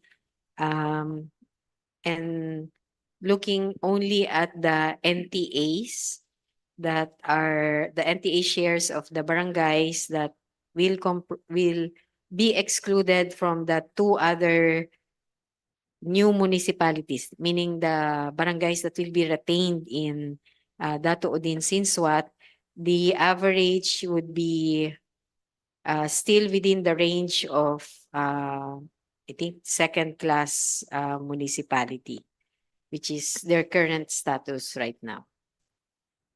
Mr. Speaker, yun lang yung isang concern ko kung nagkataon na pinala ditong mga bill at pinagbigyan din ng mga taong bayan. Nais lang natin i-express na sana makatanggap na angkop na tulong sa BARM yung mga munisipyo. Kasi ang concern ko po dito sa chop-chop bills natin, Mr. Speaker, we have first-class municipalities sa Maguindanao del Norte, then eventually mada-downgrade sila. We have first-class province, pero in the end, medyo ma-downgrade yung status nila. Sayang naman, Mr. Speaker. More or less, Mr. Speaker, na tanong ko po yung mga katanungan ko. Maraming salamat po. Thank you, Mr. Speaker. Just to be clear, we're looking at the 2008 classification, and the average income, and more specifically the NTA of the remaining barangays will be around 47 million, which is still within the range of the category of second-class municipalities, which is from 45 million to 55 million, Mr. Chair. Is that Odin Sinswat second class or first class? First class? Second. Dato Odin Sinswat municipality, what class is it? My information, Mr. Speaker, it's first ba? Sultan Kudarat is first class. Dato Odin Sinswat, as far as we know, based on the 2008 guidelines, is second class. Second Mr. class. Speaker. So even if we divide it into, if there will be two municipalities carved out, it will remain second class. Yes, it will be within the range Within of the range. the classification. Thank you. Mr. Speaker. Thank you, Mr. Speaker. The next interpellator is Member of the Parliament, Attorney Joe Lorena. The gentleman from Sulu is recognized. Thank you, Floor Leader. Thank you, Mr. Speaker. I only have one question. The power of the Parliament are threefold: create, divide, merge, monopolies. 1 minute suspension.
Session resumes.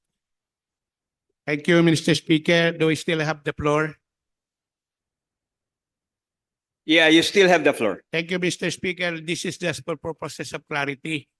I realize that we are coming out from one issue, and I read the provision of our bill. While we have the power to divide, create, merge, and abolish, I want to be clarified in these particular bills because it seems that there are two municipalities created from the same mother municipality. Am I correct? That is correct, Mr. Speaker, under BTA Bills 190 and 191. So are we just, this is just for, pardon my ignorance, but when you go create, it will be partly dividing and creating at the same time because you are dividing the territory and creating the new political entities. Am I correct? Yes, Mr. Speaker, it's two sides of the same coin. So I just like to point that out because I want just clarity for this for the record. Thank you very much, Mr. Speaker. Nonetheless, I will be introducing, I have read the provision, and in the last bill, I have introduced an amendment, but I will introduce another amendment in this particular bill. Thank you. Floor Leader, MP Alibaba has signified his intention. Hindi naman masyado.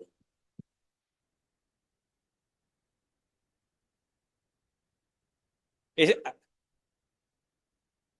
that an amendment? No, no, no. Actually, I just want to ask a Interpolation? question about the situation of the. Is there a list already? Yes, I Mr. said, Speaker, there with due is. respect to the gentleman from Lanao del Sur to just follow the list that as prepared by the Yes, Mr. floor Speaker, we leader. will include the name of MP Babao if he so desires. The next to propound his interpellation is MP Kokoy Mastura. May we request the recognition of MP Mastura. The gentleman from Sultan Kudarat, Maguindanao is recognized. This will not belong. I just like to manifest that whatever I said in the first interpellation for the municipality of Nuling, I am carrying it over and let the secretariat take note to the same municipality of, what is this municipality? Hamsa? Abbas?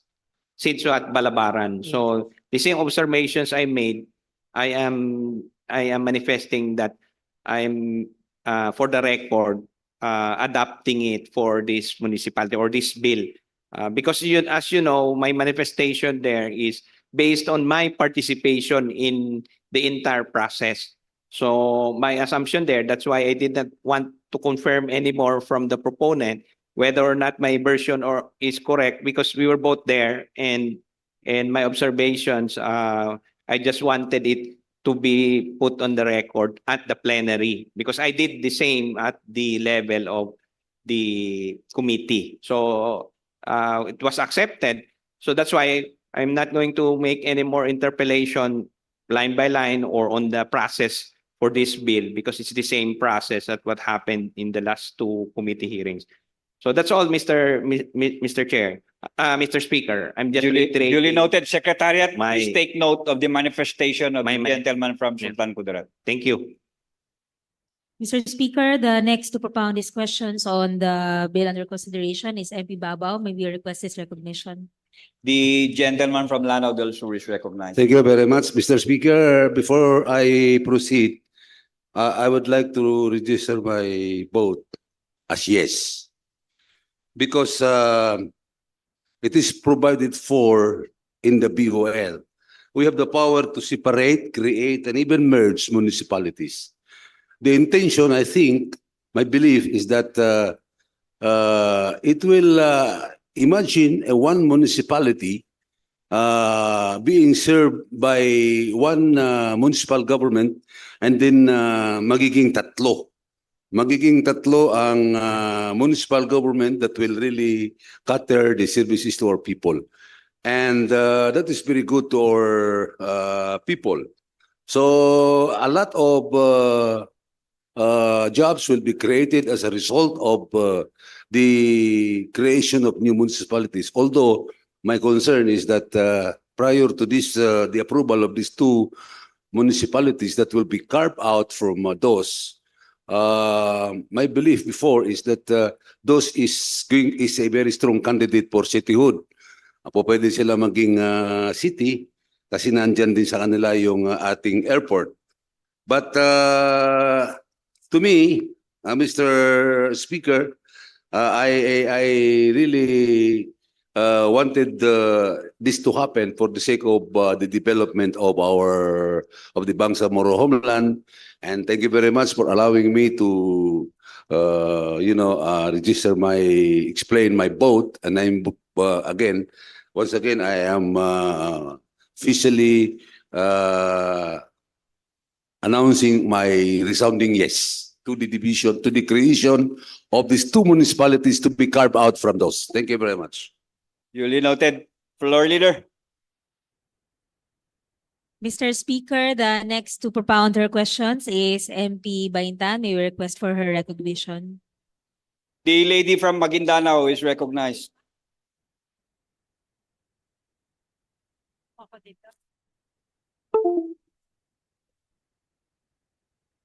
Thank you, Mr. Speaker, Floor Leader. The same request as done earlier. If we can show on the screen, the the municipality of those that we are dividing into into two, that makes it 3 municipalities. Ano nangyari sa screen?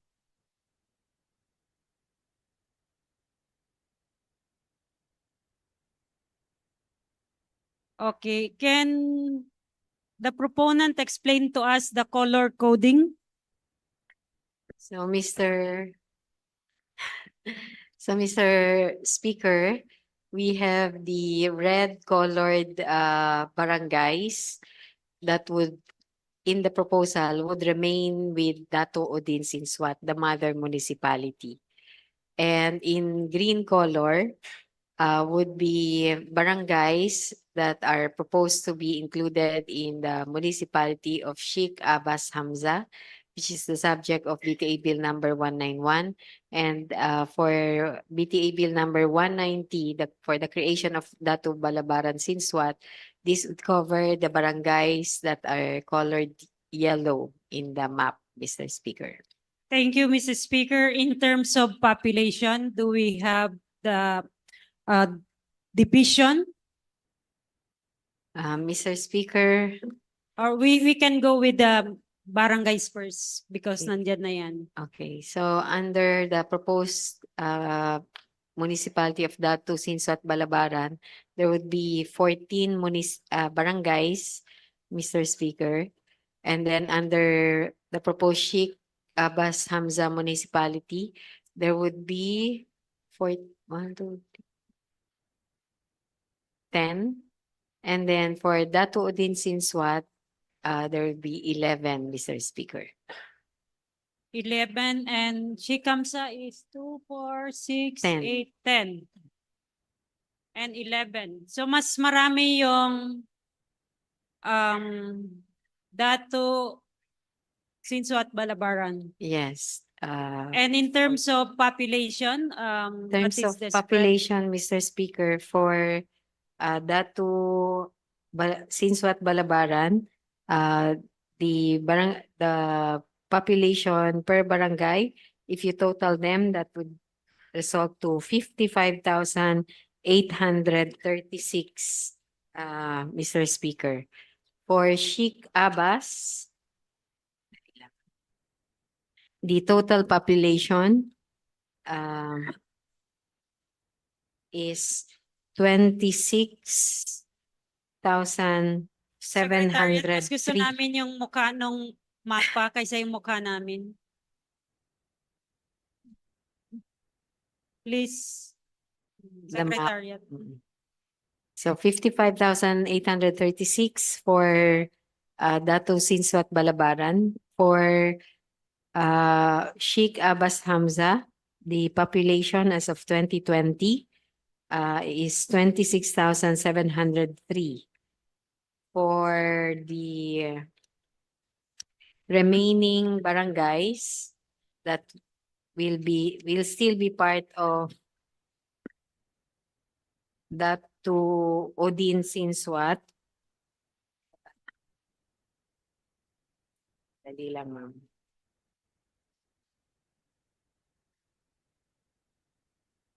For the remaining barangays,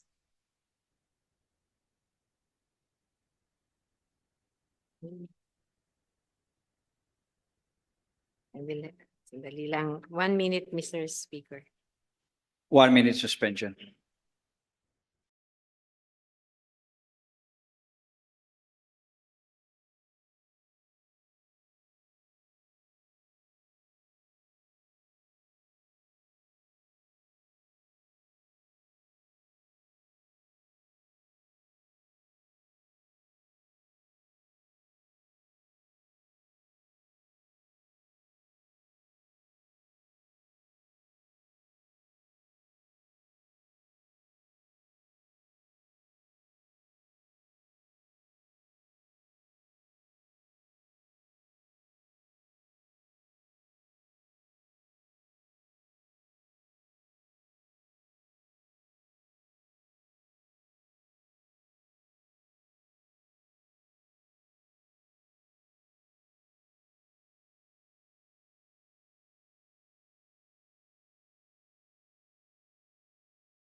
Mr. Speaker, for the barangays that are not proposed to be included in the two new municipalities and will remain with Dato Udin Sinswat, the population as of 2020 is 34,229, Mr. Speaker.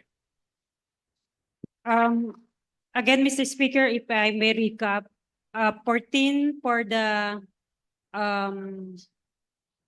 Dato Balabaran, 14 barangays with 55,836 population, 10 barangays for Shikamsa with 26, ilan yan? 26,000. Sheikh Hamza 26,000. is 26,703. 703, 11 barangays with 34,229. 229. And in terms of land area? Terms of land area, for Datu Balabaran Sinswat, the Sinswat Balabaran, the land area, dali lang po, is 144.18 square kilometers. So that's Datu Sinswat Balabaran. For the municipality of Sheikh Abbas Hamza, if it is created, the land area is 164.39 square kilometers. And for the excluded barangays, meaning those that will be retained in Dato Udin Sinswat, it's 118.98 square kilometers, Mr. Speaker. Thank you, Mr. Speaker. And if I may continue, Mr. Speaker, just to plot the data, in terms of income. In terms of income, Mr. Speaker, there are 2 years included in the certifications, 2021 and 2022. Those are the more important years, considering that the law says the last 2 years. Okay. So for 2021, for Datu Sinswat Balabaran, it's 56,039,643. This is for the NTAs of the component barangays. For 2022, it's 82,660,739 pesos. For Datu Balabaran. For Sheikh Hamza. For Sheikh Hamza, for 2021, the total is 32,237,030 pesos for 2021. And for 2022, it's 46,634,970. For the remaining barangays with those that are not included in the two bills, for 2021, it's 38,899,267 pesos. And for 2022, it's 56,364,093 pesos. Mr. Speaker. Thank you, Mr. Speaker, for those basic information that we gathered from the proponent. And looking at the figures, Mr. Speaker, it looks like Dato Sinswat Balabaran has larger in population, larger in income. Sheikh Hamza, Mr. Speaker, has the lowest population, but with the biggest land area, but the lowest in income, Mr. Speaker.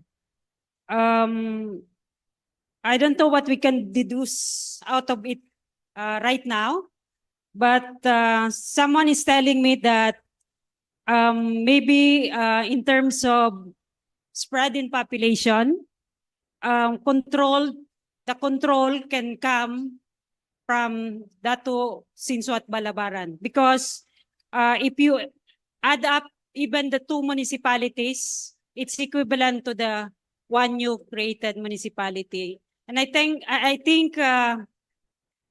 politically wise, I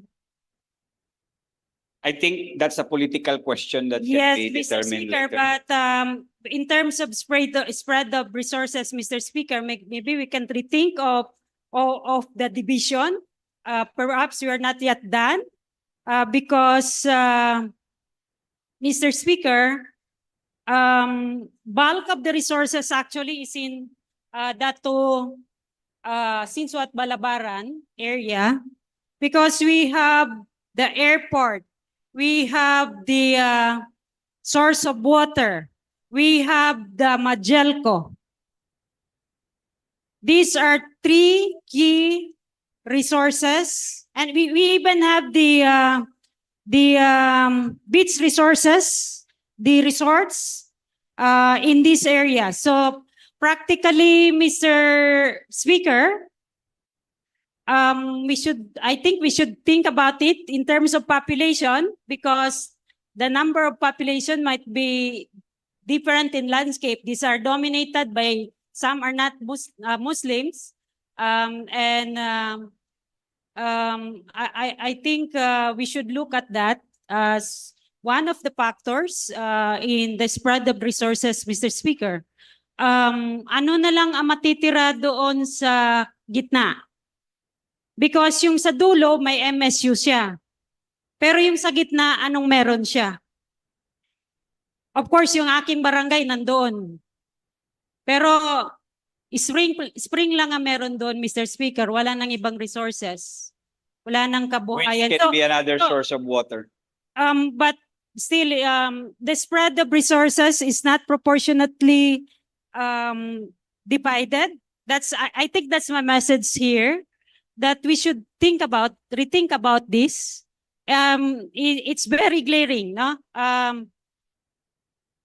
And later on, I'll propound it, Mr. Speaker, in our own discussion, Mr. Speaker. But I raised the point that in terms of spread of resources, there's no even spread of resources here, Mr. Speaker. I think this is just a reiteration, Mr. Speaker, of my questions earlier with regards to the meets and bounds, because that is very, very important. We even reviewed it with MP Ambuloddo, the provisions of the local government code, and it's very precise and accurate that it says that there should be meets and bounds in the creation of new municipalities. Just a manifestation, and just for the record, Mr. Chair, Mr. Speaker, that I would like to see that as one of the provisions of this law. And Mr. Speaker, looking at the clean copy, maybe the Secretariat could look at the replacement of the word the municipalities, kasi na-retain pa rin yung mga original na mga pangalan, Mr. Speaker. Baka ibang kopya lang yung nakuha ko, pero ayusin na lang nila mamaya. I think na overlook lang ito. But I just want to register all my comments earlier with regards to municipality of Nuling, especially on the meets and bounds. Thank you, Mr. Speaker. Thank you. Floor leader, the next interpellator. Yes, Mr. Speaker, the last to propound these questions on this matter is MP Attorney Teng Ambuloddo. May we The request his gentleman recognition. from Northern Kabuntalan and Dato Udin Sinsuat, Maguindanao is recognized.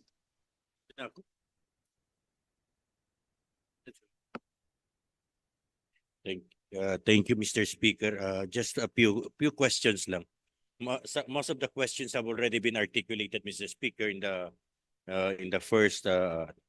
Madam Chair, Mr. Speaker, Yung doon lang po sa plebiscite.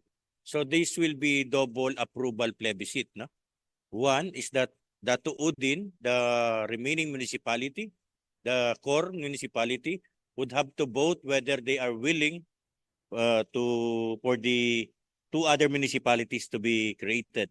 And second, the proposed Datu Hamsa, Sheikh Hamsa, would have to approve of whether to its creation, and also concur also in the creation, and then in the other one. So Yes, I think the arithmetic there is both Datu Udin Sinswat and the proposed municipality of Sinswat Balabaran will have to agree on the creation of the other, Sheikh Hamza Abbas, and the municipality of Datu Udin Sinswat and the proposed municipality of Sheikh Hamza Abbas will have to agree also on the creation of Sinswat Balabaran municipality. yes, Mr. Chair. Actually, we have seen this, no, during the plebiscites of 6734, 90 and 9054, and I would presume that the good chair is well aware of this, and I'm not sure they may welcome an amendment to such effect if they so want. Mr. Speaker, I think we read the law together with the other laws, which say that the plebiscite will be conducted in the area to be created, and as well as in the areas that are directly affected. So there will be one plebiscite. There will be several questions, not just one, particularly for those who are living in barangays that are supposed to be created. They would have to answer, I guess, the question that themselves. will ask whether they want to be created as a new municipality. And in relation to the other municipality that's supposed to be created, whether they also agree to that, assuming that both laws are passed. And then I think that's it, no? But for those who are excluded, they will have to answer whether they agree to the creation of the one municipality, and then another question for the other municipality. Yes, Madam Chair. That is what we meant. I think we are all in agreement on this. Whether we still have to write it into the law as the plebiscites in 6734 and 9054. I leave that to the chair. And then on the matter of meets and bounds, Mr. Chair, Mr. Speaker, Madam Chair, the law specifically provides that it has the meets and bounds would have to be certified. Now, my problem, Madam Chair, is highlighted. The problem is highlighted by the fact that when you add up all of the areas, Madam Chair, they don't add up to 461 square kilometers. Kaya medyo dito, kung pangalawa, yun po, if you will check, our land area doesn't add up to 461. 461, Mr. Square. Chair, being the total land area of the entire Datu Udin municipality. as certified by. As do it is I recorded find in that all document? documents, including the computation of their NTA. Pero paki-add natin po muna yung paki-add natin po muna yung territory natin. Si Balabaran. Lahat po ng reference sa land area ng Datu Udin is 461 point something. At tayo yata is So meron nawawalang 3,500 hectares. Malaki-laki lim. Malaki-laki yung 3,000. So that's why if we have to look at this, then I think we would have to measure. I would presume, Madam Chair, that ang reference natin is yung 2015 cadastral survey. Yes. Opo. Mr. So Speaker. i-add up natin lahat yan. That should add up to 461.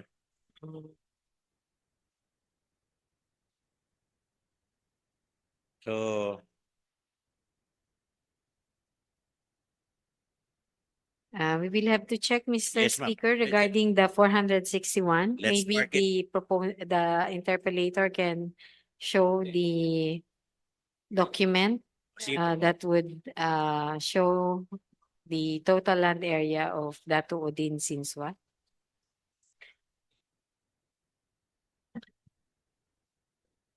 Simply, assuming that I simply grab it out of thin air, would the proponent have the total map of the and of the entire municipality? Kung meron po.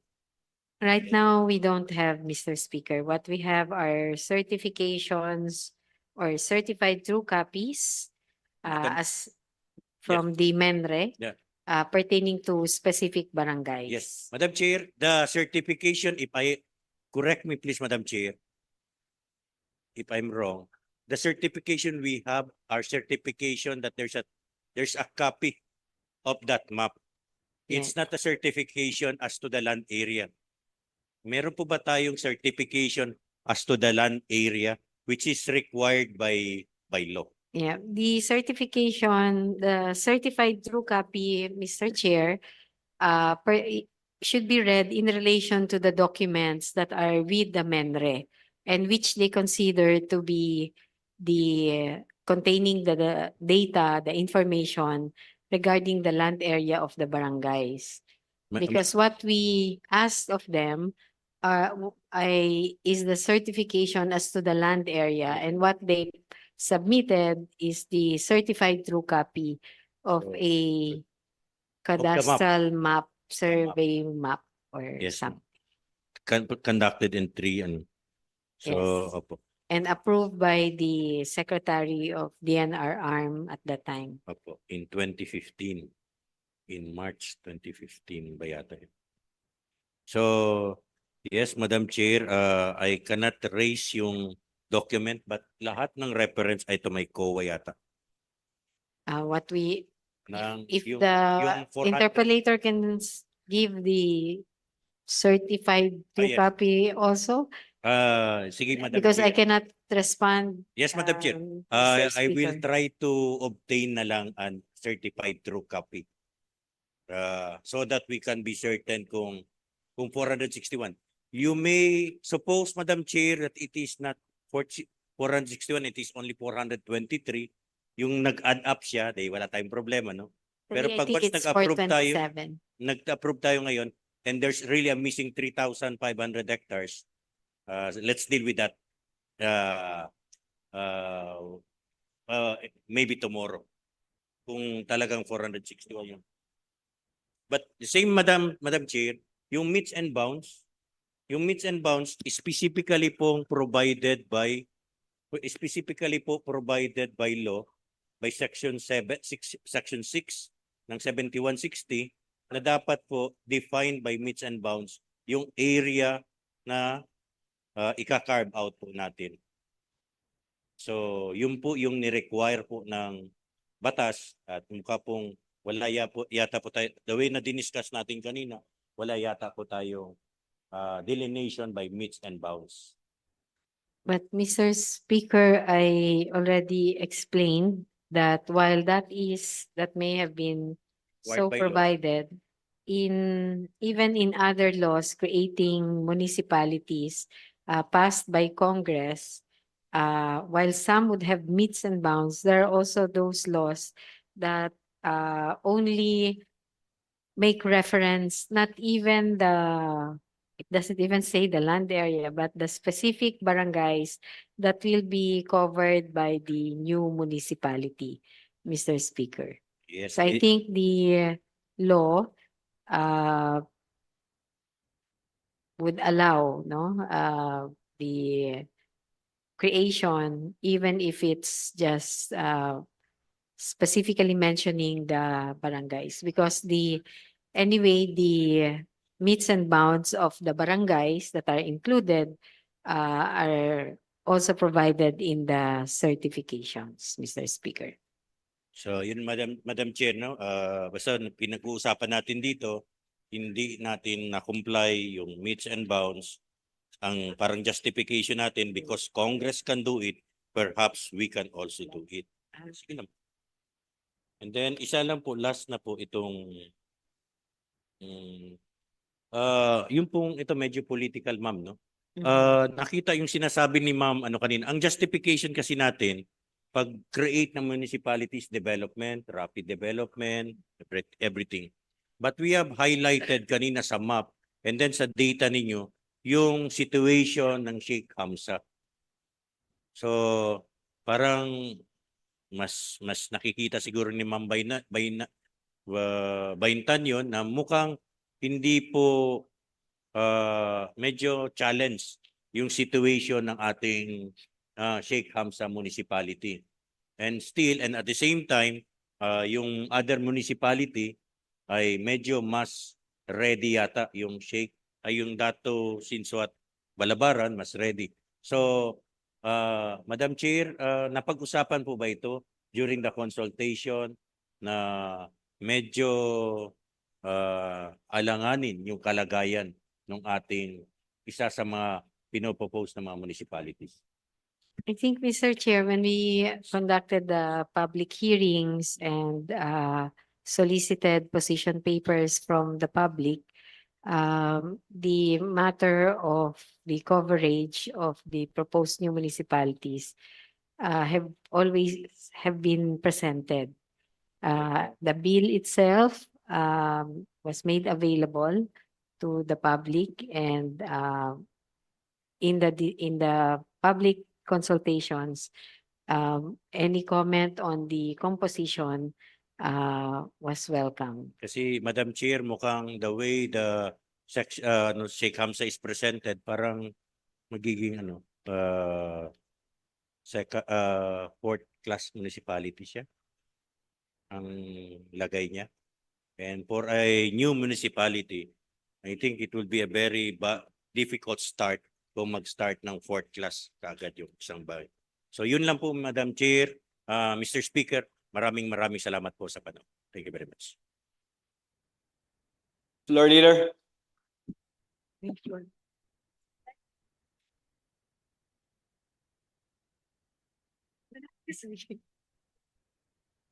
Mr. Chair, Mr. Speaker, there being no others who wish to interpolate, I move that we close the period of interpolation. There is a motion to terminate the period of interpellation. It's been seconded. The motion is approved. I move, Mr. Speaker, that we open the period of amendments. There is now a motion to open the period of amendment. Any second? There being no objection, the motion is approved. I was informed a while ago that MP Lorena has a proposed amendment. Mr. Speaker, may we recognize MP Attorney Lorena for his proposed amendments? The gentleman from Cebu is recognized. Thank you, Mr. Speaker. Thank you, Floor Leader. I would still have the same amendment as I have amendment in the past in the last bill we approved. That is on funding. Because I just want to see to it that when this bill is approved, we can provide the necessary fund for the immediate ratification or plebiscite. So the amendment would still be in Section 5. So kung nakalagay na, wala na. Pero hindi pa yata sa original bill eh. So motion ko lang to adopt the same provision of Section 5, which reads, which is now Section 7. No. Wala eh.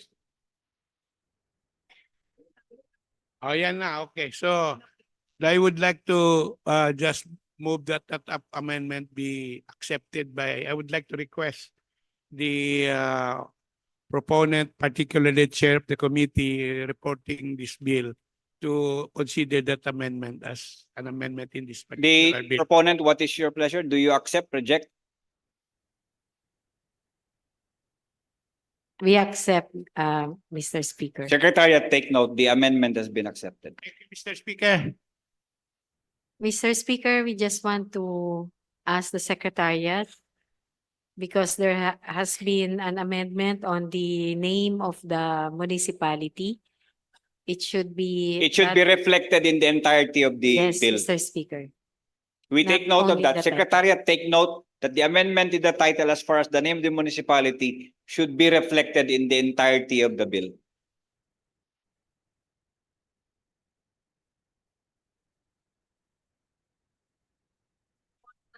Is part of the committee report and that is not an amendment in the plenary.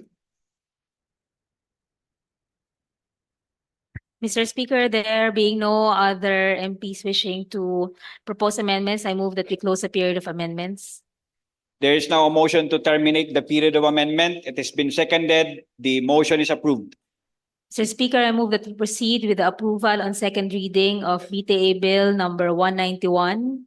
There is a motion coming from the floor to approve on second reading BTA Bill number 190. 190. Embodied in the committee report number 59. It's been seconded. We will proceed with viva voce voting. Those who are in favor of BTA Bill number 190, say aye. Those against, say nay.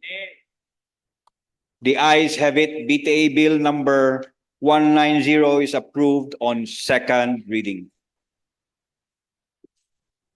Floor Leader. Yes, Mr. Speaker, we move to the next item in the order of business. May you request the Secretariat to read the title and the authors of BTA Bill number 191. The Secretariat is directed to read the title of BTA Bill number 191, including the name of the authors and co-authors. Committee Report number 60 submitted by the Committee on Local Government. BTA Parliament Bill number 191 entitled An Act Creating the Municipality of Sheikh Abbas Hamza in the Province of Maguindanao del Norte, providing funds therefore and for other purposes. Author, Member of the Parliament Lanang Ali Jr. Co-authors, Members of Parliament Hossein Munoz, Said Jarindab, Tawakal Mitimbang, Ibrahim Ali, Eddie Ali, Ali Salik, Mujib Abu, Mosber Alaudin, Ahmad Abbas, Tarhata Maglangit, Dan Asnawi, Jamila Ramos, Randolph Parcasio, Abdul Karim Miswari, Nur Reda Miswari, Dan Martin Kahalan, Said Sheikh, and Ali Muntaha Babaw. Mr. Speaker, with authority from the Chair of the Committee on Local Government, may you request the recognition of Deputy Speaker Lanang Ali Jr. to render Committee Report number 60 on aforementioned BTA Bill number 191. The gentleman from Sultan Kudarat, Maguindanao is recognized. Bismillahirrahmanirrahim. Maraming salamat po, Deputy Speaker. Mr. Speaker, the Committee on Local Government has the honor to report back to the Bangsamoro Transition Authority, BTA Bill number 191, entitled An Act Creating the Municipality of Sheikh Abbas Hamza in the Province of Maguindanao del Norte, providing funds therefore and for other purposes. The committee, Mr. Speaker, has considered the same and recommends its approval without amendment. Mr. Speaker, again, I would like to bring to the attention of this august body who is Sheikh Abbas Hamza. Bakit itong municipality nito ay pinangalan sa kanya bilang BTA Bill number 191. Mr. Speaker, si Sheikh Abbas Hamza ay isa sa mga kilala at hindi ginagalang na leader na nagmula at pinanganak sa Naturin Sinswat, Maguindanao del Norte. Siya ay kilalang tagapagtanggol ng Bangsamoro, particularly nung panahon ng mga Amerikano. Siya ay kilalang kilala sa mga lugar, sa mga nasabing barangays, particularly sa barangay Bugawas. Kahit sino, Mr. Speaker, ng mga matatandang leader doon, mga traditional leader doon, ay kilalang kilala ang pangalang Sheikh Abbas Hamza. Kaya nung kami ay nagkaroon ng public consultation doon sa lugar na yon sa Barangay Bugawas. Lahat ng mga tao doon ay sumuporta na tawaging Sheikh Abbas Hamza dahil doon pinanganak at namatay ang isang kilalang Bangsamoro leader na si Sheikh Abbas Hamza. Mr. Speaker, kaya po nananawagan ako sa ating mga kasamahan dito sa Bangsamoro Transition Authority na suportahan ang batas ito at ipasa natin sa lalong madaling panahon. Maraming salamat. Assalamualaikum warahmatullahi wabarakatuh. Floor Leader. Mr. Speaker, I move that we adopt Committee Report number 60 for deliberations. There is a motion from the floor to adopt Committee Report number 60 for deliberation. Any second? It's been seconded. The motion is approved. Floor Leader. Mr. Speaker, I move that we open the period of interpellation. There is a motion coming from the floor to open the period of interpellation. It's been seconded. The motion is approved. Mr. Speaker, may we request the recognition of MP Attorney Mastura for his questions. The gentleman from Sultan Kudarat, Maguindanao is recognized.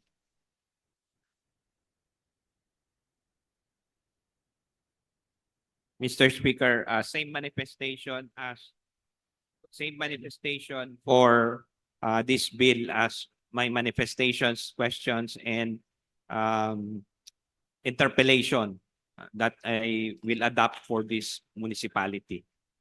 So I wish that the Secretariat will reflect that as Secretariat, take note. as part of the deliberations for this bill, that my interpellation manifestation in the first bill for the municipality of Nuling, Sinso at Balabaran, and Sheikh Hamza Abbas are the same. Thank you very much. Secretariat, take note of the manifestation from the gentleman from Sultan Kudarat, Maguindanao. Mr. Speaker, I move that we close the period of interpellation. Are the other interpellators a while ago not willing to manifest their... Mr. Speaker, those who wish to make amendments, wish to also manifest the intention to do so, may we request the recognition before ruling on the motion of MP Ampatuan?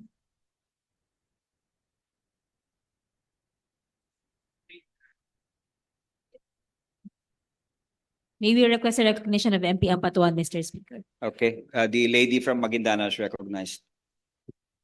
Thank you, Mr. Speaker. I would like to manifest that my questions about the meets and bounds be registered in this BTA Bill 191, Mr. Speaker. So, thank you very much. Duly noted. Secretariat, take note of the manifestation from the lady from Maguindanao. Yes, Mr. Speaker, a reiteration of the motion to close the period of interpellations. There is now a motion to terminate the period of interpellation. It has been seconded. The motion is approved. I move that we open the period of amendments, Mr. Speaker. There is a motion to open the period of amendment. It's been seconded. The motion is approved. Mr. Speaker, may we request the recognition of MP Deputy Floor Leader Attorney Jose Lorena? Thank you, Mr. Speaker. Thank you, Floor Leader. The gentleman from Sulu is recognized. I would again reiterate the same amendment as I already earlier enunciated in the two bills that we have already adopted on the funding requirement and the plebiscite. Thank you, Mr. Speaker. Secretariat, take note. The proposed amendment of Attorney Lorena be adopted also in this bill. Mr. Speaker, we accept. And it has been accepted by the proponent. Floor Leader. Mr. Speaker, there being no other members of the Parliament who wish to introduce amendments, I move that we close the period of amendments. There is a motion to terminate the period of amendment. It has been seconded. The motion is approved. Mr. Speaker, I move that we approve BTA Bill number 191 on second reading via viva voce voting. There is a motion coming from the floor to approve on second reading BTA Bill number 191 embodied in Committee Report number 60 to approve it on second reading through viva voce voting. Any second? It's been seconded. Those who are in favor, say aye. Those who are against it, say nay. Attorney Mastura, what is your vote here, Attorney Mastura? Nay? The ayes have it. BTA Bill number 191 is approved on second reading. Thank you, Mr. Speaker. 1 minute suspension, please. 1 minute suspension.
For the information of the plenary, I am now in receipt of a certificate of urgency submitted to the Office of the Speaker of the Parliament,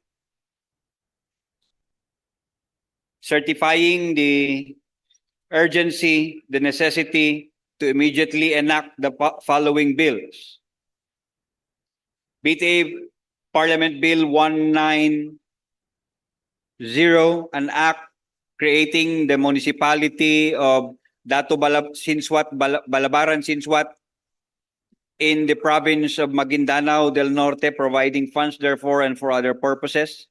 BTA Parliament Bill number 191, an act creating the municipality of Sheikh Abbas Hamza in the province of Maguindanao del Norte, providing funds therefore and for other purposes.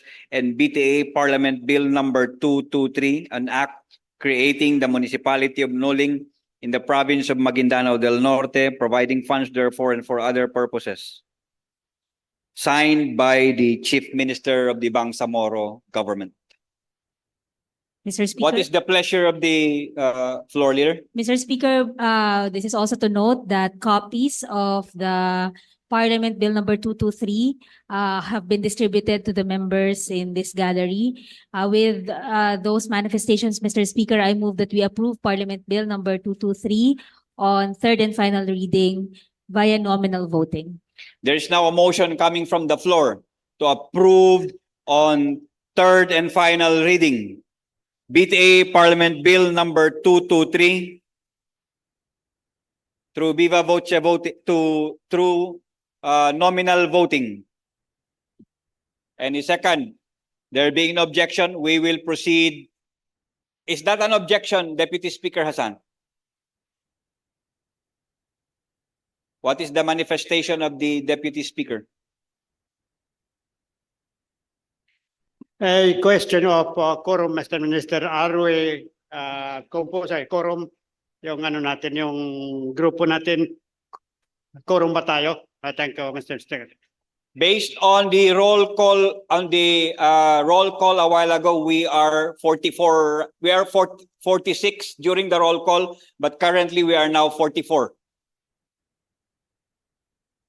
-2.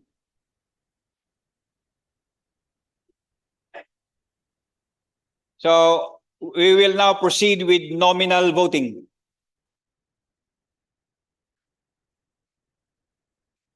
Nominal voting on third and final reading on BTA Parliament Bill number 223, entitled An Act Creating the Municipality of Nuling in the province of Maguindanao del Norte, providing funds therefore and for other purposes. Honorable members of the Parliament, Abbas Ahmad, Abbas Saron, Abbas Basid, Abu Mujib, Alamiya Laisa, Alauddin Musbir, Ali Ibrahim, Ali Lanang Jr., Ali Idi, Amboloto Suharto,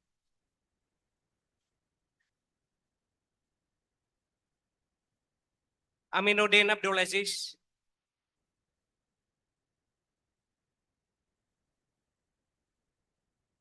Ampatuan Baintan, Anayatin Susana, Antaw Muhammad Gili, Arnado Mirian,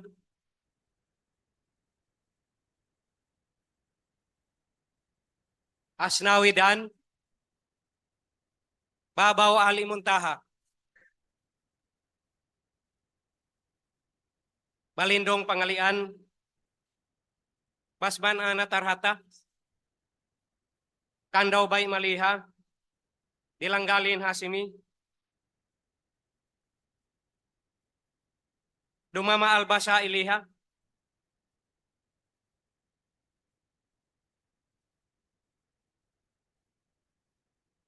Ibrahim Ahud, Ismael Suharto, Estino Matarol, Gayak Abdullah, Gira Edward, Haji Abdullah Khalid, Hashim Abdullah, Hasan Hatimil,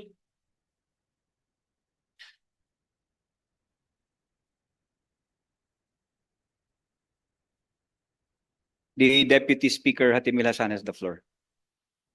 Thank you, Mr. Speaker. My vote is yes, Mr. Speaker. However, I'd like to manifest again that the appointment of the officer in charge of the new municipality should be nominated by the Sangguniang Bayan and with concurrent from the mayor, the municipal mayor, Mr. Speaker. Because of the fact that when I joined the Bangsamoro Transition Authority on February 2019, I was hoping and praying that the transition period would be a period of unity, reconciliation for the success of our new region, Mr. Speaker. This was my dream, and until now, I'm still dreaming that our people, the Bangsamoro people, would be united, would be reconciled, and would come together in the pursuit of their aspirations, or the aspirations of the Bangsamoro people. Thank you, Mr. Speaker.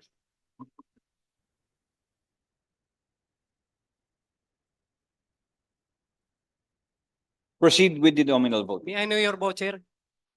My vote is yes, Mr. Speaker.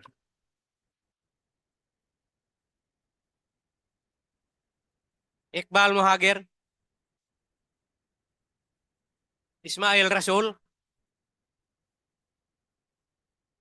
Jajori Raisa,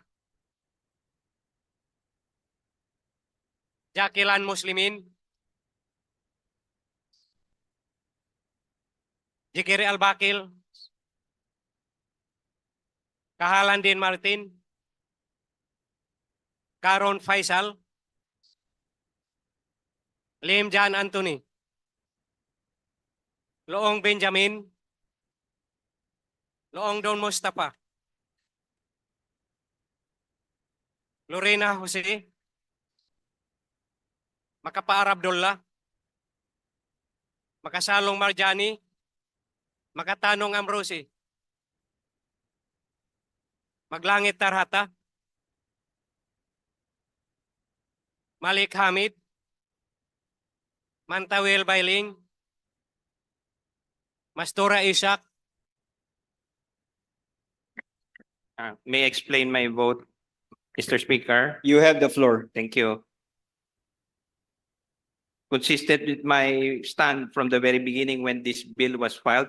Assalamualaikum warahmatullahi wabarakatuh. Bismillahirrahmanirrahim. My vote is no.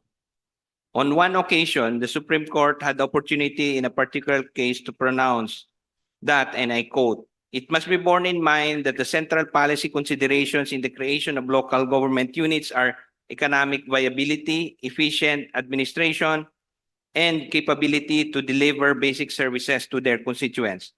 The criteria prescribed by the local government code, that is income, population, and land area, are all designed to accomplish these results. In this light, Congress in its collective wisdom has debated on the relative weight of each of these three criteria, placing emphasis on which of them should enjoy preferential consideration. Without doubt, the primordial criterion in the creation of local government units, particularly of a province, is economic viability. This is the clear intent of the framers of the local government code. In this connection, the following excerpts from the congressional debates are quoted hereunder. I will not quote that anymore, except to emphasize that the primordial criterion for creation of local government units is economic viability. End of quote. During the committee deliberations, I asked if studies or researches on the economic impact of these bills have been made by the proponents, and the answer was no. Not a single study or research was made, either by the proponents or among those who submitted position papers. Moreover, I reiterate what I said that the Committee on Local Government of the BTA failed to consider RA 11964, an act institutionalizing the automatic income classification of provinces, cities, and municipalities, and for other purposes. This became law in November 2023. The first general income classification supposed to be made within 6 months. Accordingly, this law says that the Secretary of Finance can do the classification whenever we are supposed to create municipalities. That is the emergency power. But they failed to go to the Secretary of Finance to get that kind of certification. Accordingly, the law is supposed to serve as the basis for the creation of the LGUs. Therefore, they failed to establish this criteria, and even more crucially, also missed and failed to establish the fourth criteria, which is provided in the LGC, that the income classification of the original local government unit or unit shall not fall below its current classification prior to such division. This is despite the public interviews and protests of the local officials, local elected officials, from mayor down to barangay captains, and the resolutions they submitted to the BTA that they do not want their municipalities to become lower class municipalities or regress or suffer economic problems because of the division that this bill has created. For these reasons, I reiterate my vote no to these bills. I'm just saying already this so that I will not have to explain my vote for the other municipalities. Wabila taufiq wal hidayah. Wassalamualaikum warahmatullahi wabarakatuh. Matalam Jaafar, Apollo Mikael. May we know your vote, sir?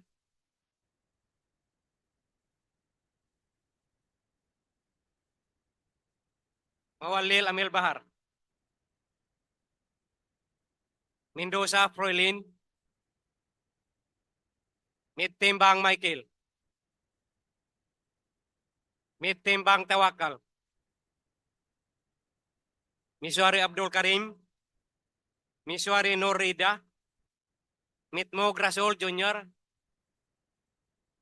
Muñoz Hussain. Uranon Suaib. Pakasim Ubaida. Pak Abdul Wahab.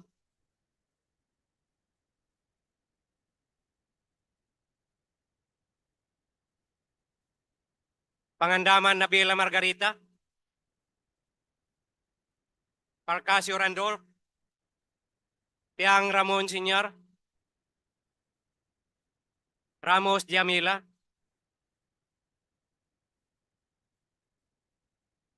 Salindab Said.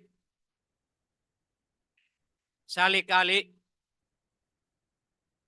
Sangki Ali. Sima Romeo. Sheikh Said. Silongan Aida. Sinulinding Kadil Jr.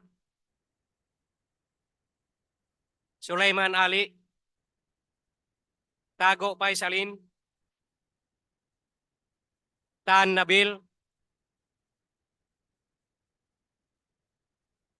Osman Ajpar. Oto Basir. Oyoyo Siti Pahani. Yakob Muhammad.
26.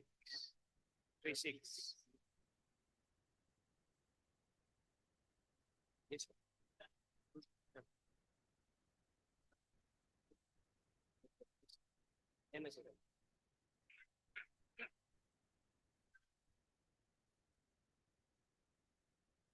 Secretariat. Alhamdulillah, Mr. Speaker, we have now the result of the nominal voting on the third and final reading of Bill number 223 entitled An Act Creating the Municipality of Nuling in the Province of Maguindano del Norte, providing funds therefore and for other purposes as follows. Yes votes 36, no votes 2, and 3 abstention. Mr. Speaker. With 36 yes votes, 2 no votes, 3 abstentions, BTA Parliament Bill number 223, an act creating the municipality of Nuling in the province of Maguindano del Norte, providing funds therefore and for other purposes, is approved on third and final reading.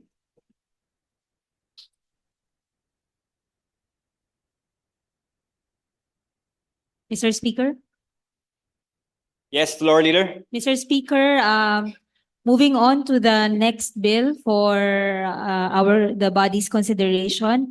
This is likewise to manifest that a copy of BTA Parliament Bill number 191 as approved on second reading has been distributed to the members of this body. It is also contained in the certificate of urgency sent by the Chief Minister. I therefore move, Mr. Speaker, that we approve BTA Parliament Bill number 191 on third and final reading via nominal voting. There's now a motion from the floor to proceed with the third and final reading of BTA Parliament Bill number 191. It has been seconded. There being no objection, the motion is approved.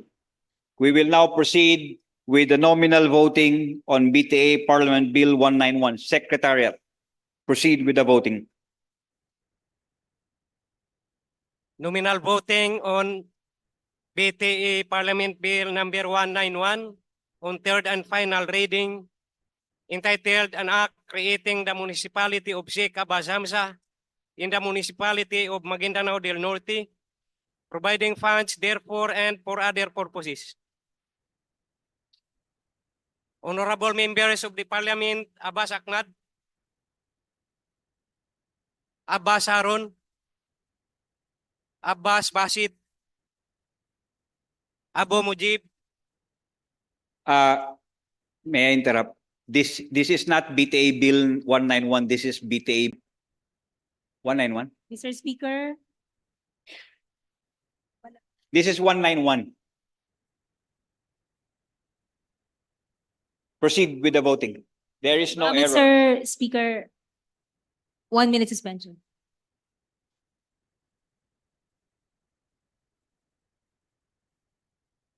Yeah. It as contained in the certificate in the urgent request for voting, it's BTA Bill 191. Mr. Speaker, apologies, we can proceed. Yeah. Please proceed, Secretariat.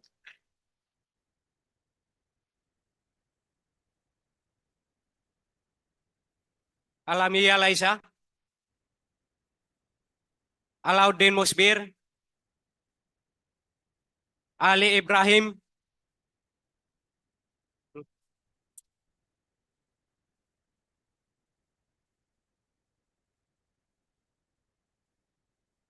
Ali Lanang Jr. Mr. Speaker, may I have my 1 minute? 1 minute. Explanation vote. You're explaining your vote. Yes, Mr. Speaker. You have the floor. Yes, Mr. Speaker. Ako po ay nagpapasalamat sa ating mga kasamahan sa Bangsamoro Transition Authority Parliament sa pagsuporta ng batas na ito, BTA Bill number 191. Mr. Speaker, sa araw na ito, masasabi ko na po na magsisimula na po ang no for cruelty, no more oppression, and no more injustices. And therefore, Mr. Speaker, my vote is yes.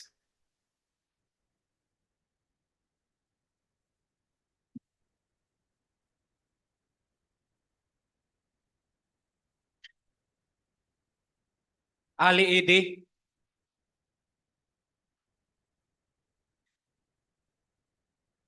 Amboloto Soharto,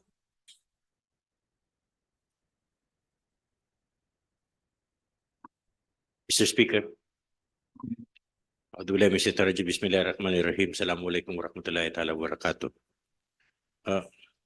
During the deliberation, even the committee level, Mr. Speaker, we do recognize the challenges that the creation and even the establishment of this municipality would have to face. You would notice population, income, land area. Well, it's very small. However, considering we also note some issues on meets and bounds. We also note that we were hoping that that in the subcommittee and as well as in the committee, we would have been enlightened as to how we can help develop the areas that is proposed as Sheikh Abbas Hamza. Now, considering that those issues might be more political and be best left to our people, I am voting yes and hope to deliver this to our people and let our people decide in a plebiscite that will be called for the purpose. Mr. Speaker. Your vote is yes. Secretariat, take note. Aminuddin Abdul Aziz, Ampatuan Baintan, Anayatin Susana, Antaw Muhammad Kili, Arnado Mirian,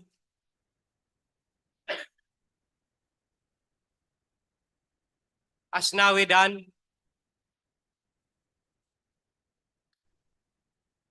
Babaw Ali Muntaha. Mr. Speaker. You have the floor. You may proceed. Frankly, I was about to go home in Lanao. That is the reason why I have already manifested my vote. Then, in fact, some of our brothers and sisters was saying, nauna ka na. Bakit? Kasi tatakas talaga ako, gusto kong umuwi. That tomorrow, I am the guest speaker ng isang provincial contest ng Quran reading. But because MP Sinulinding really forced me to stay, that is why I am manifesting now again, Mr. Speaker. My earlier manifestation to vote yes, an explanation of my vote remains as it is. So again, my vote is yes. Thank you very much. Balindong Pangalian, Basman Ana Tarhata, Kandaw Bay Maliha, Dilanggalin Hasimi,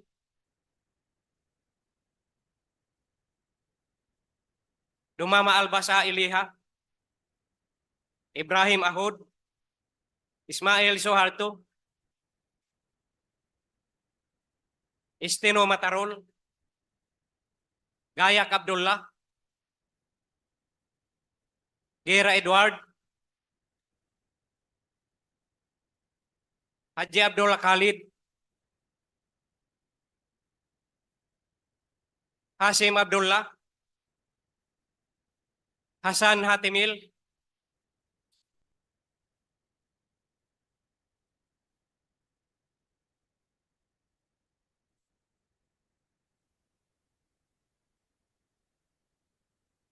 Thank you, Mr. Speaker. My vote is yes. However, with manifestation that the appointment of the first set of officers in charge of the municipality should be taken by the recommendation or nomination by the Sangguniang Bayan with the concurrence of the mayor, Mr. Speaker. Thank you. Thank you, Mr. Speaker.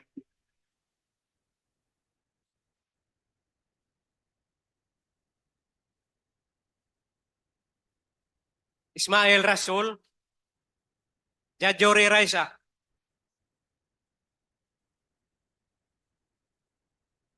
Jakilan Muslimin, Jekere Albakil, Kahalan Din Martin, Karon Faisal, Lim Jan Anthony, Loong Benjamin, Loong Don Mustafa, Lorena Jose. Mr. Speaker, can I have a few minutes to explain my vote? You have 1 minute. Thank you, Mr. Speaker. Bismillahirrahmanirrahim. Assalamualaikum to all my colleagues. Mr. Speaker, in a representative system of governance like ours, there are only few instances where the people are called to participate in decision making. It is only in election and plebiscite such as this. In a situation where the assembly or council cannot determine by their representative what is the true nature of the advocacy of the people in its articulation, the best option is to leave it to the people to decide. And under the maxim, salus populi is suprema lex, the welfare of the people is the apex of all laws, then the people must be given the opportunity to decide.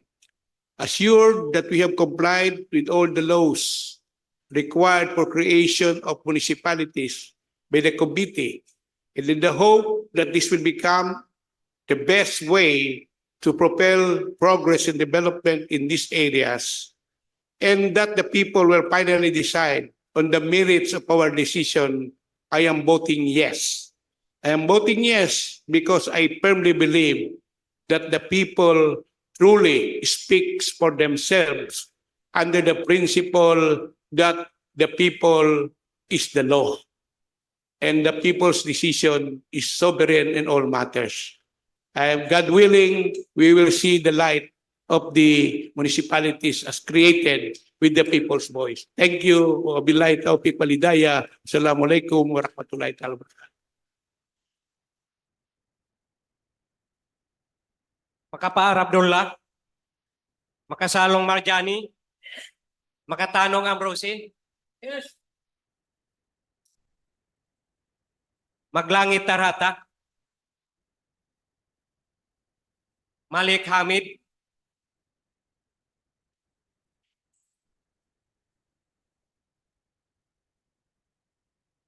Mantawil Bailing,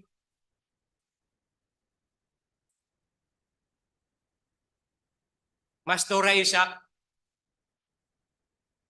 Assalamualaikum warahmatullahi wabarakatuh. My vote is no, and I have the same manifestation with the observation that in the case of these municipalities that we are creating out of those, because we're creating 2, making it 3, the situation is worsened in terms of the class of municipalities that will come out of the division. Thank you.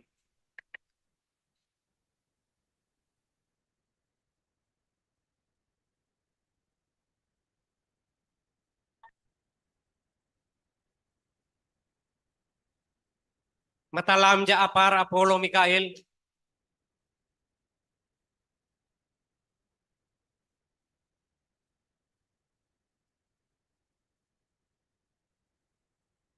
Mawalil Amil Bahar, Mendoza Froilin,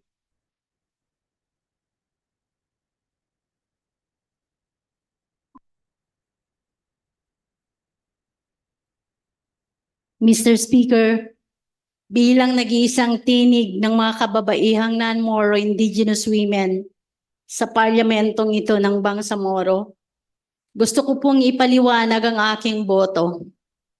Unang-una, Mr. Speaker, ako po ay hindi nakakasama sa mga talakayan at prosesong dinaanan ng Parliament Bill 191.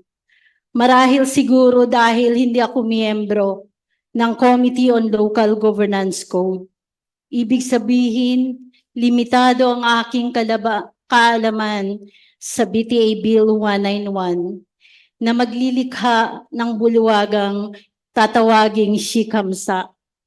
Pangalawa, Mr. Speaker, ang kinakatawan kong sektor ay makapal na makikita rin sa mga sakop na barangay ng shikamsa at kasalukuyan ay nakakaranas pa rin ng mga paglikas dahil sa mga nangyayaring karahasan.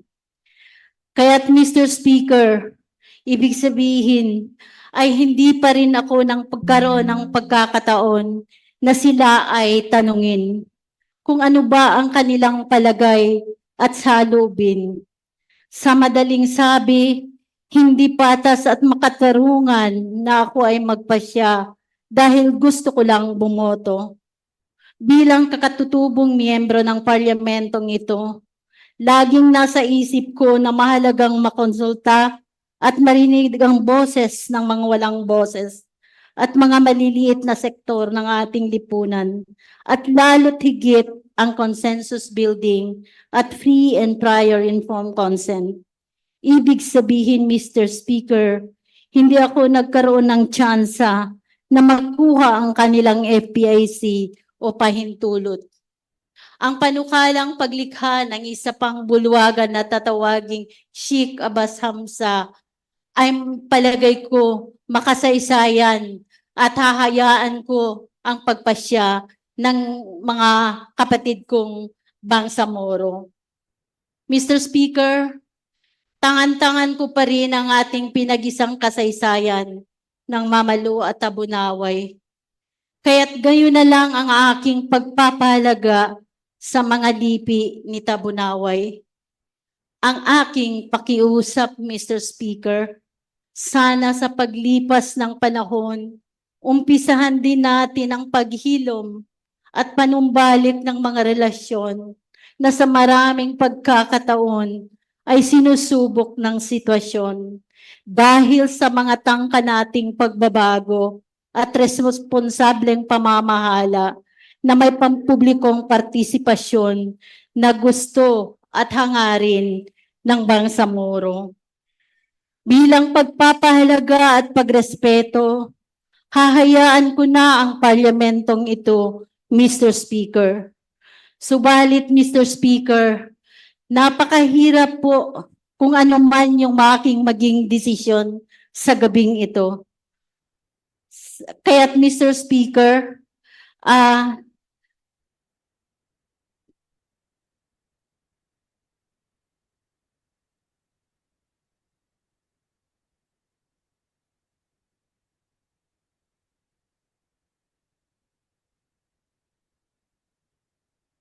yung aking pakiusap na sana ay umpisahan yung paghihilom dahil alam ko po ay dumaan ito sa iba't samot-saring reaksyon at mga relasyon na kailangan nating buuin. At dahil dito, Mr. Speaker, mabigat man sa aking kalooban, boboto po ako ng yes.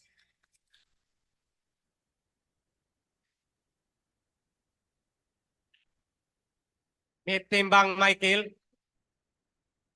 Mitimbang Tawakal. Yes. Miswari Abdul Karim. Miswari Norrida. Mitmo Grasol Jr.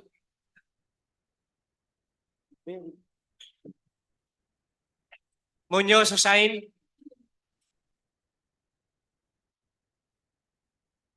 Pakasim Ubaida. Oranon Suaib.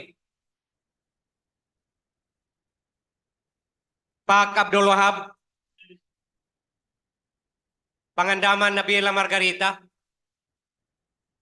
Parcasio Randolph. Piang Ramon Senior.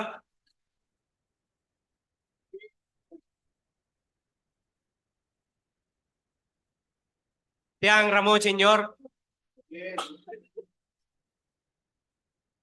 Ramos Diamela.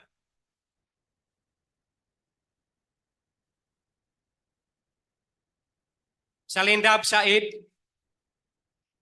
Salik Ali. Sangki Ali. Sima Romeo. Sheikh Said.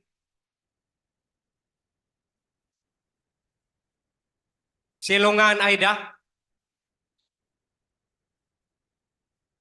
Sinulinding Kadiel Jr. Yes. Sulaiman Ali, Tago Paisalin, Tan Nabil, Osman Rajpar, Otto Basir, Oyo Chitpi Pahani, Yakob Muhammad. Have the floor. Let's hear the explanation of MP Oyod. Bismillahirrahmanirrahim. Assalamualaikum warahmatullahi ta'ala wa barakatuhu. My courtesy to this esteemed august body. To be honest, I would like to explain and manifest this as my continuing explanation for the three bills, Mr. Speaker, if I may. To be honest, I asked my husband if okay lang ba if mag-vote ako ng yes. Kasi he is not only from Taviran Datuudin Sinswat, but also from the Sinswat clan. Without hesitation, he told me, okay ako kung ano man ang magiging boto mo. My birthplace, Datupiang Maguindanao del Sur, was one of the municipalities kung saan kinarved ang some barangays ng municipalities like Datu Salibo, Datu Saudi, and Sharif Saidona, to name a few. Ordinarily and initially, di nakita ang foresighted benefits ng pag-create ng new municipalities kasi the perception, as always, of some was that it was a move to feed only the political interests of some powerful families. However, as time passed by, nakita yung benefits ng mga newly created municipalities, like but not limited to better delivery of public services, and mas naging progressive yung mga barangays dahil mas dumami ang projects and whatnot. Alhamdulillah, some of these municipalities ay awardees, like but not limited to SGLG. Moreover, as regards the legal procedures, so far, public consultations and deliberations were held, and the people of Datuudin and Sultan Kudarat respectively will be given another opportunity to be heard during the plebiscite. At the end of the day, it is the people still who will decide whether or not these bills will become laws. Applying this experience and logic, my vote is yes. Thank you, Mr. Speaker.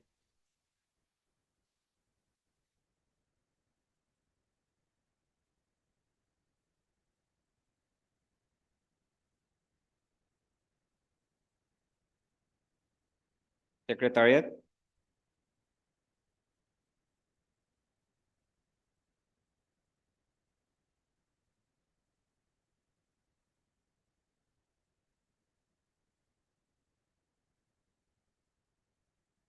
Mr. Speaker, the result of the nominal voting on the third and final reading of Bill number 191 entitled An Act Creating the Municipality of Sheikh Abbas Hamza in the Province of Maguindanao del Norte, providing funds therefore and for other purposes as follows. 40 yes votes, 1 no vote, and 1 abstention, Mr. Speaker.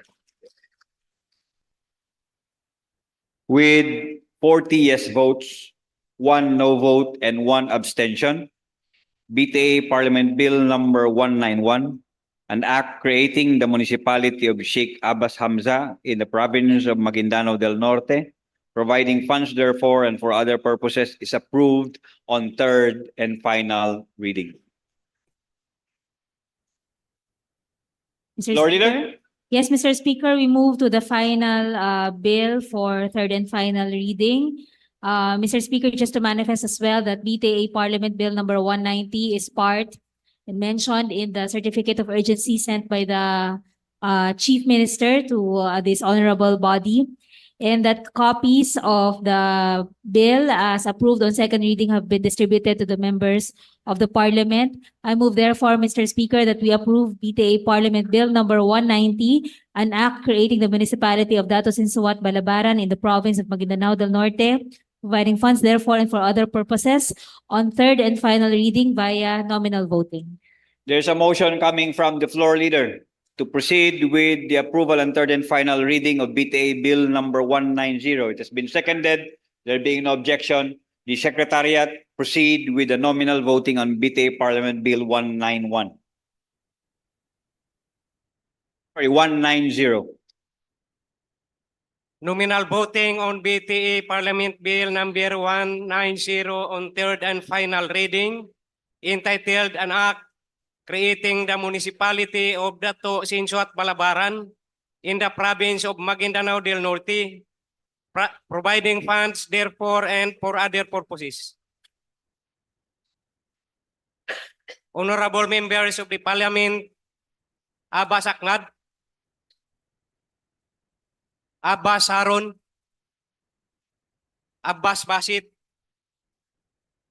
Abu Mujib, Alami Alaisa, Alauddin Musbir, Ali Ibrahim,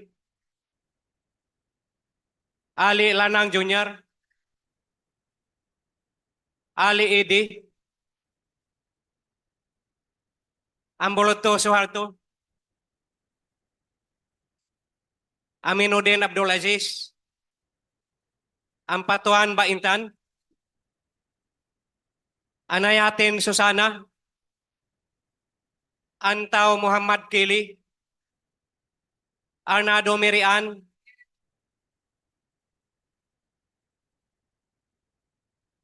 Asnawi Dan, Babaw Ali Muntaha,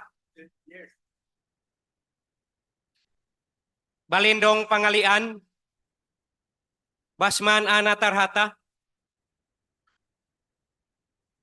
Kandaw Bay Maliha, Dilanggalin Hasimi,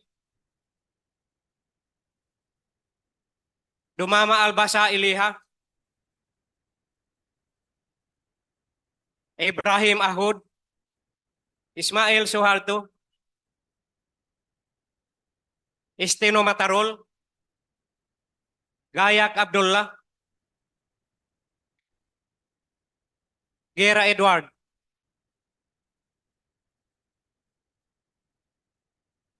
Haji Abdullah Khalid, Hasim Abdullah, Hasan Hatimil.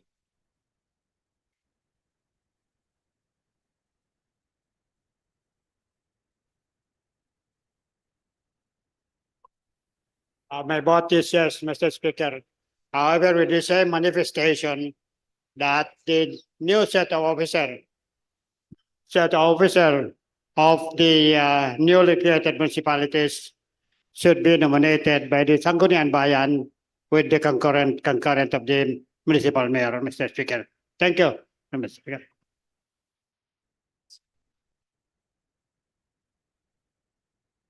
Iqbal Mohagir, Ismail Rasul, Jajuri Raisa, Jakilan Muslimin, Jekiri Al-Bakil, Kahalan Din Martin, Karon Faisal, Limjan Anthony, Loong Benjamin, Loong Don Mustafa, Lorena Jose, Makapar Abdullah, Makasalong Marjani, Makatanong Amrosi, Maglangit Tarhata,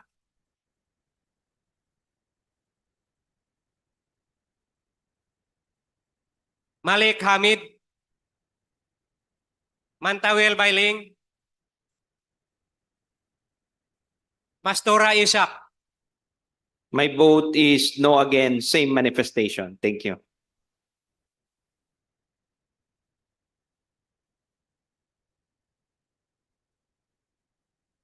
Matalam Jaapar Apollo Mikael, Mawalil Amil Bahar, Mendoza Froilin, Mitimbang Michael, Mitimbang Tawakal, Miswari Abdul Karim, Miswari Norrida, Mitmog Rasol Jr., Muñoz Hussain, Oranon Soaib, Pakasim Ubaida, Pak Abdul Wahab, Pangandaman Nabila Margarita, Parcasio Randolph, Piang Ramon Senior, Ramos Diamila,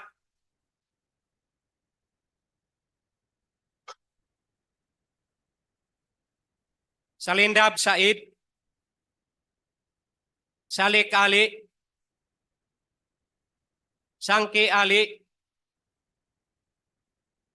Sima Romeo, Sheikh Said, Silongan Aida, Sinulinding Kadel Jr., Sulaiman Ali, Tago Paisalin, Tan Nabil, Osman Ajpar, Otto Basir, Oyoyo Siti Pahani, Yakob Muhammad.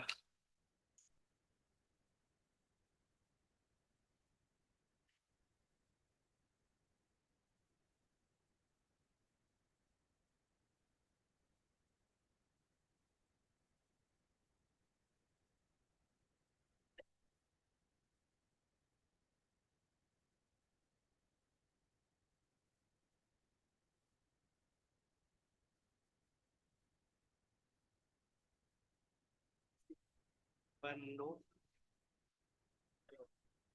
39 ang yes.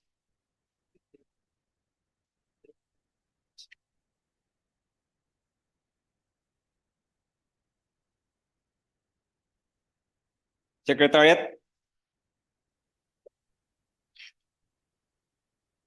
Alhamdulillah, Mr. Speaker, we have the result of the nominal voting of the third and final reading of Bill number 190 entitled An Act Creating the Municipality of Dato Sinswat Balabaran in the Province of Maguindanao del Norte, providing funds therefore and for other purposes.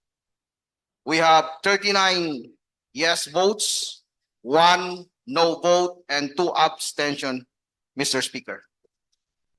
With 39 yes votes, 1 no vote, and 2 abstentions, BTA Parliament Bill number 190, an act creating the municipality of Dato Sinswat Balabaran in the province of Maguindanao del Norte, providing funds therefore and for other purposes, is approved on third and final reading.